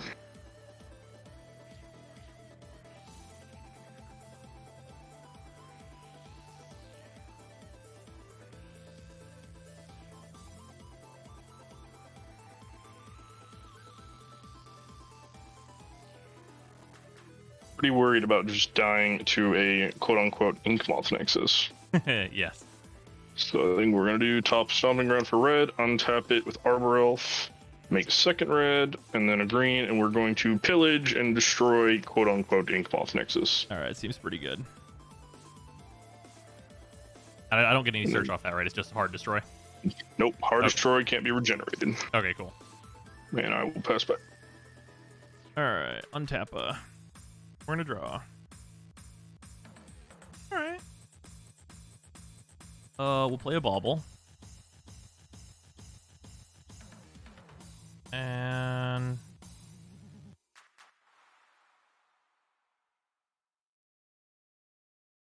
yeah, we'll tap planes. Play the Colossus Hammer You do that. and attach it to the Giver Runes with Cigar as aid. Is this whenever the equipment comes in, right? Yep. Yeah, okay, just double checking. That is fair magic. All right. Let's go.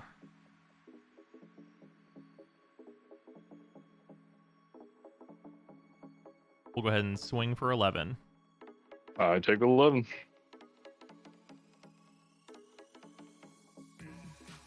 Let's see here.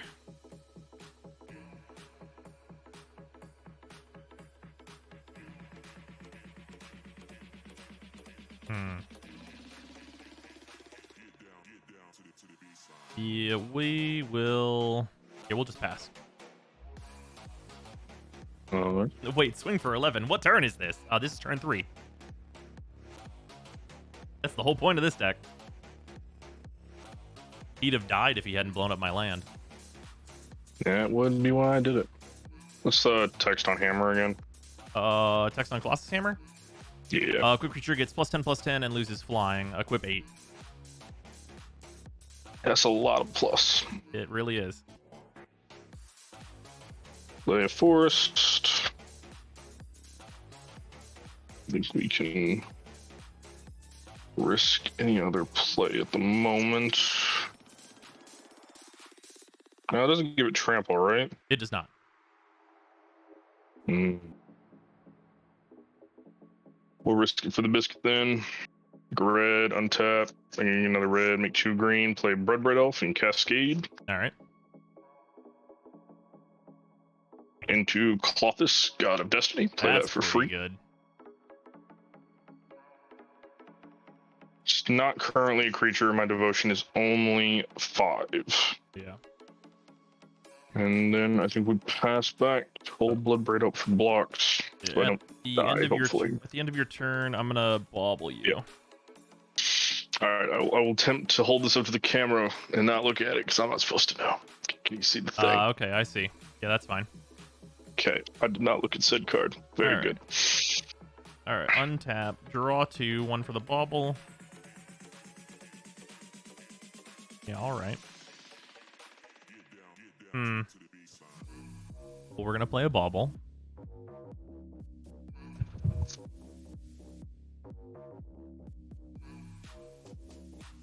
Blocking with a Bloodbraid Elf is like kind of a middling overall thing here.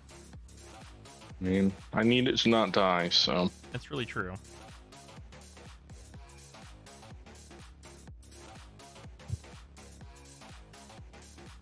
Yeah, we will just go ahead and swing for 11. Yep, Bloodbraid Elf jumps, dies. All right, main 2. I will tap a plains and play Steel Shaper's Gift. Yep, you're searching. Search for any equipment, or aura for that matter, but equipment better.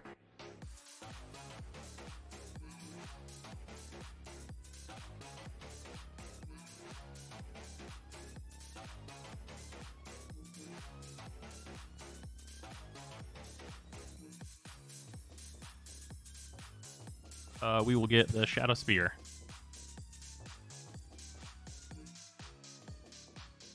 enough. What's a good meta deck for a beginner? Always burn. And then we'll pass. Do a little more shuffling. Oh yeah, devotion is the number of colors on a permanent on your side of the battlefield. So right now I have 1 white here and 1 white here, so my devotion to white is 2. All right, so at my pre-combat, or well, at my, what does it exactly state? Pre-combat main phase. So now I get to exile a card. You have nothing in. What's in yard for you, actually? We got an artifact, 1 land, and then 2 sorceries. Sweet. We're gonna take the Mutavault to make a red mana. Hey. So you don't take damage, but I make a red mana. Aight. Tap this for an additional red mana. Tap this for a green mana. And we're going to pillage the Colossus Hammer. Ah. Unfortunate. Then tapping Arbor Elf to untap, Stomping Ground, to then Lightning Bolt your Giver of Rings. Aight. And we're passing back. End of your turn. I'm gonna bobble you again. Okay, here we go. Do this thing. All right. We'll go to my turn. Untap. Draw 2. Reasonable. Oh, we'll do silent clearing. We'll play out an Ornithopter. That's creature. And then we will tap for 2 white. I'll take a damage. For a Pure Steel Paladin. Yep. And that then is the namesake boy. We'll have the Spring Leaf, tap the Ornithopter for a Shadow Spear, and give it to the Pure Steel. Indeed. And then we will pass.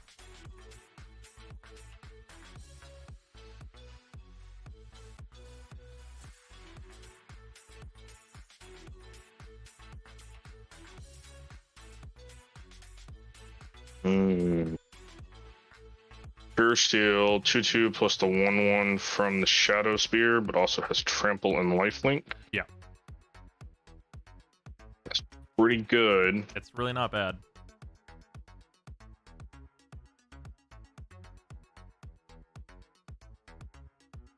I'll claw out this ability first. I think we're just going to eat my own Lightning Bolt to do 2 damage to you and gain 2 life. All right.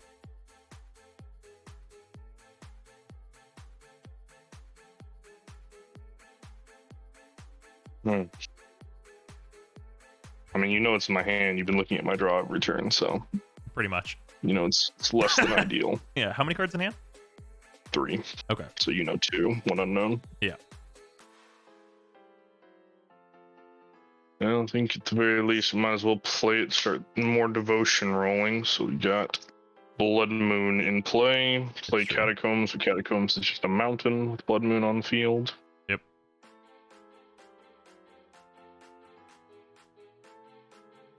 I think we just pass back. All right. Untap. Draw. That's not bad. Look at your board real quick. Arbor Elf. 1 red open. 1 mystery card in your hand. Indeed. Alright, let's just go for... We will swing in the Pure Steel Paladin for 3. Trample and lifelink, right? Yep.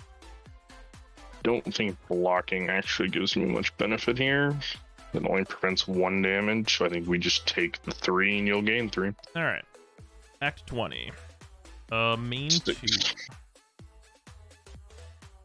We will Spring Leaf on the Ornithopter for a black. And then tap the clearing for Dark Confidant. You indeed have Bob. And then these will prevent shenanigans a lot of the time. We'll move the Shadow Spear because of the Pure Steel Paladin over to the Confidant. And then we'll pass. Okay.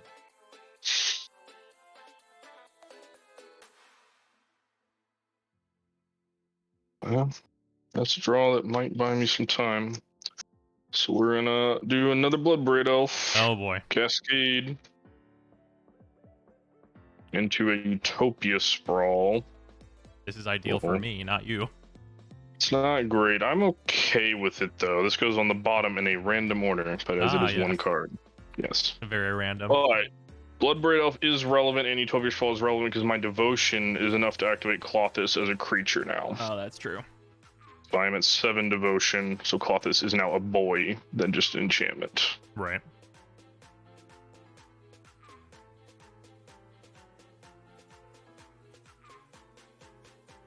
We also still have Clothis's ability, so we'll just sack a pillage, gain 2, deal 2 to you. Yep. And then yeah, you got rid of pillage over there. Okay, cool. Yep. Pillage went to the or exile.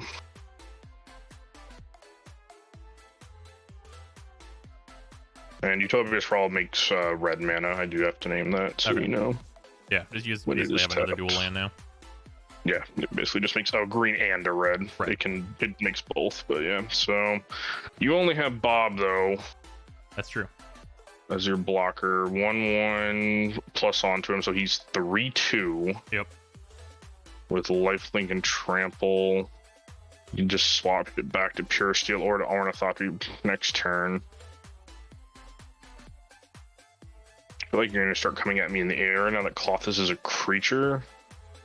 But I can't afford to lose anything right now, so I just have to pass, because if I lose something to a blocker, devotion turns off. Alright. I will untap and then upkeep, right? You need upkeep, reveal the top card of the library, put that card into your hand, you lose life equal to its converted mana cost. Indeed. It reveals first, right? Before I lose life? Yeah. Alright, reveal top card. I lose no life, I get a concealed courtyard. I'll draw for turn. Alright, we'll play the concealed courtyard, which is just a mountain right now, but that's fine. Yep. We will play a Memnite, That's another boy. and we will move the Shadow Sphere over to the Ornithopter. Yep, figured. And It's not an impressive clock there, though. Yeah, it's pretty bad actually. It's actually not a clock at all with your Clothis there. Yeah, in fact, you're actually still losing out 1 life per turn. Yeah, gonna need something a little bigger than this, I think. Ornithopter for 1 in the air though. Indeed, you go 19. All right, and then post combat we will move the Shadow Sphere. What are the stats on your board? How big is Bloodbraid? I forget. Bloodbraid is a 3/2. Okay, I will move the Shadow Spear to the Memnite. Okay. And then, well, I might as well do this. We'll tap the Courtyard and play another Springleaf, and then we'll pass. Sure. All right. Also, wait, hold on. I'm an absolute fucking fool. I played this game so wrong. I'm gonna at main 2. I'm gonna tap for 3. Go get a Thuris. Yeah, and add Loris to my hand. 'Cause That's I'm fair enough. an Yeah, absolute moron. yeah. Thuris is useful, especially with Mishra's Bauble in yard. It's true. Now you're just gonna draw 3 cards per turn. Yeah, Won't that be pretty fun? good. All right, Clothis main ability first, though. I think we're gonna start taking things like Mishra's Bauble now, though. So say goodbye to one of them, and I'm gonna gain Are you 2. sure you want the bauble and not the Colossus Hammer? You don't have Giver of Runes anymore. You're right, probably. Because you do have just too many creatures right now. Yeah, we'll take the hammer this turn. You're right. With nothing in the air, like I'll just kill you with Ornithopter. Well, Ornithopter's not going to live this turn, so Fair enough. I And wasn't I take 2 super damage, worried right? about it. Yes, 2 damage. I gain 2, so I go to 9. And then we are going to bolt said Ornithopter, Seems good. because flying's bad against me right now. Think for devotional purposes mainly, we're also going to tap the Utopia Sprawl Forest, make a red, 2 green, play a second Blood Moon as my hidden card in hand, but it does increase my devotion, which could allow me to sack Elf if need be. So I'm going to then pass back to you. All right. We will untap. We will reveal for Confidant. I lose 2. 15. Okay, we'll draw. All right. Okay. We will use the Spring Leaf on the Confidant to make a white, and then have for 2 more.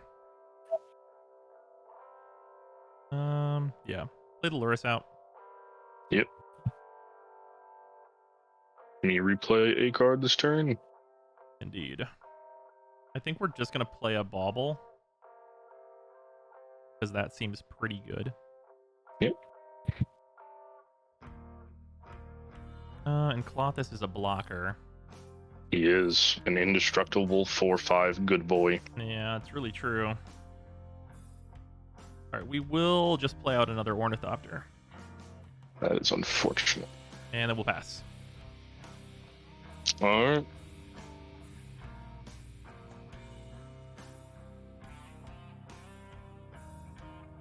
Well, it seems like the thing to do. 2, 3, 4. Another Bloodbraid Elf. This seems good. Gonna do some cascading. We cascade into Season Pyromancer. That seems also very good. Play that. Normally we discard 2. I have nothing to discard, so I just draw 2. Yeah, that's pretty solid.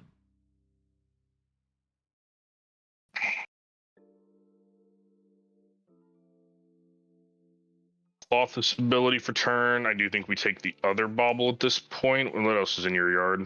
We got a Giver of Runes, a Bauble, and an Ornithopter. Lurus is permanence only. Yeah, So I'm not this worried Steel about Shaper is steel. dominator. Yeah.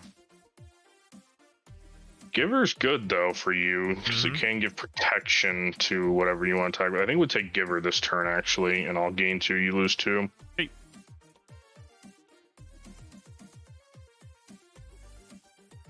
I'm at 13. Alright. You do the board is a little clogged up though. Yeah. No. I think my other best play is going to be to tap the Arbor Elf at this point. Just untap a mountain, does not really matter, and then I'm going to bolt Lurus. Yep.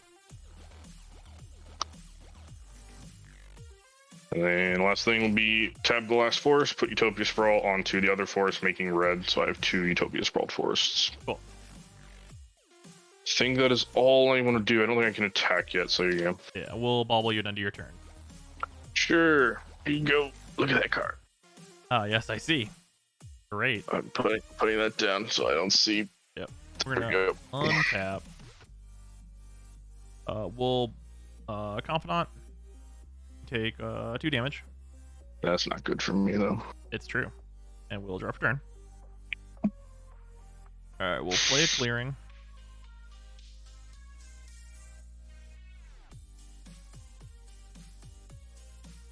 We will pay 2 for the cranial plating and have it equipped to the Ornithopter. Yep.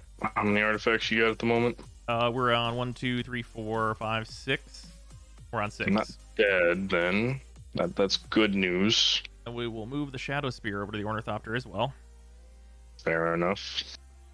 So at 1, 2, 3, 4, 5, 6. Alright, swing in the air for 7.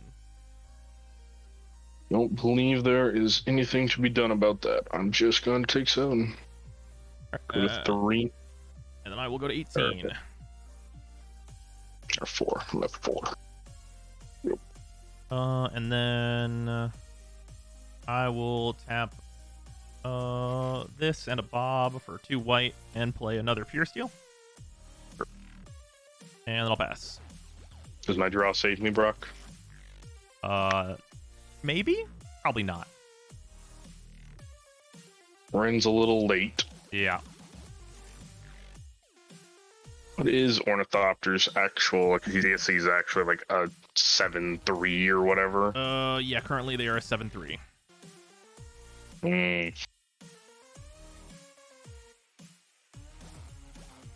Yeah, I think even with Cloth's ability, I only go back to 6.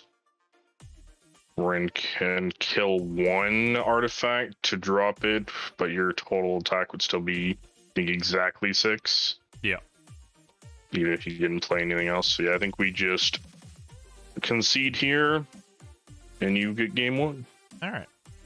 Do you want to do like one more game pre-sideboard where I go first, and we'll do like a best of 5, and then do 3 post-board games? Sure. Okay. This deck feels real gross. I wish I had remembered to play Luris like way earlier. Yeah, you definitely had the option. I mean, maybe only missed the option by like a turn Yeah. with Spring Leafs. You didn't have a lot of creatures for a while. Yeah, that's true. Also, I feel like not seeing a Stoneforge there was pretty rough. I mean, you found 2 Pure Steels. It seems pretty good. That's true. Just the Stoneforges over the Steel Shaper's gifts are always feel like so much better, right? Just because it's a body. Yeah, and generally. Brosheim or Doc, what is this devotion mechanic? The devotion mechanic is basically, it counts how many mana symbols you have on the field at any given time. So I just have like 1 Giver of Runes, then I have 1 white devotion, because it has 1 white mana symbol on it. Yeah, Clothis, my god, is not a creature unless my devotion to red and green is 7 or higher. Yeah. Well, they have a passive effect, because otherwise they are an enchantment. Although the Warframe loadout thing is still up. Whoopsies. I'll turn that off momentarily.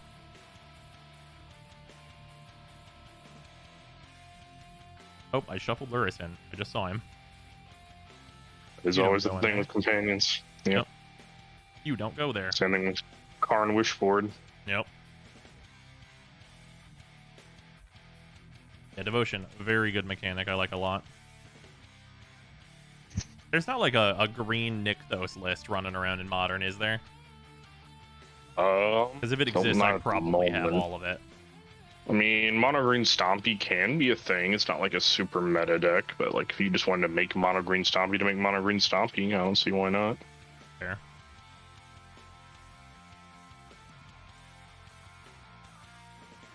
Alright, and then you're going first. You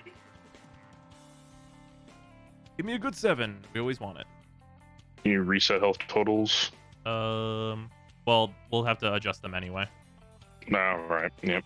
I'll just do it manually then. My first hand is super unkeepable, so I'm going to be in mulliganing. Oh, this hand seems sweet.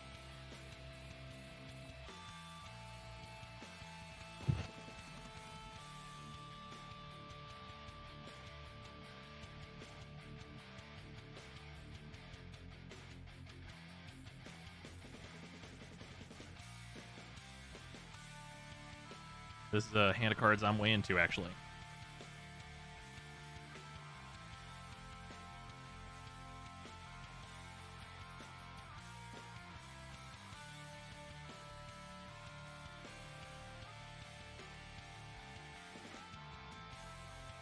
I should do this either.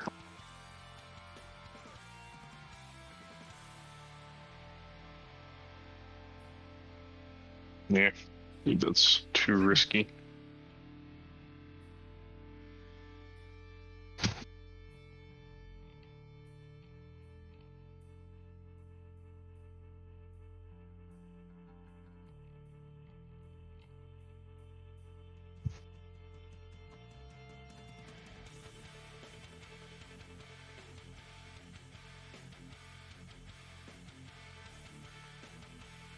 Also, the Matt Doc Scott is amazing. Oh, it's real good.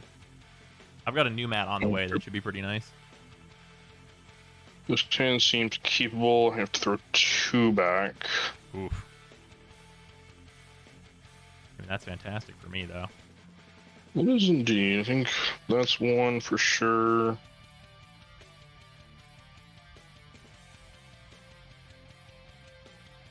think that has to go. I don't want it to. I think it has to.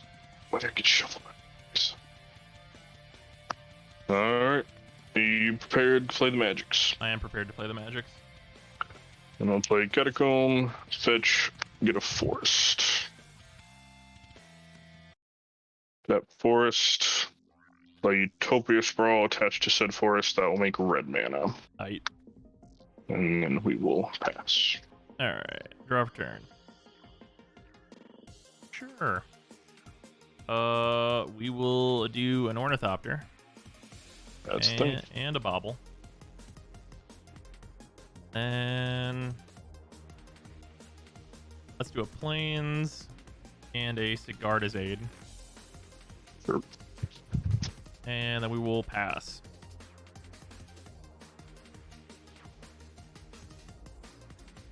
What?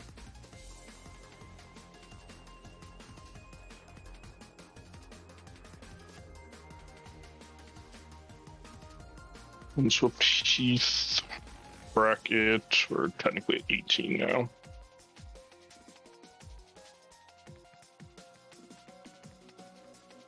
I think we will just shotgun a stomping ground, go to 16. All right.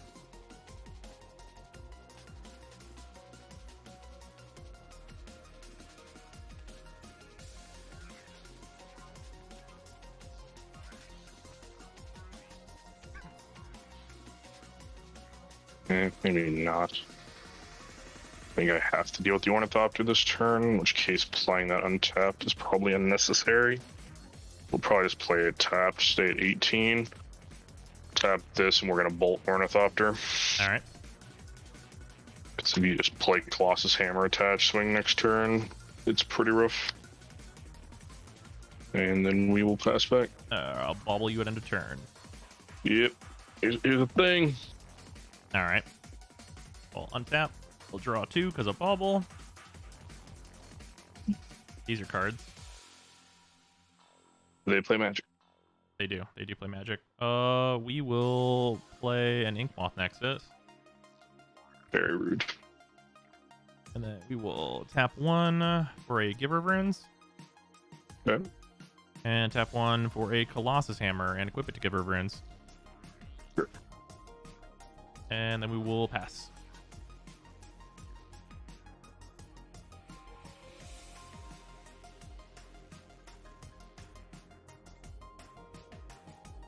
Well, my out, it's not dying, I think is this. Let's tap.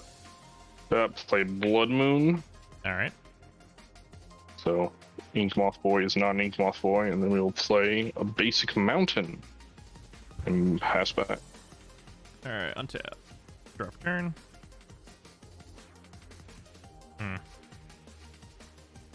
We'll play what's now a basic mountain. Very good.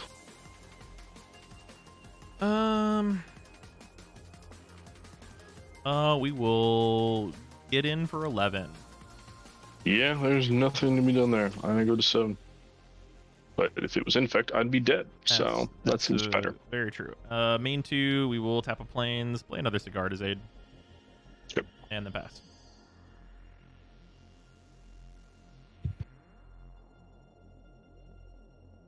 Well, this is gonna have to be pretty good, I think. So, Bloodbraid Elf Cascade into a pillage. That does seem pretty good. That does seem all right.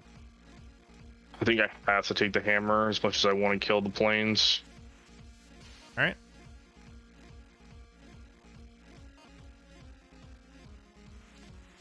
Cards in hand. 2.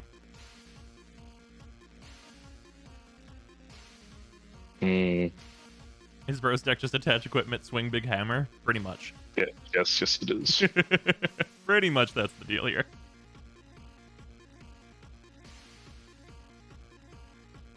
I mean, I could get in for 3. The chances of me dying on the back swing aren't like amazingly high.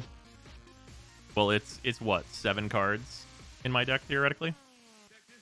Yeah, because you could Steel no, Shaper. it's more than that. Well, Stoneforge. Yeah, it's 8, 9, 10. It's 11 cards in my deck. Yeah. I think we'll have to not attack then, so we'll pass. All right. Untap a. Draw. Yeah, well, plains, Steel Shapers. Sure. Yeah, we would have had it. So Yeah. you did the Fair correct. enough. Getting the hammer, laying the hammer, putting it on the giver. Yep. And we're swinging in. We're blocking with Bloodbraid, not die. All right, and then we'll pass.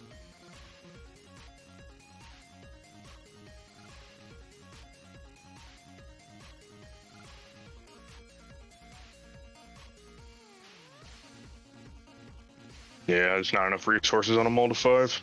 Yeah. You got it. Yeah, the mull to 5 is pretty rough. Eh. It is what it is with this deck. You don't have a large amount of lands This that you have deck to have. feels fucked up. It can be. I feel like I have a decent shot of disrupting you most times, but I it just agree. didn't work out. I definitely agree. But we should do sideboarding now. Probably just kind of do face-up sideboarding, just so we know like what each other's doing, just to see and discuss it. Yeah, I have to go grab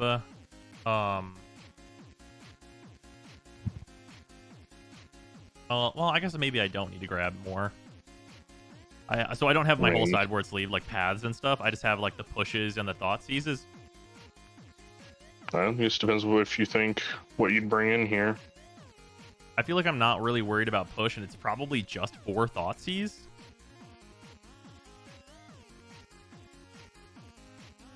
Potentially. But thought seize can be kind of dead too, because you're on Blood Moon. Well, I mean, you can make black mana a lot of ways. I think my most likely options are some flame slashes to deal with creatures, and then a Rasta. Have the reach. I think nothing else in my sideboard is useful. Well, most of mine's a wish board anyway. Trying to think Question what is I would what remove. comes out. Yeah, what do I remove is a big question here. I'm not actually sure Blood Moon is actually in any way effective when you have things like Springleaf Drum. That's true. Which I think there's So no I way that think stuff comes out. maybe- Also Paradise Mantle too, for that matter. Yeah, I think maybe the play is just to remove the 4 Blood Moons That's fair. in favor of more disruption effects. I don't know what I can like afford to get rid of, honestly. Well, that's tough with this deck as well. This deck does not like to take anything out, but I think for now this is the best option.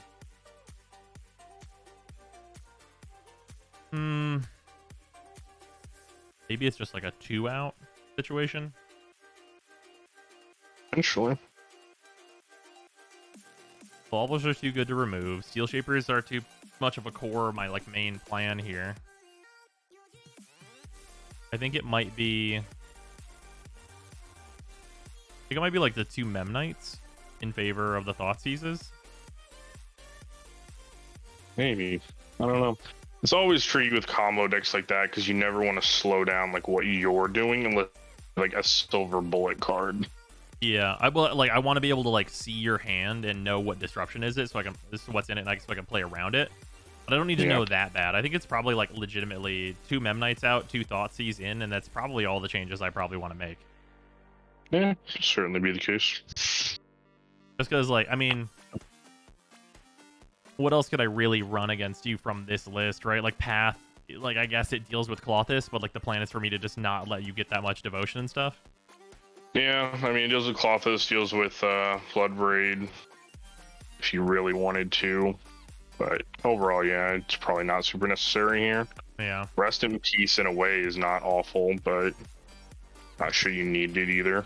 Yeah, because I mean, like, it hits Clothis, but like, just like bolting me down and stuff is definitely a threat. Yep. I mean, if anything, it's like, I would like to have one more Giver of Runes against you. That is potentially an option where I can just not be able to remove the big threats. Right.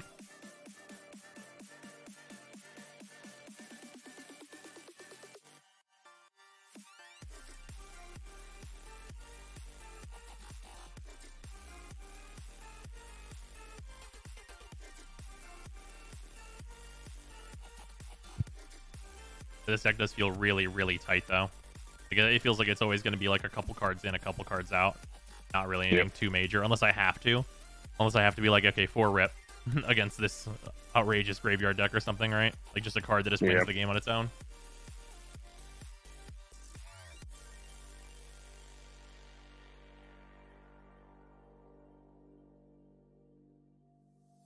All right. Who's going first?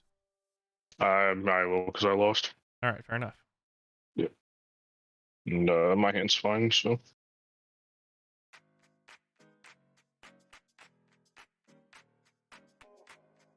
Is this hand good? Yeah, this hand plays. We can go for this. Alright. I'm gonna shotgun a stomping ground, going to 18, play an Arbor Elf and pass. All right. Draw for turn. All right. We're gonna go Bauble. Sure. And then Strand. Ornithopter.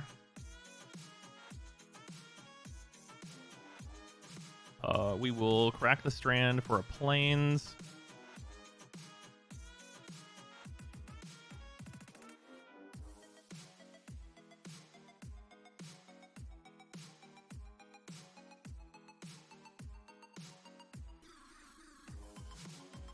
Then we will go for... We'll play a Springleaf Drum. Sure. And we will tap the Ornithopter for a Sigarda's Aid.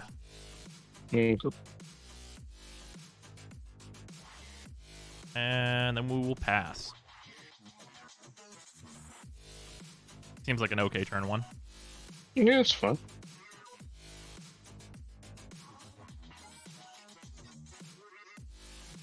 Decide what I think's ideal here.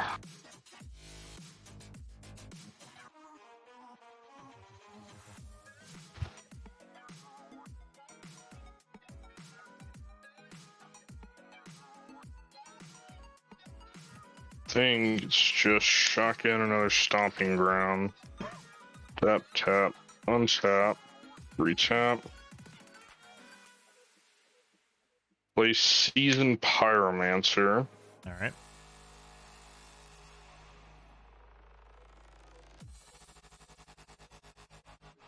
Discarding 2 cards. Pitch Bloodbraid Elf.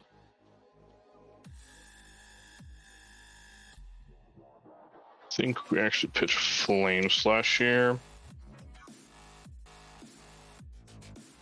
Because they're both non-land cards. We get 2 Elemental Boys. 2 good boys. And then they die at end of turn, right? Nope. No? Okay. They are just there. They're just good boys. They are indeed. And then I draw 2 cards. And then we pass back to you. We'll bauble you at end of turn. Sure. Look at that. All right. We'll do an untap and draw 2. Interesting. All right, we will go for a Mutavault, or well, a Inkmoth Nexus. Fair enough. And then we will tap 2 and play a Stoneforge Mystic. Sure. And search.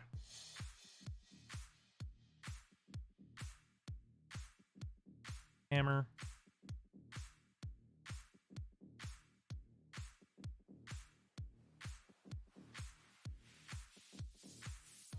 And then we will tap the Stoneforge and bring in the hammer and attach it to the Ornithopter. And then we will swing for 10. Yep, 6.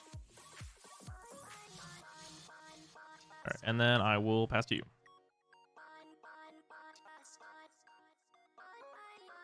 This does not have flying if you wanted to block. Oh, It true. does lose Yeah. flying because of the Colossus Hammer. I forgot about that. Yeah, I would have definitely thrown an elemental in front Okay, of that. yeah. I just Go wanted back to... 16. Yeah, it's easy to forget Yep. about. Yeah, especially over spell table. Yeah. That's much more better for me.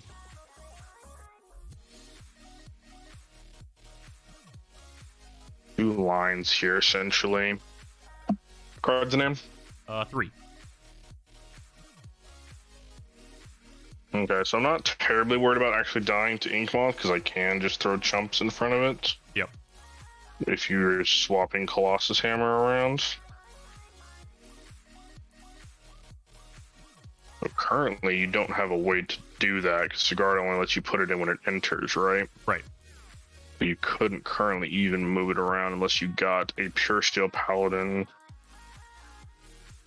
Oh, since my equipment has flash, I can attack with the Orni and then attach the hammer.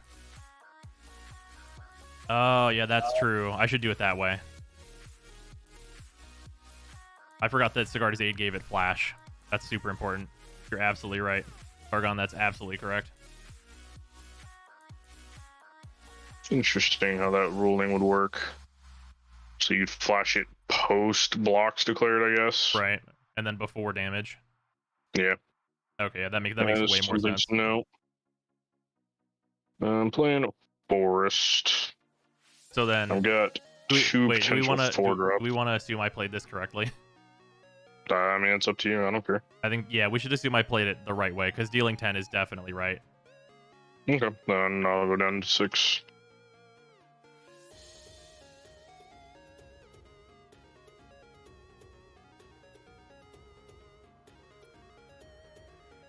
I think my only play then is to just go for the more RNG play Bloodbraid? of Bloodbraid Elf and Cascade. No, Utopia Sprawl is not what we needed And there. you are really good about hitting the Utopia Sprawls off the top. I mean, I also hit a Seasoned Pyromancer and a Clothis, so I'm That's true. really 50-50. Yeah, that's fair. Problem is the deck has 7 or 8 1-drops, and then the rest are 3-drops. It actually runs no 2-drops Ah, okay. for Blood Braille purposes. Yeah, I think that just makes me dead. Playing it that way, you just swing with that. Well, so Well, I this guess does you not can. have That's flying true. now. So you can Yeah. definitely just chomp. The only way you're dead on this is if I get like Another one. or I you mean- will or just the trample. Or Pure Steel to... Yeah. Or yeah, Pure Steel would do it as well. Yeah, I mean, we'll just play it out as is then. I think because you're down right now on blockers, there's no point in not hitting you with at least Bloodbraid Elf. Yeah, that's fair. You're not going to remove multiple blockers. So And- we'll at least hit you for 3. Yeah. And then just let you go. Alright, untap. Speed drop turn.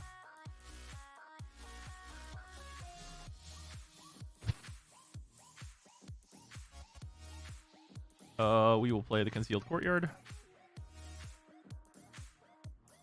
And we'll tap it for a white and play a Giver of Runes.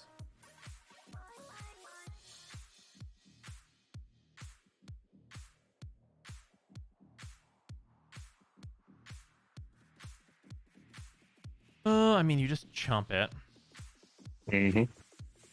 which could definitely be better for me.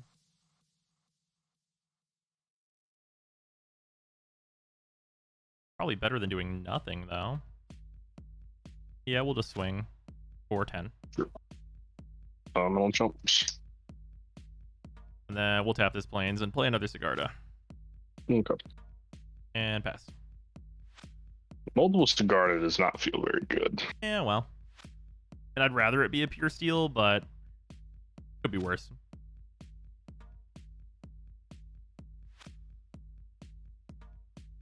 I thought about whether or not it's right there to grab Luris just so I can get bobbling, but I'm not sure. Yeah, I mean, it's tough to say. Yeah. I think my play here is fairly obvious what it has to be for my hand. It's just 4 Karn the Great Creator. Oh, yeah, that's pretty good. So now activated abilities, artifacts cannot be activated.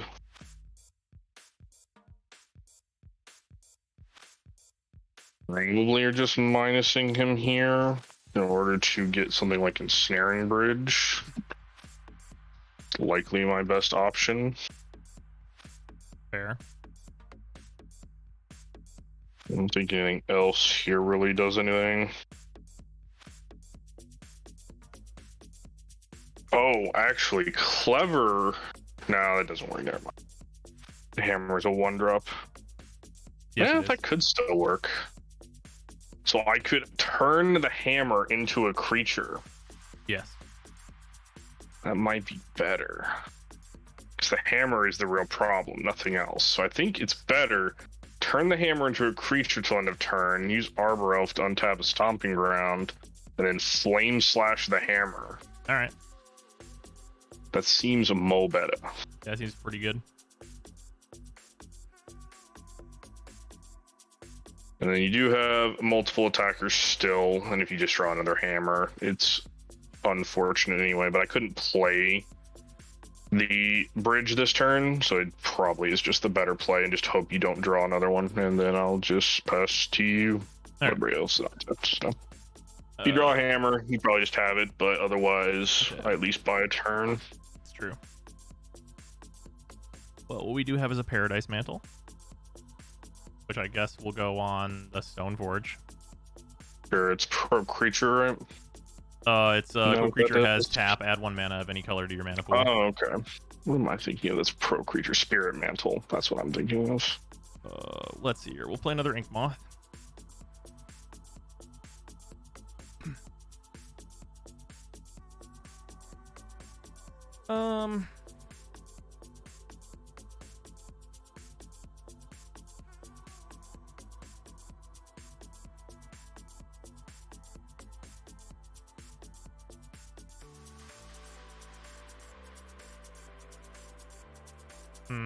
Yeah, not being able to activate the Spring Leaf is really unfortunate here. Really is. We'll tap 3 and add Luris. Sure.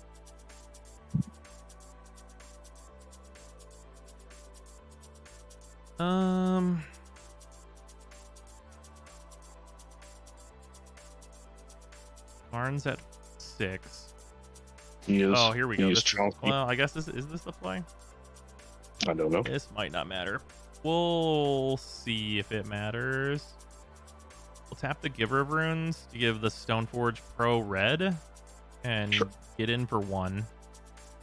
1 only? Yep. Alright, back down to 5. And then we will pass. Okay. Oh, whoops. There we go. It was still on you because I was just looking at your screen. Alright.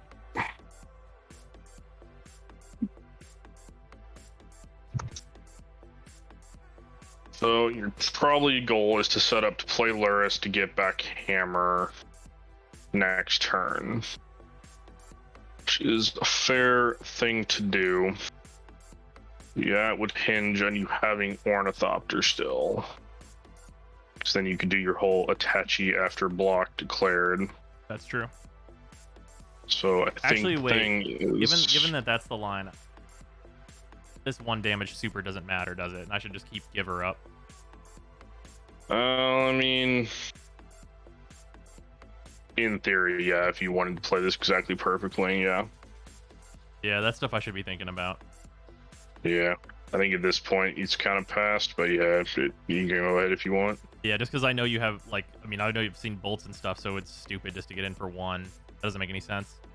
Yeah. Because it's not like I can get in for 2 more with the Mutavolts next turn in the air for the Ink Moths, because they're just Infect. You'd effectively be at like a ton. Yeah, that doesn't make any sense to do. I think I can get around that anyway, though. Probably. By giving... Let's see.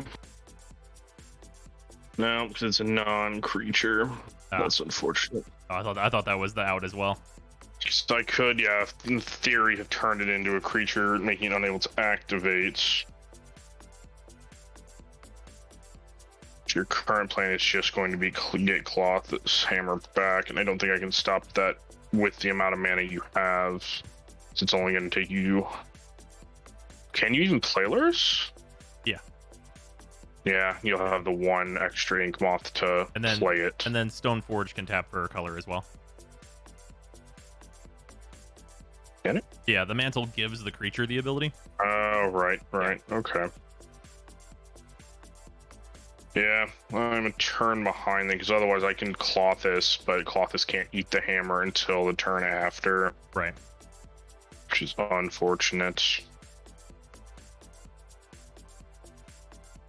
Well, instead we have to see if anything in the wish board is potentially going to work here. I mean, I am on 1 card in hand, so if you can Ensnaring Bridge. Oh, well, I don't know how many... Well, I mean, bridges won't matter. Yeah, well, yeah, that's true, because an Ornithopter is a 0, so I can get through an Ensnaring. Yep. Instead, looking through my stuff here, I can minus to 3 and retrieve Tormod's Crypt. Oh, that's pretty good. And instead, crack Tormod's Crypt, exiling your entire graveyard. This seems pretty good. That seems like the line. And that costs me effectively nothing, allowing me to then tap this and this to play Clothis, which is a creature, because I have all the devotion I need with it. Right. And then we will, instead of trying to bolt the Ornithopter, we'll just bolt the Giver to get rid of it. Seems good. Shut up and take my money. Oop, Aperox, thank you for the resub. Much appreciated. 46 months, dude. Leaving you with just Stoneforge and an Ornithopter, which means getting in for attacks is probably better here now. Yeah, probably. Because the chances, like, you literally have to top deck Hammer, or I guess a search Top effect deck, for Hammer, Stoneforge, Steel Shapers. Yeah, so you do have outs with that line. Yeah, but if I get any of them, it doesn't matter whether you attack or not. Yeah, I mean, so pretty much, I think we at least bring in Seasoned Pyromancer, Bloodbraid Elf. Oh, also, do you want to? You should probably bolt and then get rid of the graveyard. Yeah, I would assumedly do that. Okay, then how much damage is That it? would be the better play. It currently would be 5 if you take all of it, which I assume you probably don't want to lose your creatures, Yeah, no, so you probably will. Definitely just take the 5. Yep, you go to 11, which puts you potentially at dying next turn, though, so I'll leave it there. Then I'll untap, we'll draw. Those Cultists will do 2 to you. We'll play a Plains. Tap 3. Wailers. Play a Lurrus for sure. Yep, that seems better.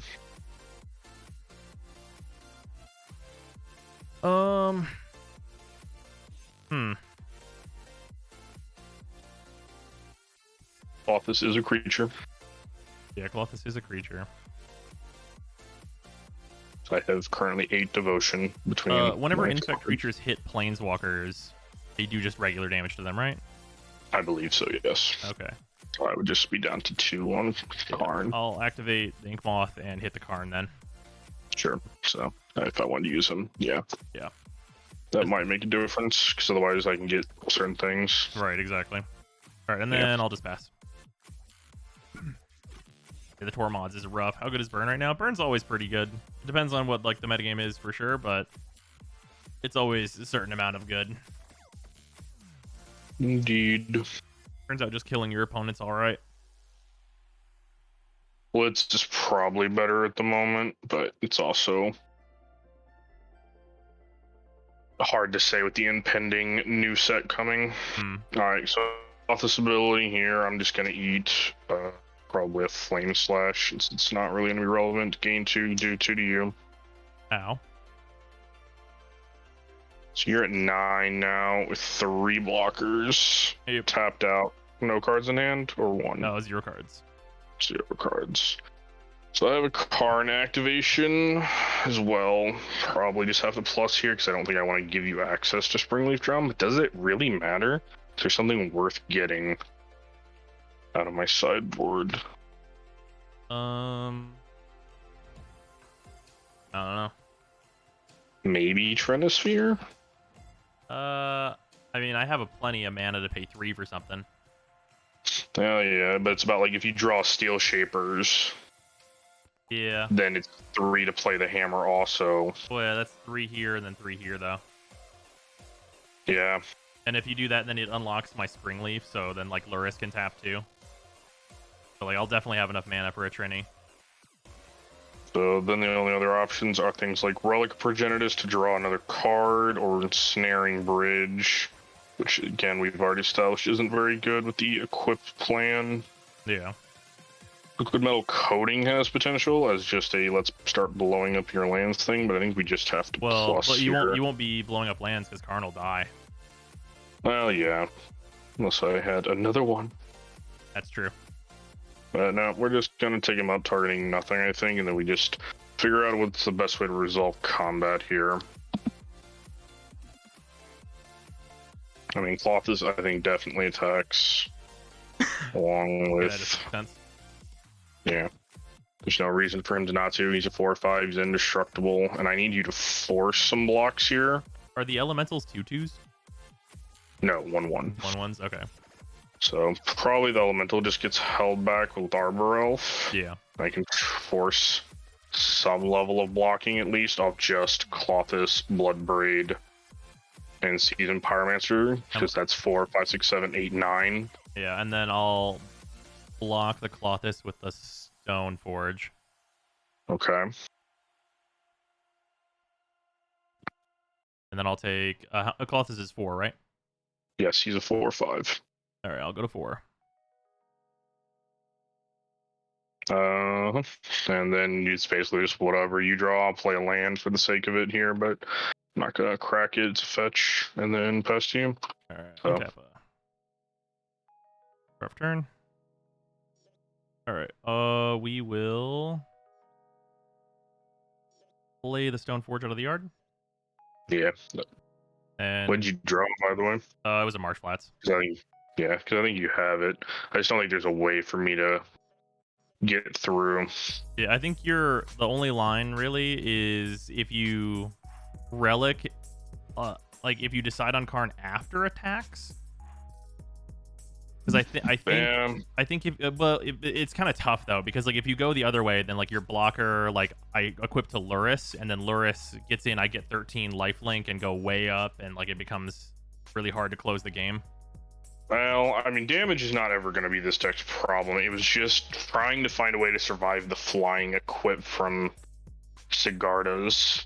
Yeah. So yeah, I guess that would be the only other option is post attacks get Relic instead to exile the Stoneforge if you decide to do it that way. Right. But even then, I lose my Karn. Right. Yeah, the Karn's gone, so like without Karn, it allows me to get some like different value in, because like I'm gonna hit with Luris, gain some life, like for sure, and then like depending, like if I get like the trample on Luris and there's so many different ways it can go, like depending on what I draw. Like obviously if I just draw the Colossus Hammer, then it ends anyway. Yeah. I mean, you want to back up and try the line where we exile Stoneforge, or how would you change your blocks on that line? Yeah, if you swing that way, then I probably That's probably what I'd do. I'd go back to 2 on Karn, say we haven't done that yet, and let's just do attacks from there, because you are forced to block. Yeah. But I still have Karn activation. Did I have a Ink Up? If I had an Ink Up, I'd probably tap the Stoneforge because it had the mantle and put the Ink Up. I feel like you had 1 up still. I think so. So you would just jump there instead of with Stoneforge, and then you just draw into Marshflat, but that doesn't do it. So we at least go another turn. Right. Yeah, so that would probably have been the better line, though. I mean, your chances of drawing it out's pretty good here. Yeah, because it's I've drawn no Steel Shapers and 1 Stoneforge, so it's 10. I guess I could see what I would pull off the relic. So let's say I'll minus the Karn, get the relic anyway. Yeah, so let's say like the Mutavault is like dead, but you probably don't go for exiling that. This is in here still. Yeah. So at that point, then we plus the Karn, and then we... yeah, okay, let's try it that way, just to play out, because this is probably our last game, because I'll probably have to go after this. Yeah, and then, like... So we'll just plus the Karn, leave it, and see what it goes from there. Yeah, and we can assume I'm shuffling anyway off the Marsh Flats, I guess. Sure, yeah.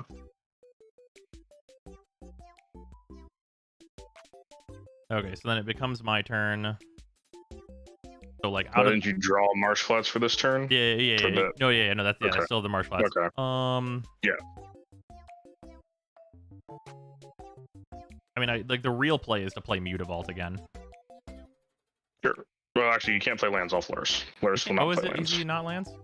No, not lands. Oh, okay, well, fair enough then. Then I mean, I play the Marsh Flats. I mean, I think cracking it here is not really very smart. No, not with your life total. Like, you can barely afford it. With a Colossus trigger next turn, you're going to go to 2. Yeah. You could swing with Luris. I would have to double block, but you gain 3. But Luris isn't doing much for you, and that at least might buy you a little time. But it's hard to say. Plus on Karn.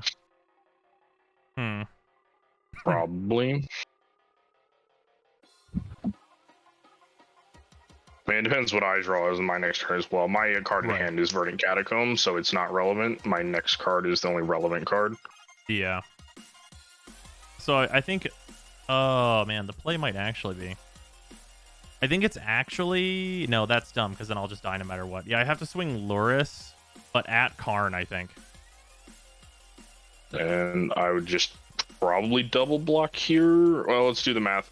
You have 2 blockers remaining at that point. You go to 4, 5, 6, 7. I bring in Clothis, Bloodbraid, Pyromancer. You block Clothis and Bloodbraid, assuming the 2 highest only take 2.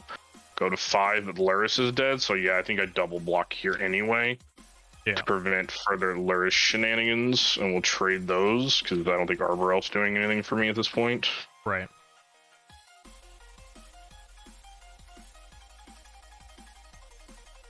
And I still maintain my devotion with my current setup, even without Arbor Elf, so...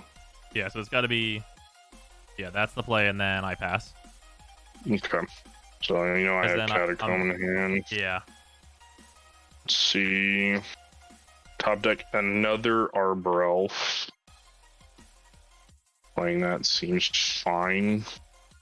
So we can now minus Karn without him dying, Right. but just for any effect. What's happening? We're playing Modern. Also, what's up, one guy? Kind of feels like Rose deck is just a higher power level. Nah, I don't agree with that. We're also dealing with a very small sample size of games, Yeah. and like also backing up and replaying things just for the sake of trying to determine what our best mathematical ways to win are. Yeah, what our, like, real lines are. Yeah. I think we don't make the decision with Karn until after the attack decisions, because I can force some blocks. Right. So I'm not likely to die at 8. I mean, I'll die with the hammer anyway, so I think I have to first force the blocks. So we'll bring in Elf, Clothis, Pirates, and Clothis is trigger pre-combat first, so I'll just eat Luris just to make sure. I mean, there's no way it can come back, but then I will go to 10, you'll go to 5, or yeah, and then force the blocks here. Yeah, so, it So you forces have to block 2 blocks. both. Yes. Then you're at 10 life, so I definitely want to keep the Mutavault probably. Well, wait. If I... Okay, so if I allow you to, like, minus and get Trinisphere, Mm-hmm. then I have to pay 3, and then I won't have the mana to activate the Mutavault. No, because you can only get 3 mana, including Mutavault, after. Right. Because I can't correct the Marsh Flats on this, because... Well, wait, how big is... Bloodbraid is 3? 3. So yeah, you're forced to block Clothis and Bloodbraid, only taking 2 from Pyromancer, basically. But yeah, you could bring in Mutavault as your blocker, well, Ink Moth as your blocker, Yeah. just to chump the Clothis, and then you could keep Ornithopter for the potential top deck out. Yeah, that's true. Because I don't think there's any way you can really stop the Ink Moth.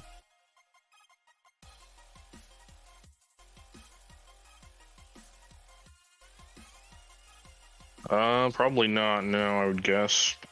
So you're just gonna block Clothis and Bloodbraid Yeah. with Ornithopter Stoneforge. They both die. Yeah.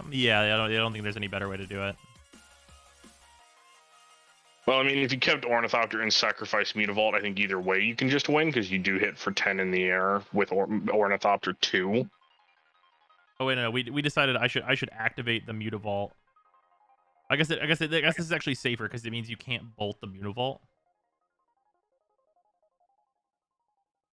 Yeah, that's Yeah. safer. Yeah, it's better Because this way. otherwise, yeah, I mean, I don't have a bolt. I mean, you maybe wouldn't know this is a Verdant. I'm going to play it anyway just because I don't want to go lower than 10.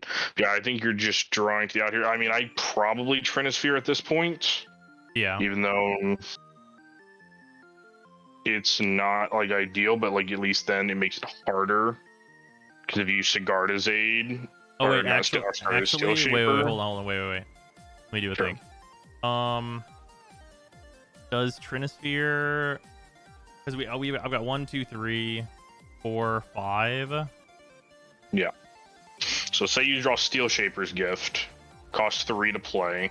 So I should actually Well, no, that doesn't make any sense because it has to be the Ornithopter or the Stoneforge that stays. Yeah. I mean, keeping... Yeah. So, yeah, keeping... You'd have to re-equip Mantle at some point.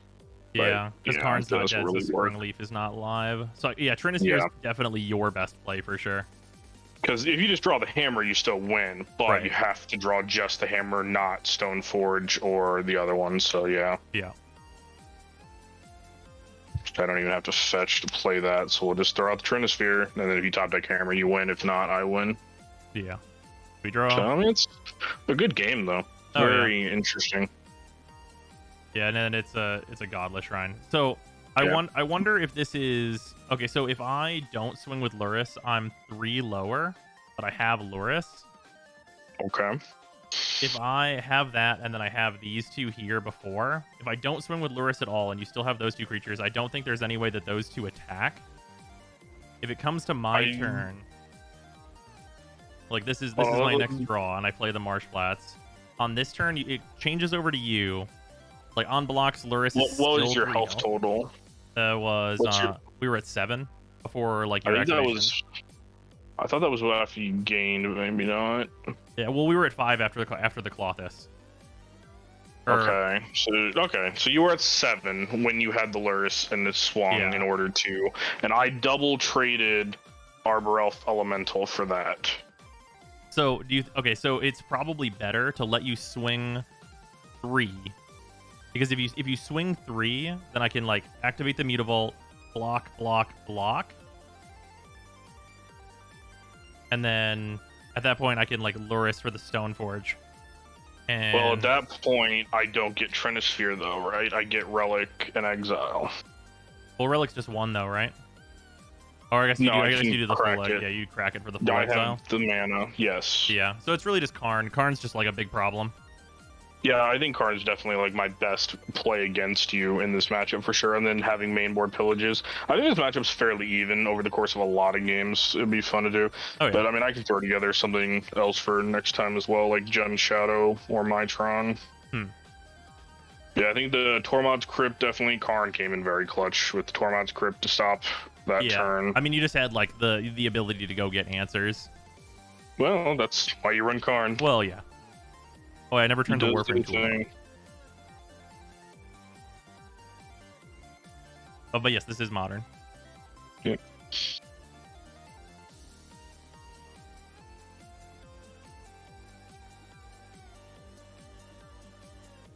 Plus, my hands were fairly mediocre the first 2 games. I had them all to 5.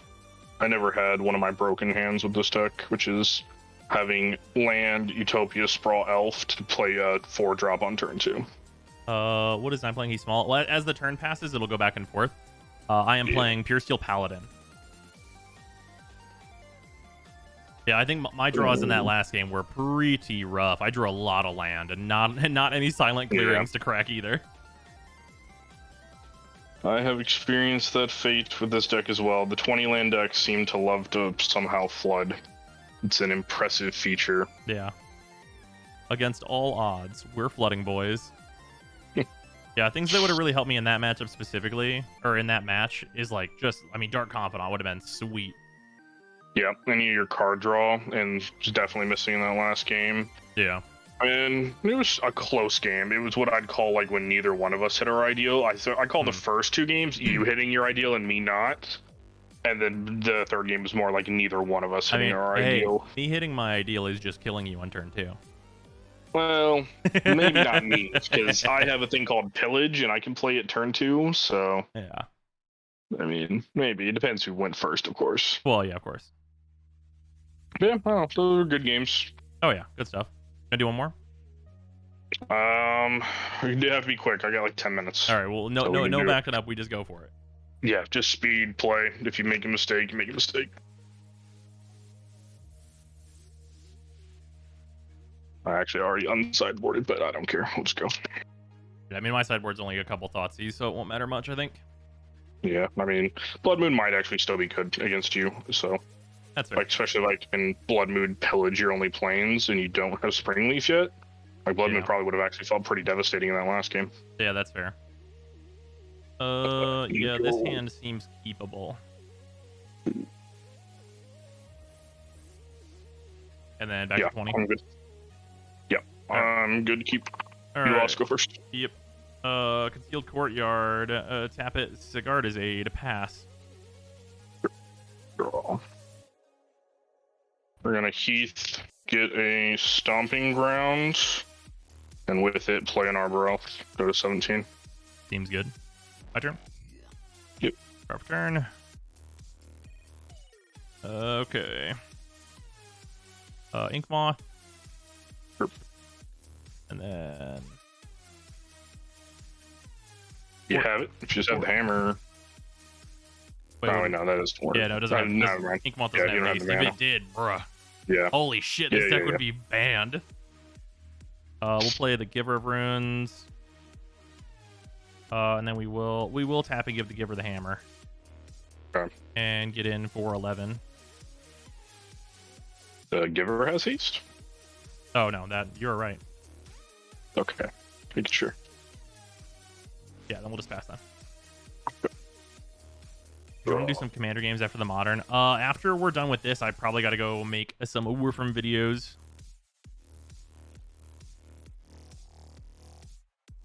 I think best play definitely is going to be Utopia Sprawl onto the Forest. This is my busted opening where I get 4 mana. Unfortunately, 4 mana cards are actually not my best thing to play here. Right. So instead, we're going to float a red-green, untap, float an additional red-green, use the 2 red and green to pillage the Colossus Hammer. All right. But normally, like, if I could Blood Braid Elf there, Yeah. that's also very good. So Right. pass back to you. All right. Untap. Draw.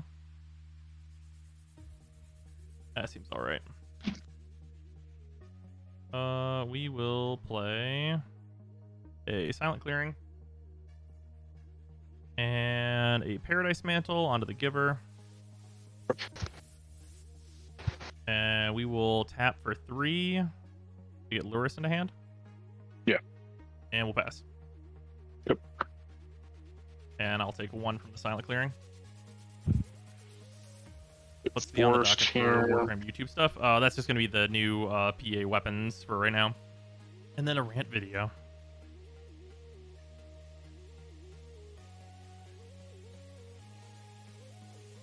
Okay, so again, red, green, green, another red. We're going to Blood Moon and pillage. I think the mantle is correct here because all of your lands are now mountains, so I don't want you making any colored mana. Okay. And I think we just pass back down with that. Alright, untap. Draw. We play another mountain. Very good. I like that. Yep. And we just pass. Yeah.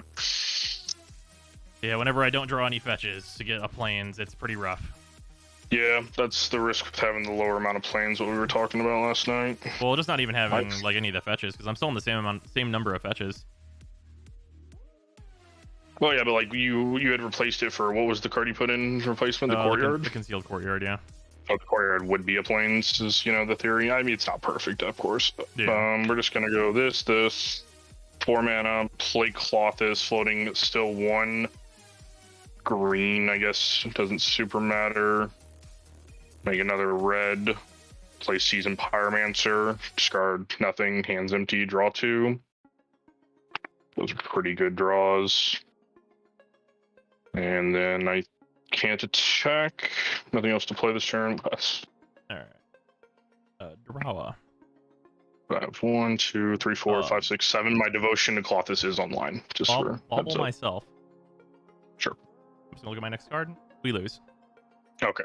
Yeah. So this is my busted opener where I get to have 4 mana on turn 2 and Blood Moon you, and you don't have a plains, and Yeah. it's pretty busted. Even if you have 1 plains there, I just instead pillage the plains. Right. So Well, I that's mean, my if deck you doing pillage it. the plains It's instead, ideal. I still get the colored mana. You get 1, yeah, but I think eventually, again, I my 2 draws off of Seasoned Pyromancer were Chandra Torch of Defiance and Karn the Great Creator. Right. So I was gonna get to play either one of those next turn.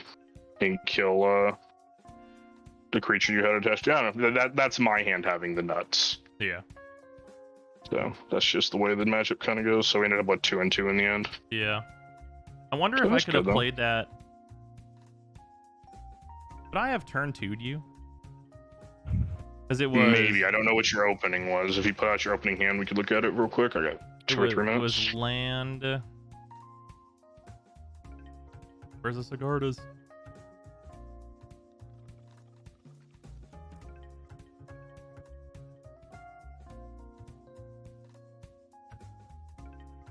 Might have been just a missequencing of the land drops.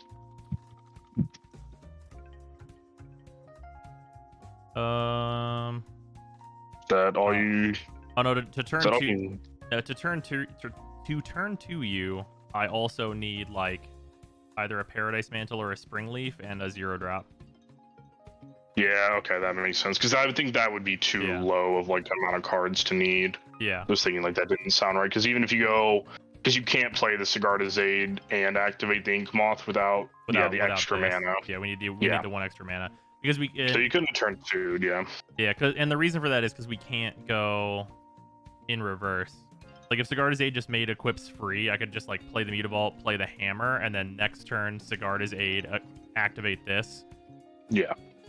Oh no, even that requires 1 more, doesn't it? Say it again. Because if I could do it in reverse, I tap this turn 1 to play the Hammer out. Next turn I tap the Plains, get the Sigardas out. I still need 1 more to activate the Mutavault. Yeah, so 'cause one you way or playing the another, you need Hammer- something like this. Well, you could with the Sigarda's Aid, you have to have played the Hammer after, right, to attach it to the creature. Right. Okay. Yeah. So yeah, you're still just 1 mana short. You need a 0-drop and a Spring Leaf. It's like a 5-6 card combo. Yeah. Plains, Ink Moth, Hammer, I think Sigarda's Aid. it might actually 0-drop. only be Paradise Mantle too, because Spring Leaf costs 1. Yeah, that would Yeah. probably have to be Paradise Mantle, but it still does kill you. Mm-hmm. I mean, hey, it's a turn 3 kill. Can't argue with that. Yeah. Like it's a 4-card turn 3. Granted, that's like with no interaction, but still. Those are good games though. It's fun. Oh yeah, I enjoyed those. this deck seems sweet. I definitely want to try like Jun Shadow into it. I have Tron, Eldrazi Tron, Dredge, all these different things that we'll definitely want to test into. it, so Eldrazi you Tron have feels some- like it's probably really good against this. Probably, especially if I can just go, okay, turn 0, play a Chalice on 0. Yeah. And like we're talking like, I mean, I don't. Do you play the Chalice on 0? I mean, depends. Probably not. Probably on 1, Yeah. ideally, but like, I'm going second, probably at 1. Well, like, But yeah, that's I a feel pretty like early one. I feel like you always play it on 1 because like my 2 drops consist of like Pure Steel. Yeah. But like the Hammer, like you can't And even do yeah. anything. Yeah, the Hammer's a 1 drop, so it's just these 3 cards, and like, dude, who cares if these resolve, right? Yeah. Well, I guess in theory you could Stoneforge, play the Hammer with the Stoneforge, because I don't think it casts, it just puts it onto the battlefield, right? Yeah, but that's so narrow. I agree, yeah. Yeah, So playing yeah, I playing definitely that on want 1 to try is that. honestly, if that's not in your if you've got a Chalice in your board for Karn. No, I run 4-man board with that deck. Oh no, I mean with this deck. Eldrazi. Oh, with yeah, maybe the wish board fluctuates a little bit. It's more tuned to my locals right now. Right. My locals has, well, no Tron besides mine, basically. Oh, fair enough. And you know what? I'm already pretty happy with my Tron matchup. And yeah, I have no Pure Steel, like you're talking about. Like, Pure Steel Right. doesn't exist at my locals either, so it's cool to test against it since I haven't seen it all. Yeah. Yeah, and then I want to build the polymorph list. I think I have everything for. I think I'm missing like 1 Deluxe. fetch land. Yeah.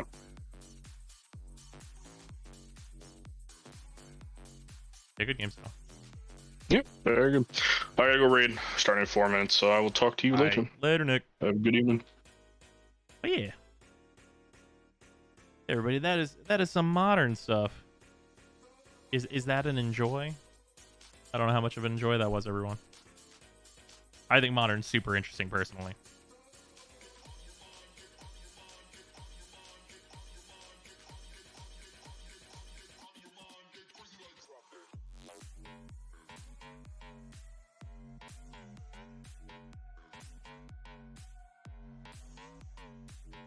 Modern is good. I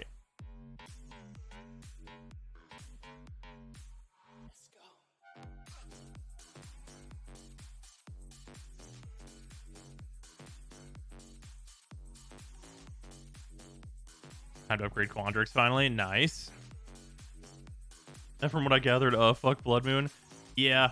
I think based on this, so I took out some of the plains and added the concealed courtyards, and I think the plains might actually be better. Because I am using black mana in this deck so little. It's literally like one card in my sideboard. So it's probably right to remove the 2 concealed courtyards and add back in the plains.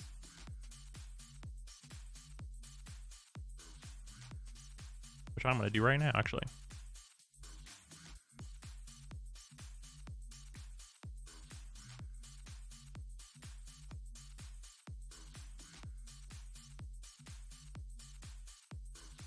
Just because it's mana that, like, essentially cannot be removed. At least not in Modern, really.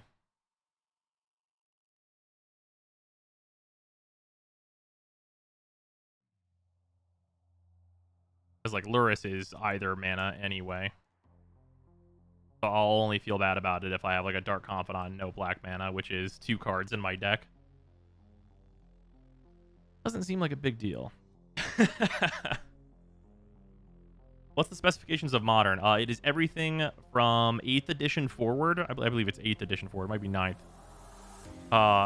And it is a non-rotating format with a ban list.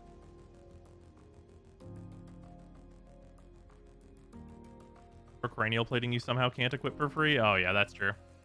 Which is, it's just pretty whatever. I mean, cranial's a one of. Wonder seems kind of meh just because Shock Search, dual lands being damn near mandatory. All 60 cards just have playsets of the good cards. I mean, I guess so. Like, there's still a lot of variants, though. Like, you can fuck some people up even without... Like, you don't need fetches and stuff. If you're gonna play, like, a multicolor deck, you probably do want the Shocks. But that's way less of an ask than the fetches. Oh, yeah, mono red prowess. Yeah, no fetches, no shocks in that. Any mono down, like, I mean, if you're playing burn, your win percentage is gonna like change nearly imperceptibly from having the fetches. I like Modern, my wallet doesn't. That's valid. Yeah, we have a few decks that we can play. I've got Eldrazi Tron, I've got regular Tron, I've got obviously Pure Steel Paladin, and I'm working on the Velomachus Lorehold list. And then whenever Modern Horizons 2 comes out, we can play some Urza. Also, Modern Horizons 2 is going to make this deck a lot better because we are going to get to Urza's Saga. And Urza's Saga is incredible in this deck because it adds 4 additional tutors. I don't know. I have no idea what lands are going to get removed for those. But like, I think not playing 4 Urza's Saga in this deck is probably going to be an immediate mistake. Yeah, Urza's Saga is absolutely fucking ridiculous. That card's broken. Like, it's nuts in every format. If it's legal, you should probably play it. Because it means I can sideboard, like, literally 1 Grafdigger's Cage, and suddenly we're fine against Graveyard Hate. Maybe 2. Maybe 2.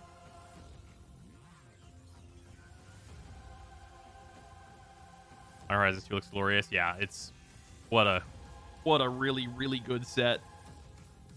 Yeah, I have a couple of lists that I'm going to play after that comes out. And I basically just need Urza Sagas and like 1 other card. But that'll be interesting, at the very least. On Horizons, 2 pre-order prices are hilarious. Yeah, it's real fucking wild. And yeah, I am going to make some Warframe videos and such. Thank you all for joining me. It was been a good time. We got some Warframe farming and stuff done. And then, of course, got to play some Modern, which we have not gotten to play before on the channel. And I really enjoy it. Oh yeah, Quandrix definitely sounds like a weapon in Warframe. For that Modern, not a problem. Hopefully me and Nick will get to play some more and test some more decks and stuff as we continue on. We'll probably make like a little bit of time for it here and there if you guys are interested. Warframe dev stream tomorrow? Yes, we are doing the dev stream tomorrow for sure. That'll be a good time. Hopefully, please for the love of God, please. But yeah, I'm gonna go make some Warframe videos. Thank you all for hanging out. I will see you all tomorrow for the Warframe dev stream. I believe that's still just at the regular time that it normally is. So it'll be at, I mean, I guess it's going to be Monday at 2. So it'll be kind of a weird one. But it should be a good time. It'll either be good or a comedy. Yeah, it's pretty much the only 2 directions for it. Nothing else exists. But yeah, thanks for hanging out. Goodbye, everyone. I'm terrible at ending streams. Goodbye.